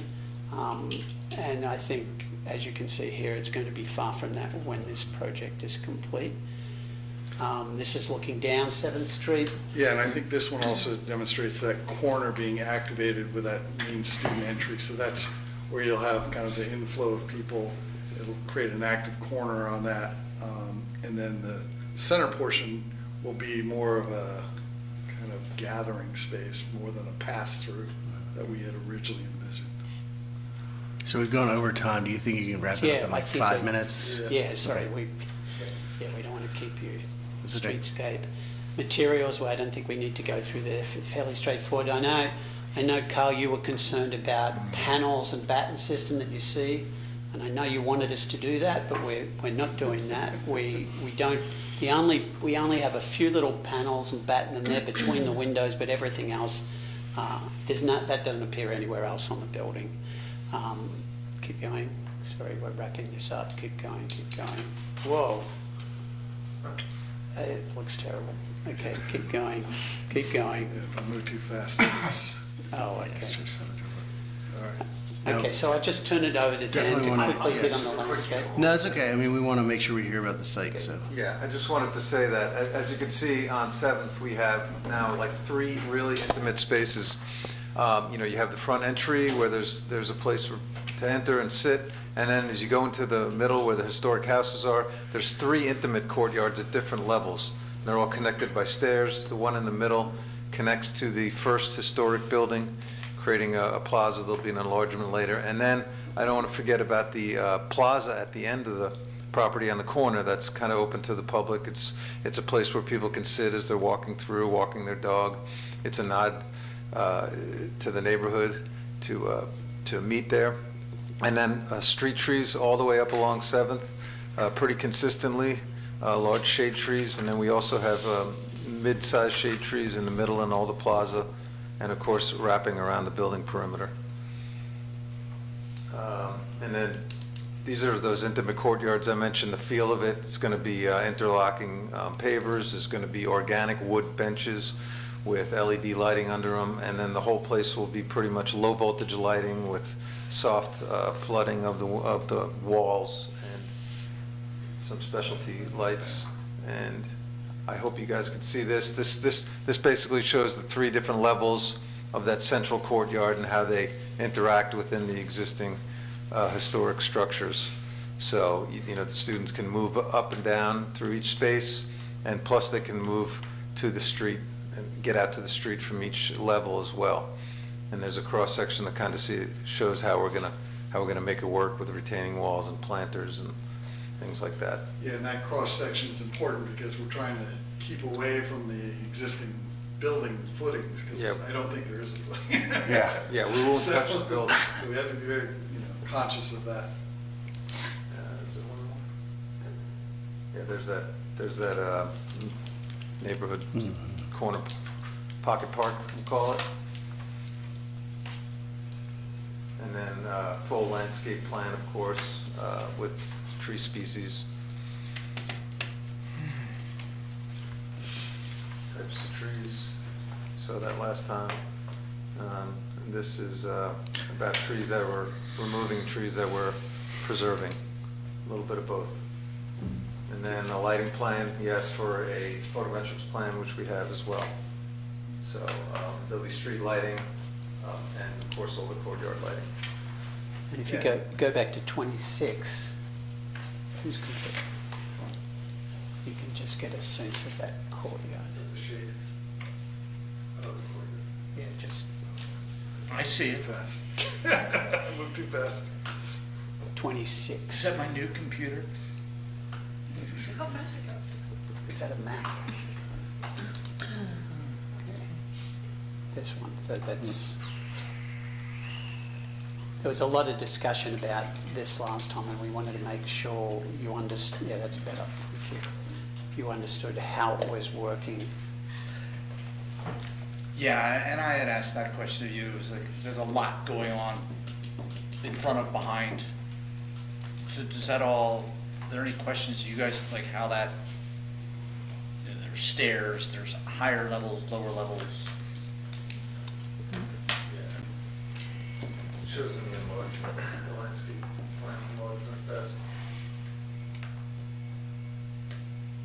So we're done. I think we can try to answer your single question or questions. There are, is there some, So we've been allowing public comment and question tonight on pre-application conferences. You said you had somebody online. Do you want to? Yes, James Snyder, if you'd like to unmute. Hello, can you hear me? We can. Okay, thank you all. First, I wanted to mention my name. I'm James Snyder. I'm an original owner at 206B 5th Street Southwest. That is one of the cottages that were built in 2005, along with another project across the street. I'm talking tonight about a couple of things, listening to the earlier discussion.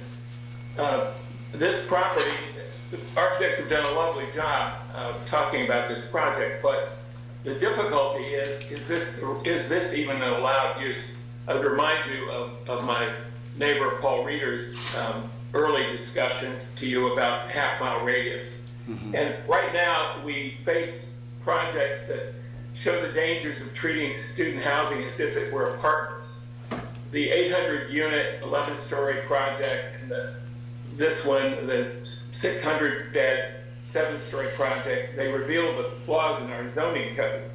It's as though the Starship Enterprise landed on a small, heavily treed village in this little site. So that's not really planning, that's market speculation, which has overwhelmed community fabric. The problem is the ceiling of the RX5 zone has become the floor. If you read the intent, it was supposed to develop duplexes, cottages, fourplexes, middle housing. Instead, what you have now is that they've gone to the maximum because they can't. Student housing is an asset class that is economically much more competitive than any other use. So as long as you're allowing this, that's all you're going to get. They can finance it. The company that does this is very skilled at this. they rent by the bed. And so what you're not going to have is any affordable housing. You're going to have student housing, and you're basically going to be selling density. You're going to get a pile of money, and that's what you're going to have. The problem is you're going to risk the neighborhood character.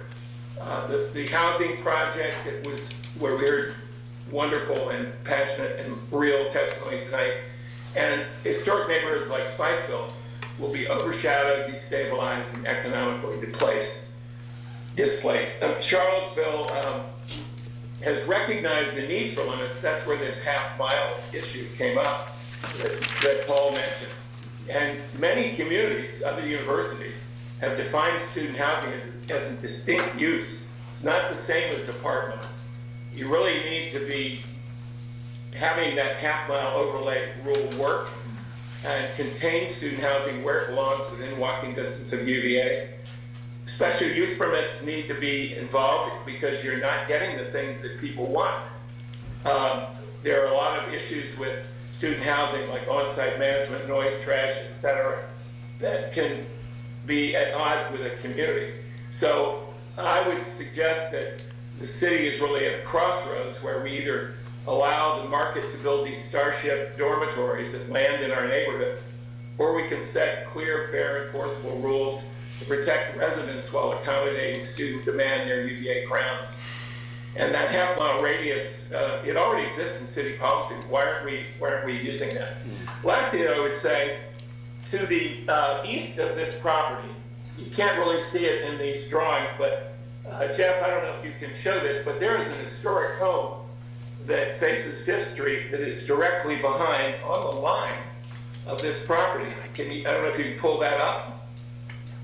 That house, which was built and continues to be occupied by the original family, as well as the Oak Grove cottages, literally are going to have this 7-story building right on the property line.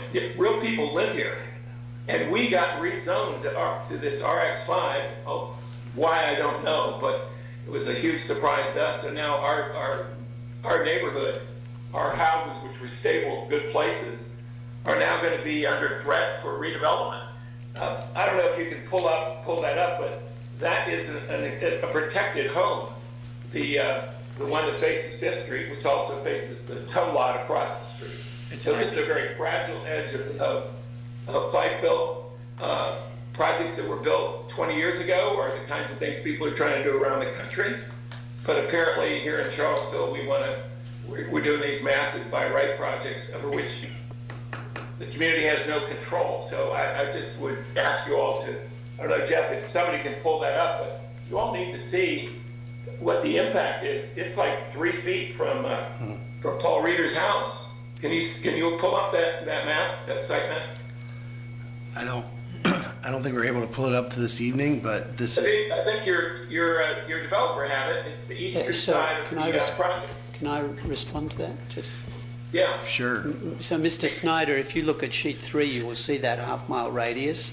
So we do enforce it. We would not. I mean, we do abide by it. We Hang on. Let me finish, sir. I let you. I would like to see the concern about the edge condition where an historic home individually protected.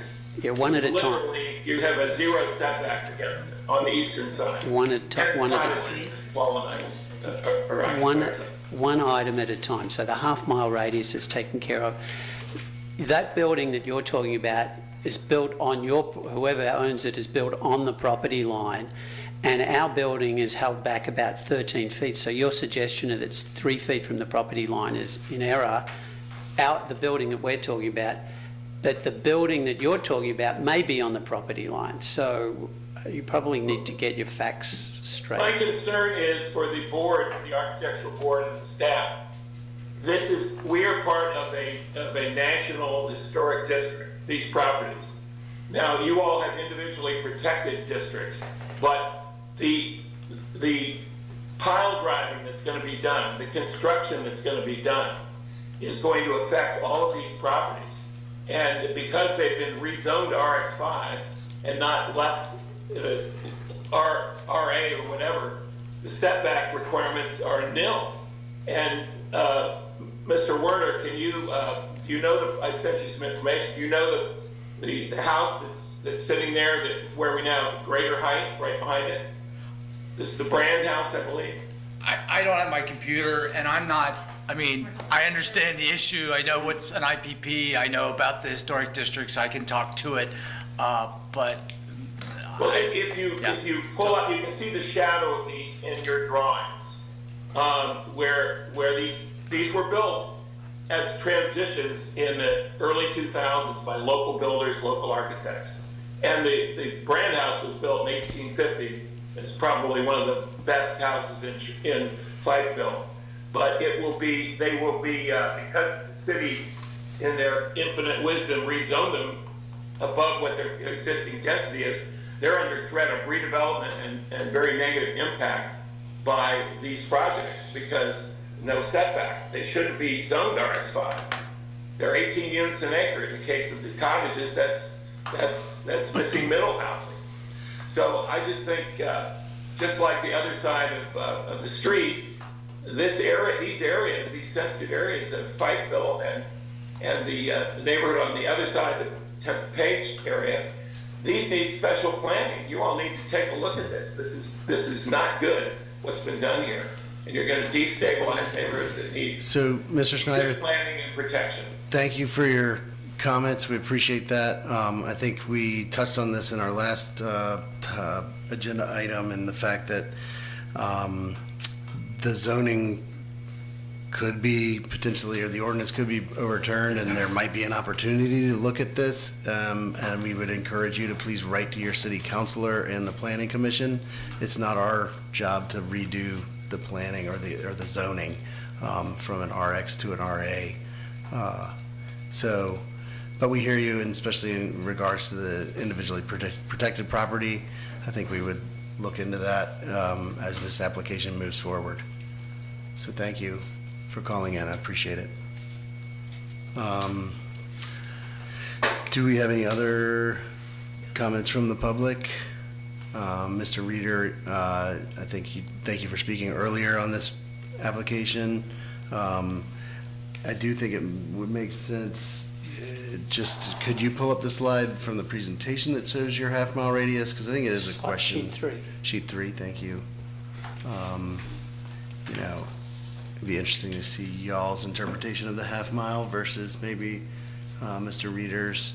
And it is a good question as to maybe how the city defines where, is this orange boundary, like, what's that coming from? Is that? That's UVA property. Sure, but I would argue that that's not central grounds per se, that's we the discussed hospital this district. with Mr. Frias Okay.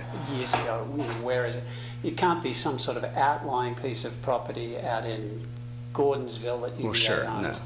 but it's the contiguous grounds of UVA. It's not meant to be measured from the rotunda or the center of the lawn. I also don't know if it's meant to be measured from the outskirts of the hospital, which is not central grounds. That was what I was. Sorry, I'm speaking right now.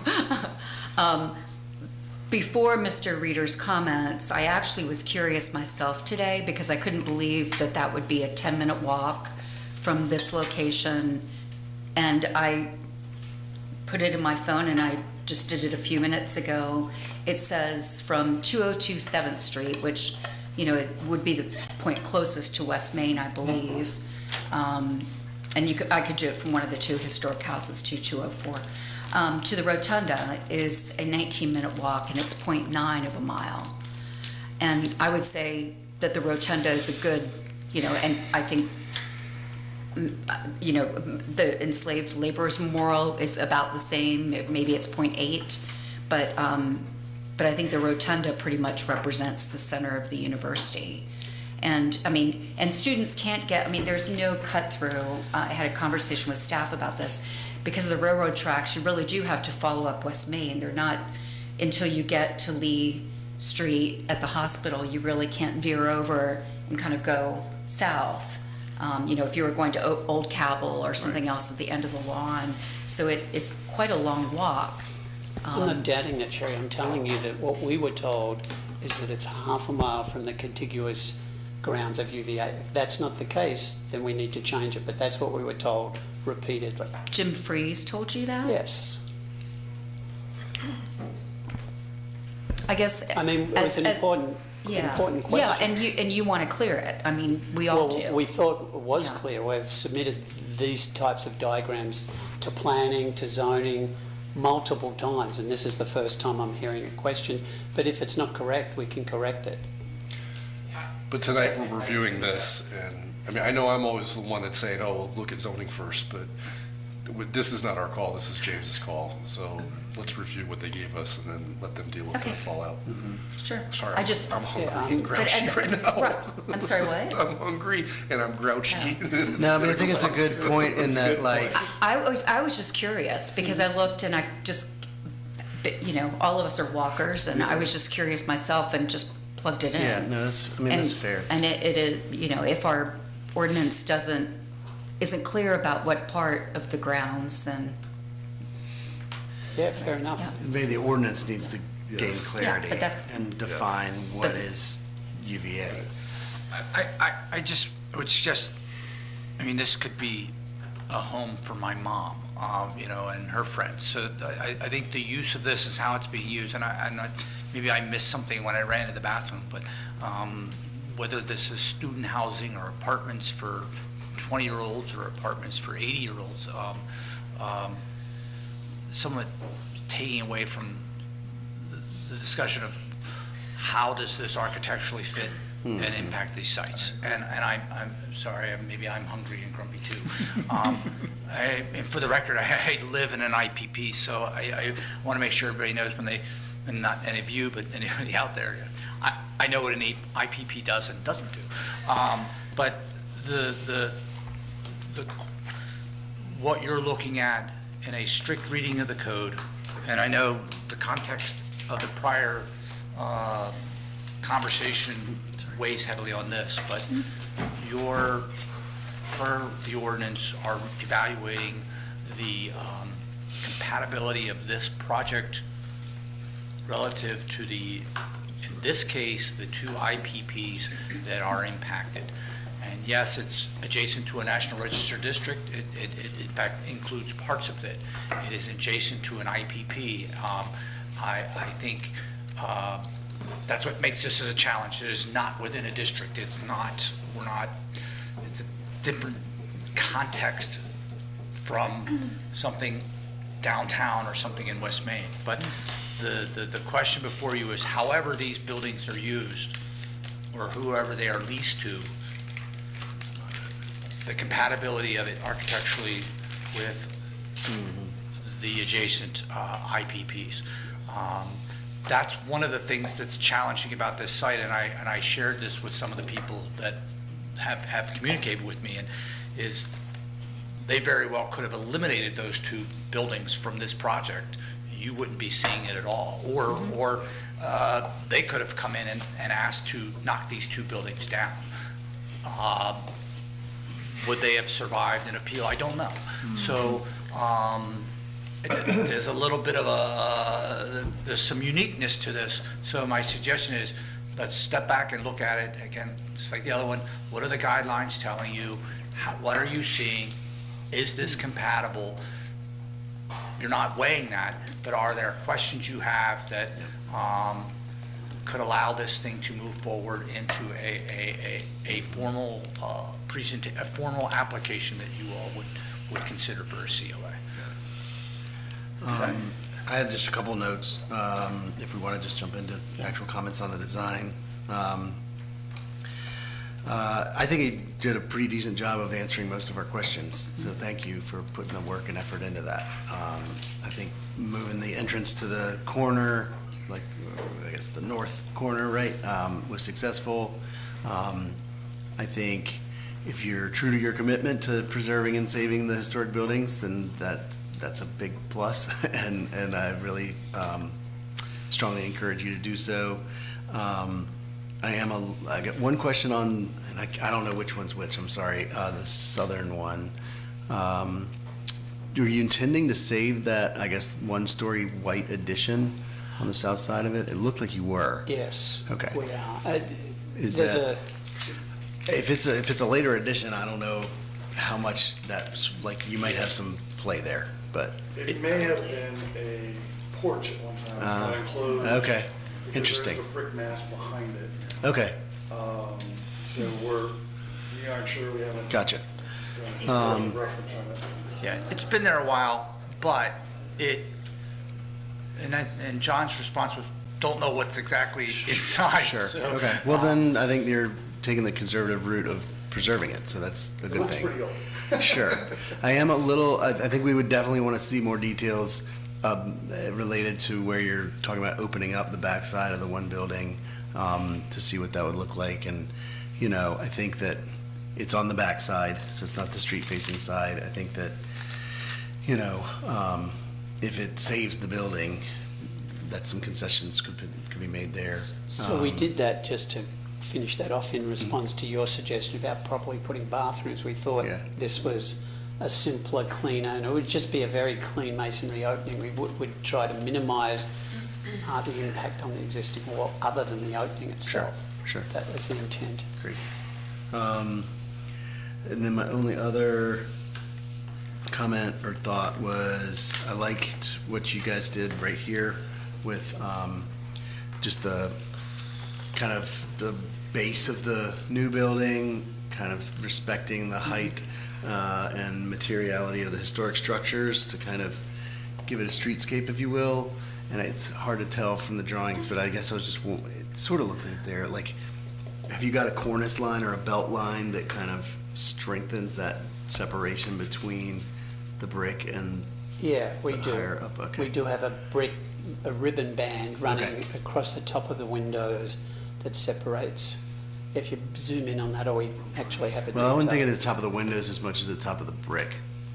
Well, the top of the windows in the brick, which goes, yeah, you can see it a little bit there. It's a bit fuzzy.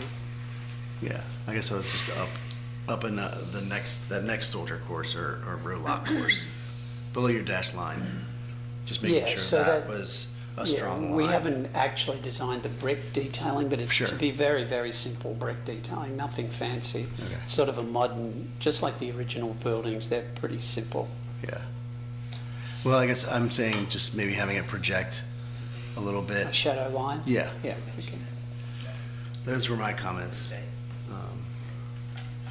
So, I just took and ran with it, but somebody else go. I just have one little comment, but just because we haven't talked about it yet.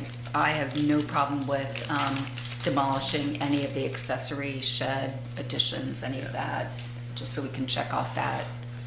I think we talked about it last time. But Yeah, I think we did, but it's specifically been presented Sure. tonight and they're called out, so.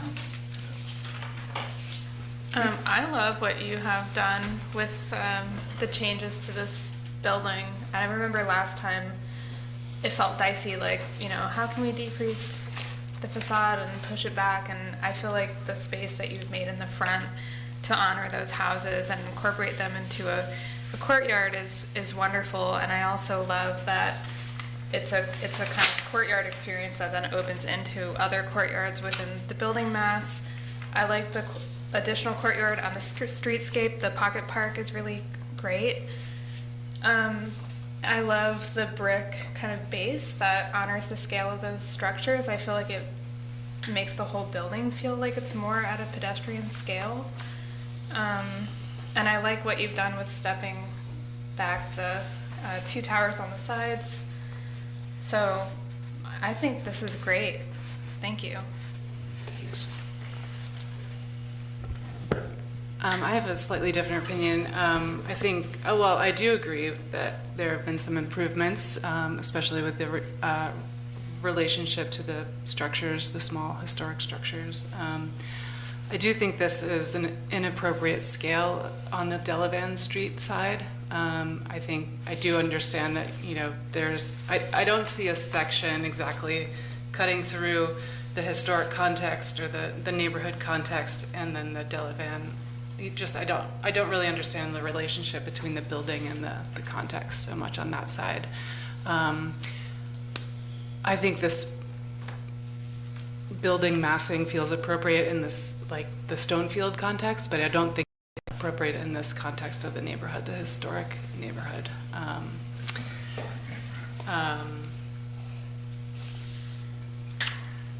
I would seriously hesitate to approve this without some more reduction in height along the Delavan Street side. Yeah, right now, what you're seeing there is sort of this piece here. That is a 3-story element facing on the Delavan, which is what's required. No more than 3 stories or 44 feet. So, and then we step back the required 20 feet. So that is sort of what the zoning ordinance says right now. Trying to find that right. So just to be clear, there's a step back, then we have 3 stories, then there's a step back, and then, so I'm not quite, we probably need to give you a section as you requested so you can understand that it doesn't, there's quite a distance from Delavan. And what we didn't mention, and our civil engineer is not here, is that Delavan Street is really narrow. We're giving up some of our land, I'm not sure that's the correct term, but we're easement. We're going to donate some of that land so that we can widen the street for emergency vehicles, and it's on us. We don't have to do that, but we thought it would be more appropriate to have a street that's more regular. So that it increases that width even more. Okay. I have another question about the courtyard on the 7th Street side. Are you controlling access in any way? Well, with gates or things like that? To what? To the street? The building itself will have serious access control to the building, but we hadn't planned to have control to the terraces that are accessible by sidewalks.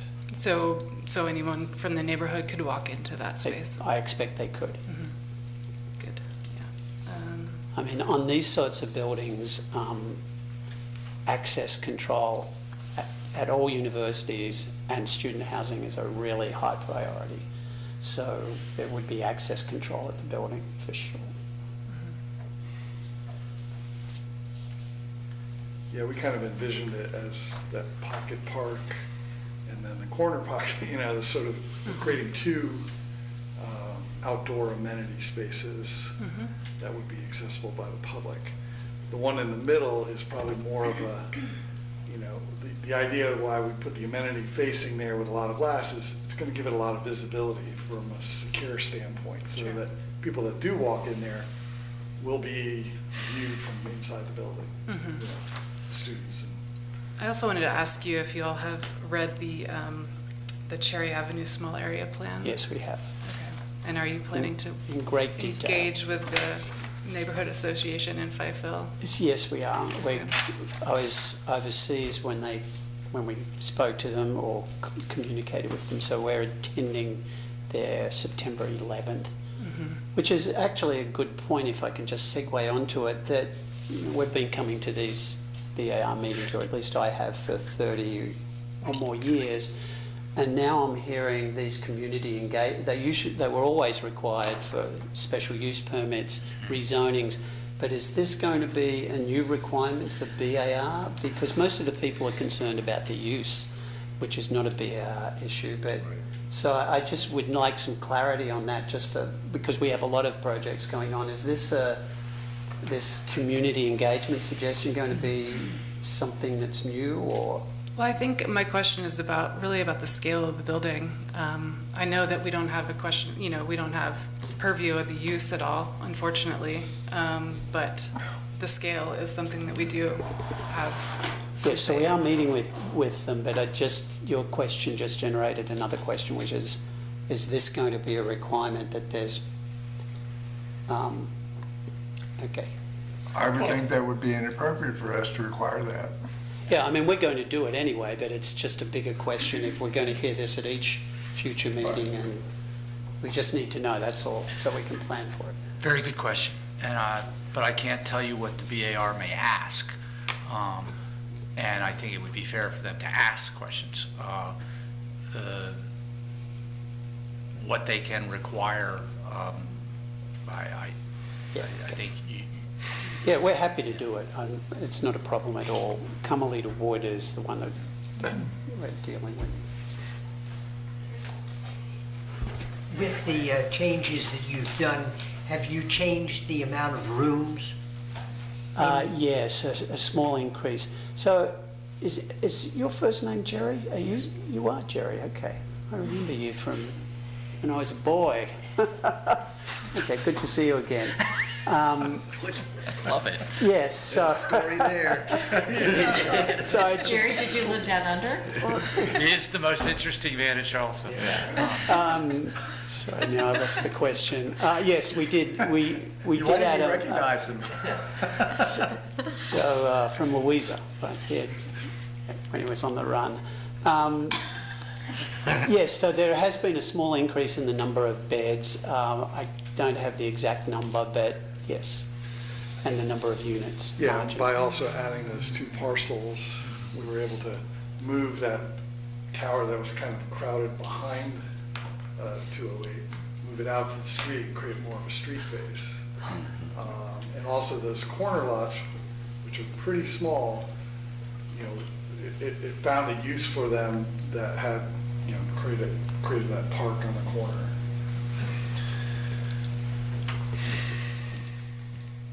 Well, my general comment is I think you've responded very well to the questions that were asked, and I like this design for what it is very well. I think that I don't actually have any other requirements or requests on my behalf. I think that you've done a good job here. I like the building. Thank you. Yeah, I think should be commended for listening to our concerns last time. I have a question. Are you proposing a new sidewalk on this? On both 7th and Delavan. And does that increase your frontage? Because I see in the site plan, there look like very nice trees on the streetscape.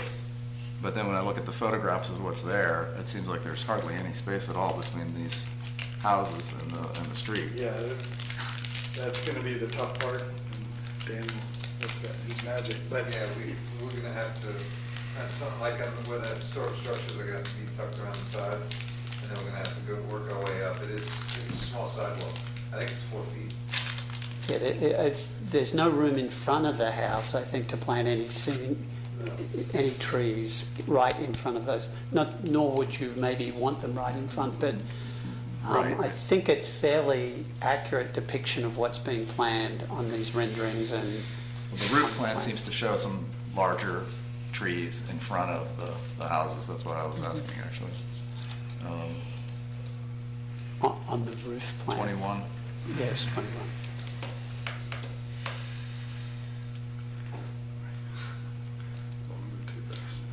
So, oh, sorry. When we're done, I have a question for Jeff. I was going to say, I know Carl is a big fan of trees, so he's paid special attention to putting I'm a fan of trees that actually get planted. Right, I guess that's part of the question. Well, yeah, our intention Is this is to... doable, what you're showing here on the site plan? And I don't want to, first off, Carl's just big across the board. I'm just an average size interest in trees. Believe it or not, I have an undergraduate degree in forestry, so I do understand trees a little bit. And if I could offer, and I know this is going to have to come up in the site plan, but we see a property line and a building, and then we see, you know, trees. And there's something I've been raising internally with my colleagues is, you know, that tree wants to be round, but it can only fit so much. So I think this is one of the wayward things, or one of the questions we need to resolve internally again, also about tree cover, because you know, a tree wants to be 60 feet, 40 feet in diameter, and putting in a space that only allows 10 feet. I think we have It's about it's another situation where, like John would say, where's some clarity that they need on this. I think we have about 12 or 14 feet, and this is a good one to show Mr. Snyder, the guy that called in, how close his house is to the property line, and the 3 feet he said our building is really back about 12 feet for what it's worth. this depicts it more clearly. I think what would be helpful is to see the articulation of, like, the actual tree planters, like where they're being planted on the street and how wide they are, because I think typically, like, we wouldn't recommend a tree to be planted in anything narrower than like 5 or 6 feet, you know? But my understanding from the palette, I mean, I just assume that most of these trees on the frontage here are like smaller understory trees. Is that? More and upright and narrow and a little bit smaller, yeah. Yeah. But, you could do like maybe an enlargement of that area, like you could see what. That could be helpful. Yeah, it's interesting, the Zelkova is planted on West Main Street. I'll be quick. You notice how well they've done, and that's just 18 inches. I'm not suggesting we plant in 18 inches, but it's amazing how they've survived and how, in just an 18-inch planter, and how big they are. Whoops. Can I ask a few questions, just since Oh, this sure, plan's up? yes. So what is the height of, is this 6 stories? So the maximum in this area is 7. 7. So we're stepping down. This building is very complicated based on the ordinance because it's modulated, and we're building in modules. So I believe right there it's 7 stories. But those buildings in the... Oh, I see, because you've got the change of grade. Yeah, it's a 3-story drop from top to bottom. And then from here to, so for That's here, 3 stories. That's 3 stories above. And in the front, is that 3 stories too? No, that's 6. Oh, okay. Jim, is it? Yeah, this is 7 right here, but the corners is where we step down. And actually, there is a line missing right there, but. Yeah, it's probably easy to understand this in those elevations. So I unfortunately, I'm seeing this all for the first time, so I'm a little bit behind. So I'll just give you my initial thoughts.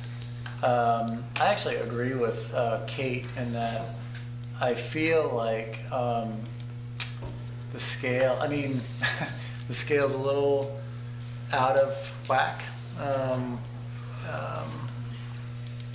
I think, for one thing,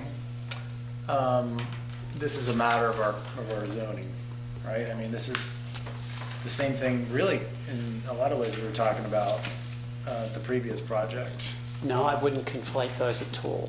I would think that would be a big mistake, yes. Why? Because they're totally different sites and they have different issues, different forces acting on them. But anyway, finish your point. But I think there needs to be a balanced view, and conflating this with the previous project, I think, would not be fair. But I guess what I'm saying is that I mean, this is a massive increase in scale, adjacent to a pretty particularly special neighborhood in our city, and all that being said, I think my more particular response to this would be, when you look at the elevation, you've got 2 towers that are pretty much the same size. One's lower because of the elevation, it's moving down hill.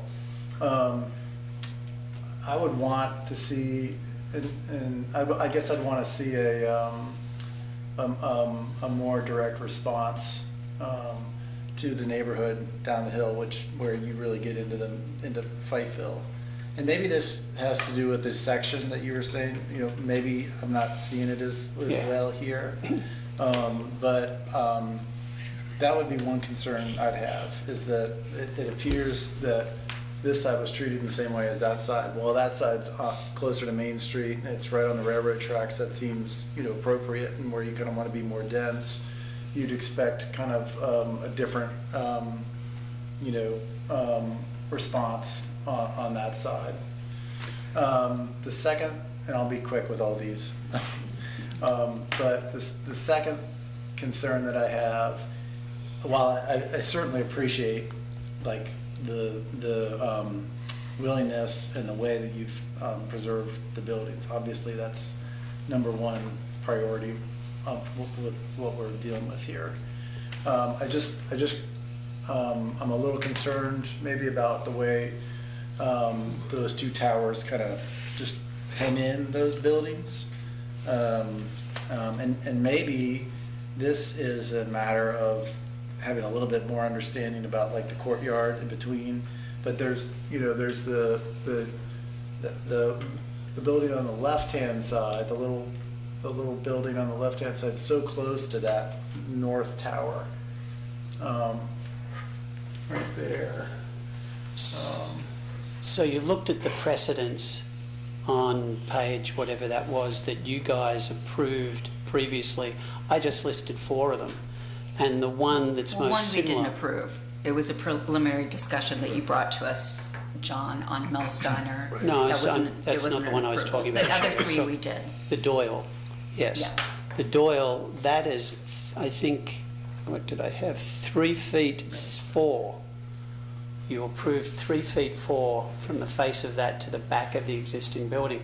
We've got way more than that, but I mean, what? I mean, there needs to be a certain degree of consistency on these directions, because you can't allow them to do 3 feet and then require 15 feet from us. And that, you know, there were some misstatements on that building as well, which, you know, that is 6 levels, 5 levels at least, even though you might read 4 from the street. If you count them up, you'll see it's taller than that. Well, I think to be more specific then, that could actually be a pretty nice space, that little alleyway between, you know, sometimes these tight spaces can actually be quite lovely. I think for me, it's a matter of just understanding the courtyard, like one level up. But I think, to be more specific, I think for me, it's the sort of the symmetrical treatment of the 2 towers. And I just feel like, you know, in the same way, aligned with Kate, that there needs to be a scale differential between the 2 to relate more to what's going on that side. And again, I'm thrown off a little bit by retaining that one-story addition on the south house, right? It makes the brick part look further away from the tower. See what I'm saying? You're talking about The little white That, one. right, that, by retaining this, you know, it makes the brick portion of this further away, right? And then that's, No, and I'm not worried about that, actually. To me, it's this compared to that, and they're basically the same thing. And they're totally out of scale with Fightville. I mean, it's, you know, it's, So in this that, is- that way, it's similar to what the previous So the project. transect concept, if you're familiar with it, has that gradation. This is right on the edge of Fifeville, on the very edge. Yeah. I mean, it's one block. So I'm not, we can look at what you're suggesting. I'm not sure that's a strong argument to scale down that size of the side of the building. Keep in mind that this, what we're showing, is totally consistent with the comp plan, with the affordable housing manual, and with the zoning ordinance. So we're not asking for any special treatment here. It's totally in line with that, and in your office, you would probably do the same thing, I would suspect. Trying to get the most efficient use of the site is really the goal here. To use the land efficiently, that benefits everybody. Well, I think that's the goal of the zoning ordinance, but not necessarily our purview. True, that's true. And I have to be honest. Right. I did have a question for staff, and now it's become even more relevant. And it may be rhetorical, and I may, you know, I apologize, Carl, I know you're hungry. So, and this is like the first time I've ever really thought of this. So our guidelines, which, and this is in the staff report, new construction, height and width, you know where I'm getting. Specifically, attempt to keep the height and width of new buildings within a maximum of 200% of the prevailing height and width in the surrounding sub-area. And in commercial areas, which is not really pertinent, height should be within 130% of the prevailing average on both sides of the block.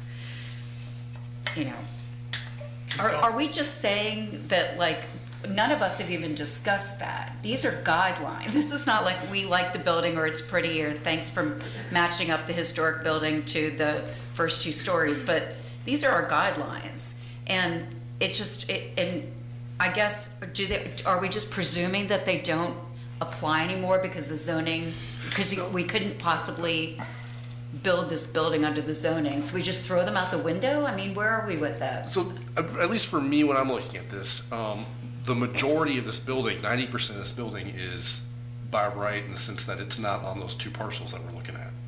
So, I agree. It's by right in the sense say that again.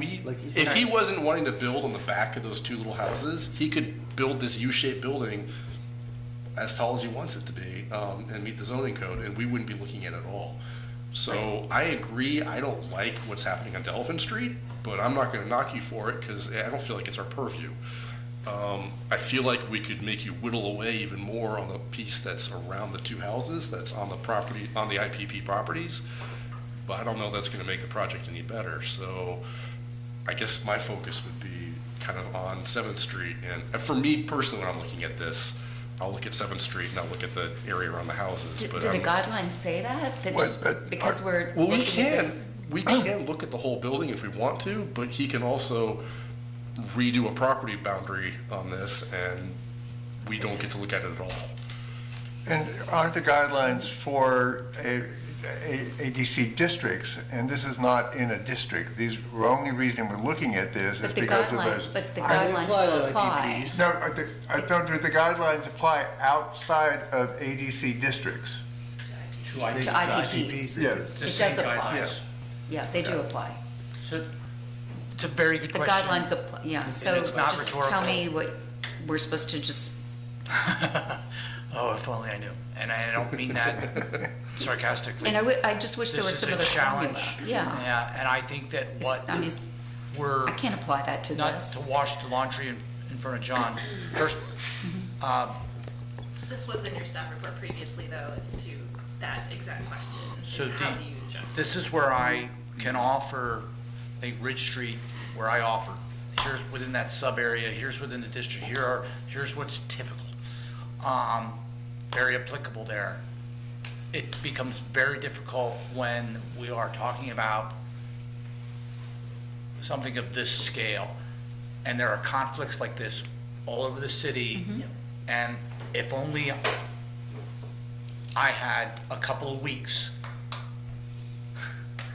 where I could just focus on this, and I knew after I focused on this, I didn't have to spend a month responding to the last 3 weeks of emails and questions. I could maybe help.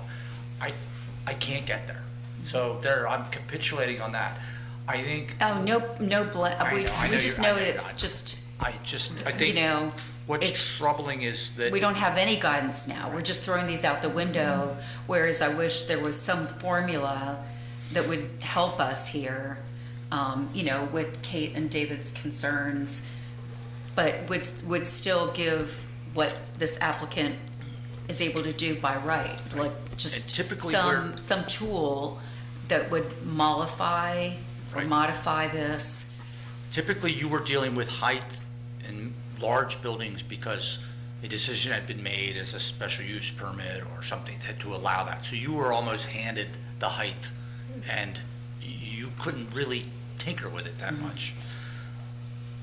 And forgive me, John, but just tonight, what I heard in reflecting on this was, and what I've heard the last several weeks, the BAR is, you all are the opportunity to get it right. You're the opportunity for the community to be heard. You're the opportunity to, you know, you can fix this. And I've also heard, you, the BAR, you're the problem. You're why we can't get things done, why we don't, you know. I'm really quite concerned right now about a number of things, but I think my suggestion on this one would be we just talked about a project on West Main and talked about its impact on the neighborhood to the north. We come over here to the other side of West Main, the other side of the railroad tracks, and we're somewhat saying, oh, it's only about these 2 little houses. I mean, I know you received the letter from Lindsay Aguero, and then there was another note from someone urging you all to make sure the houses are preserved. So you've heard that. I'm very personally saying, I don't know how I separate the two. I don't know how to advise you all to separate the two. All I can offer is right now that if we take we can use the guidelines to say, you know, how is this building impacting these?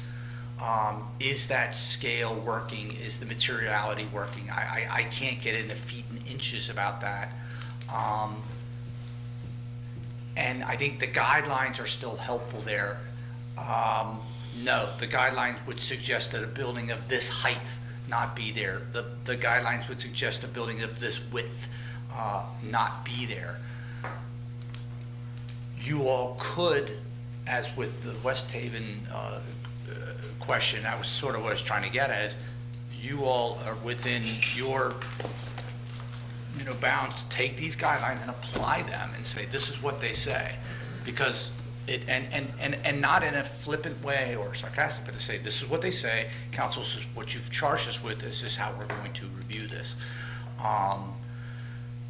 I've often said to people, BAR is not concerned about height. We can mitigate the impact of height. What's most important is how do things step back, how do they interact with the street, how they interact with adjacent buildings, and that you all know that good design can solve that. So that's where so I think that the guidelines give you some tools here. They don't give you a direct path. And I know in this community right now, a lot of people are saying, I want this to be predictable. I want to come in and I want, the BAR to have its checklist and, everything gets scored 0 to 10. And if at the end I get 100 points, I get my COA. And I don't know how to provide that. So it's a very good question. We need to evaluate how things are going on, this sort of situation throughout the city. But as far as where John's thing goes, I think they've been responsive to the questions that you all had asked. So that's another part of my job, is somewhat hold you all, and say, all right, we did have a conversation, you asked some questions, and they've been responsive. Have they been responsive in a way, in a capacity that you all are comfortable with? You will have that opportunity when this comes forward as a COA. But so I would leave it as, are you all comfortable moving forward with what you've heard, notwithstanding the, I know, some uncertainties there? But yeah, I think we are. I think it's problematic when we're not going to be able to keep everybody happy, that's for sure. That's an impossible task. And if we came back at next time, our concern is, well, somebody has another set of issues, and then we come back again and there's another set of issues. That's the part that's really, really expensive. I don't think on the bottom of those, if you look carefully, we're well over 300 sketches to this point. So it's a long process, and I think we feel strong enough to move forward and to submit next week. We're going to try to incorporate some of these changes. We're not going to be able to get them all. Some of them just won't work. The project's not feasible. And I think to Sherry's point about the guidelines, they are guidelines. And you can rely on them, but they are guidelines. They're not requirements.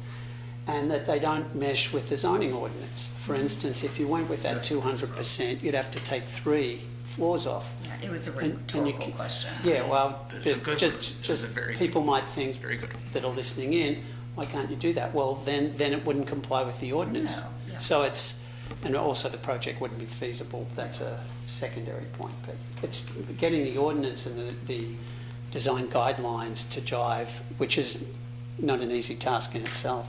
Yeah. And I think I'd like to answer Mr. Timmerman's question about proximity. And I think maybe that enlarged plan of that center courtyard would help. That'd be great. Yeah. That'd be helpful. Because I think the important part that we tried to mention, but maybe didn't come across, is that you can walk between that in each section. Yeah. So it's never like there's this leftover side yard. It's part of the landscape flow around the buildings, so that you're actually interacting with the building. Versus, if we move that building 20 feet away, then it would feel like there's this chasm between, and what we were trying to do in this was to create that street facade. Certainly appreciate that. And again, part of this is me just coming in, not having a chance to hear anything the first time around. And I suspect, you're absolutely right. And I think that,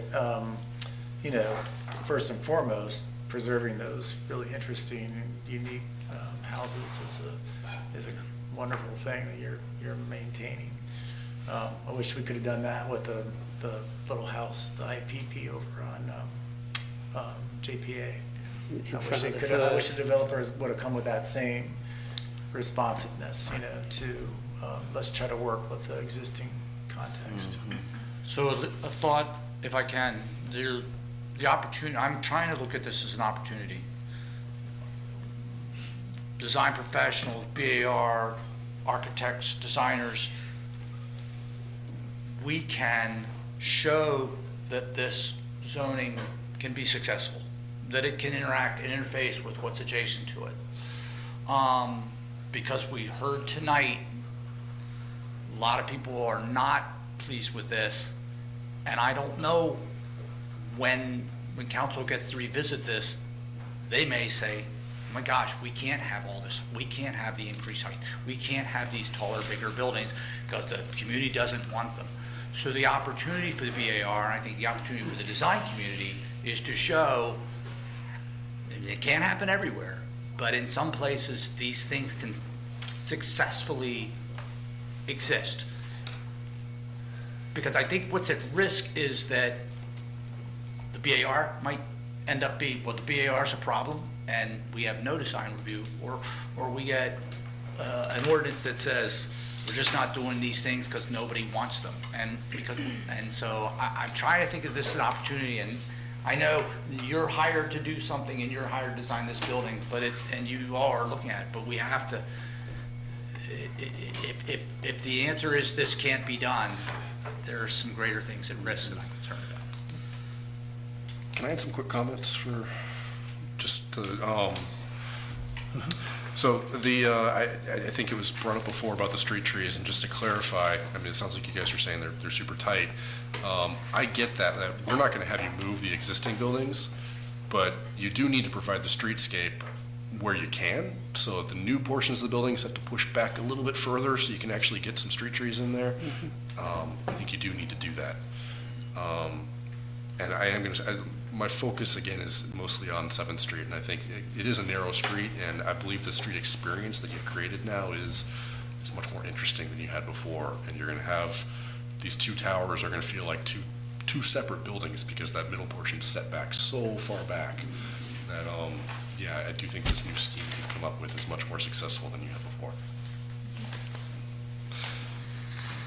And agreed on if you can do anything to Delvin Street, that'd be fantastic. But again, I don't feel like I can push you on that because it's so far away from the IPP.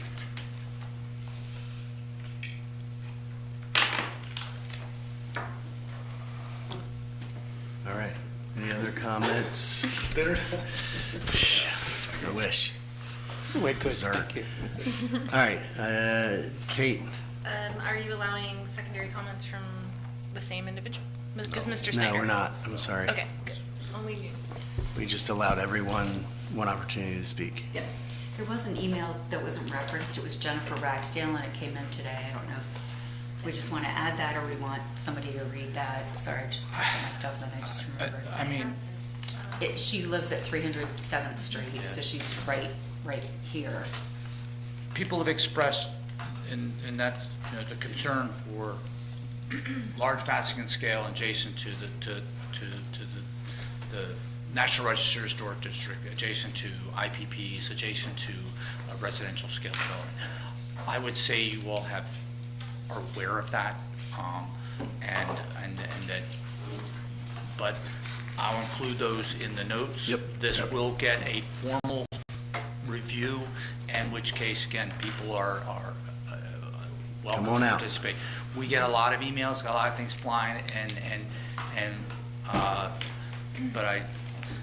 so the last two things, September 2nd, I believe the city council. Thank you all. But they're done. I think we're good. Thank you guys for your presentation. Thank you. Thank you. Thanks for the progress on the design. September 2nd, I September 2nd. believe I have a date with council for the Tuesday. appeal of 1301. Huh? Sorry, that's Tuesday, It's a September Tuesday 2nd. meeting, correct. Is the city Okay, council thanks. meeting because Yeah. when Monday's Labor Day? 1301. Is that the Wartenbacher House? I have not had formal confirmation from that, but it has gone into it has gone to council's agenda, everything's being reviewed. The last step is for the city manager to confirm the final agenda, but 1301 Wortland.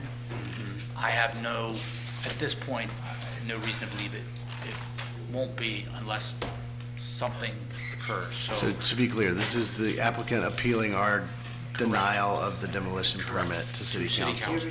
Can you please send us an email once we know that that is I absolutely will. on I the just agenda? wanted to share that. It's coming off a really long weekend for me, but I'll be there. You guys could also support the Historic Resources Committee that is presenting to council their work plan. Wait. I couldn't hear you. Yeah. Somehow Kate, we couldn't hear it. I think your mic might be off or something. Maybe that's for a good thing. No, Jeff's also with the Historic Resource Committee at council, their 4:30 Oh. time slot, so. Reviewing their work plan, that's another thing. Yeah, that's gonna be another busy night. Is that that same meeting? Second, pay attention to the news this week. There's the possibility of I'm leaving this, some announcements about the zoning ordinance. I believe there's probably, you guys have seen it in the paper, so. Well, the hearing was yesterday. The rehearing was heard, well, I should say the city had until yesterday to refile. Right. Wasn't a motion, but whatever, a brief as to why. But But the judge hasn't ruled as of today, I don't think. So follow the news I heard feed. Friday. We'll And know right away. if perchance. Do you know something that we don't know? We heard I know some something? assumptions, and if perchance, and here's the reason I'm saying, if perchance we don't meet in September, I need something from you all.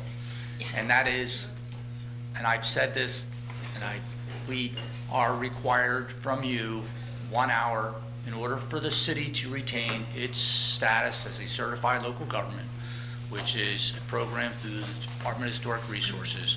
I need each BAR member to show 1 hour of relevant training per year.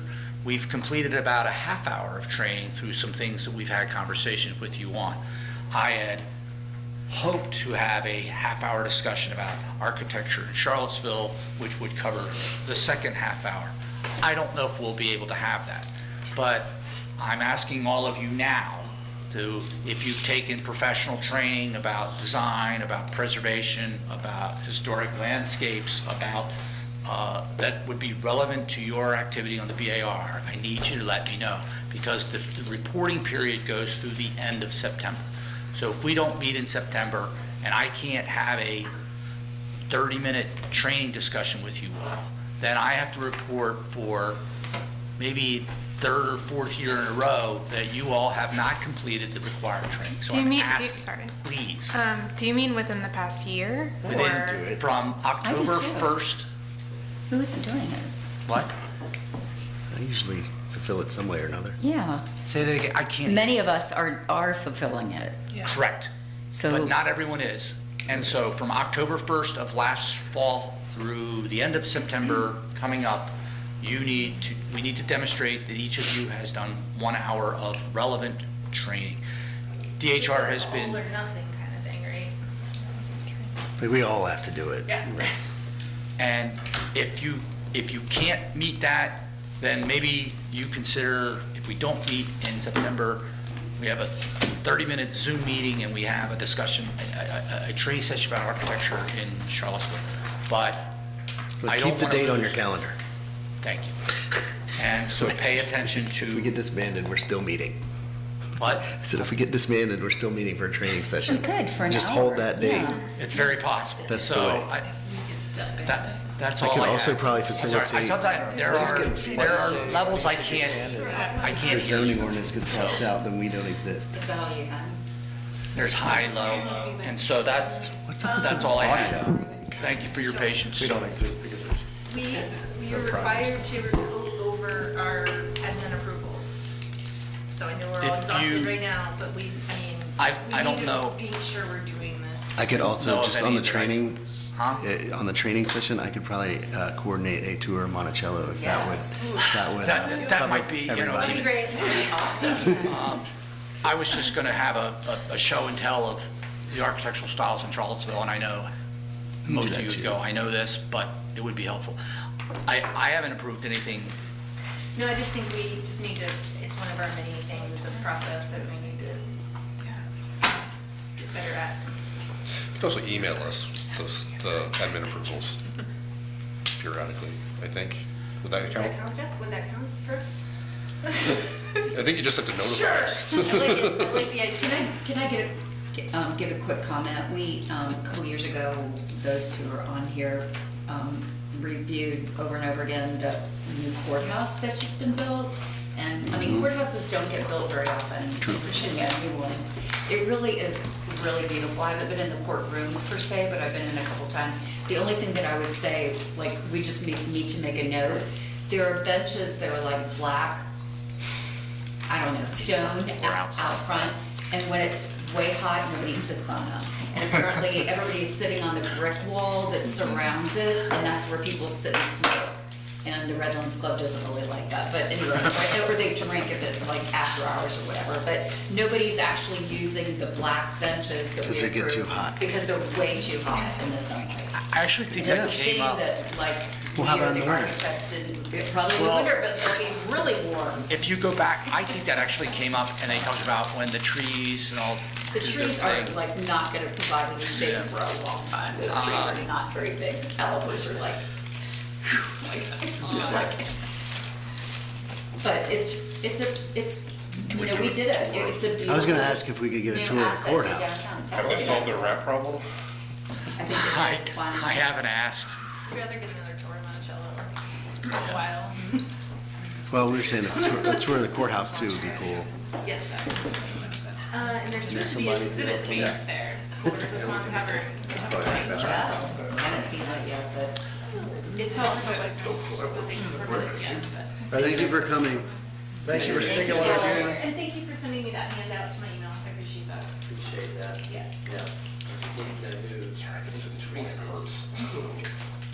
All right, this is the gavel time. He's the deputy city manager. That's a good question. Deputy city I move we manager. adjourn. Jim Freed. Sure. She has a badge.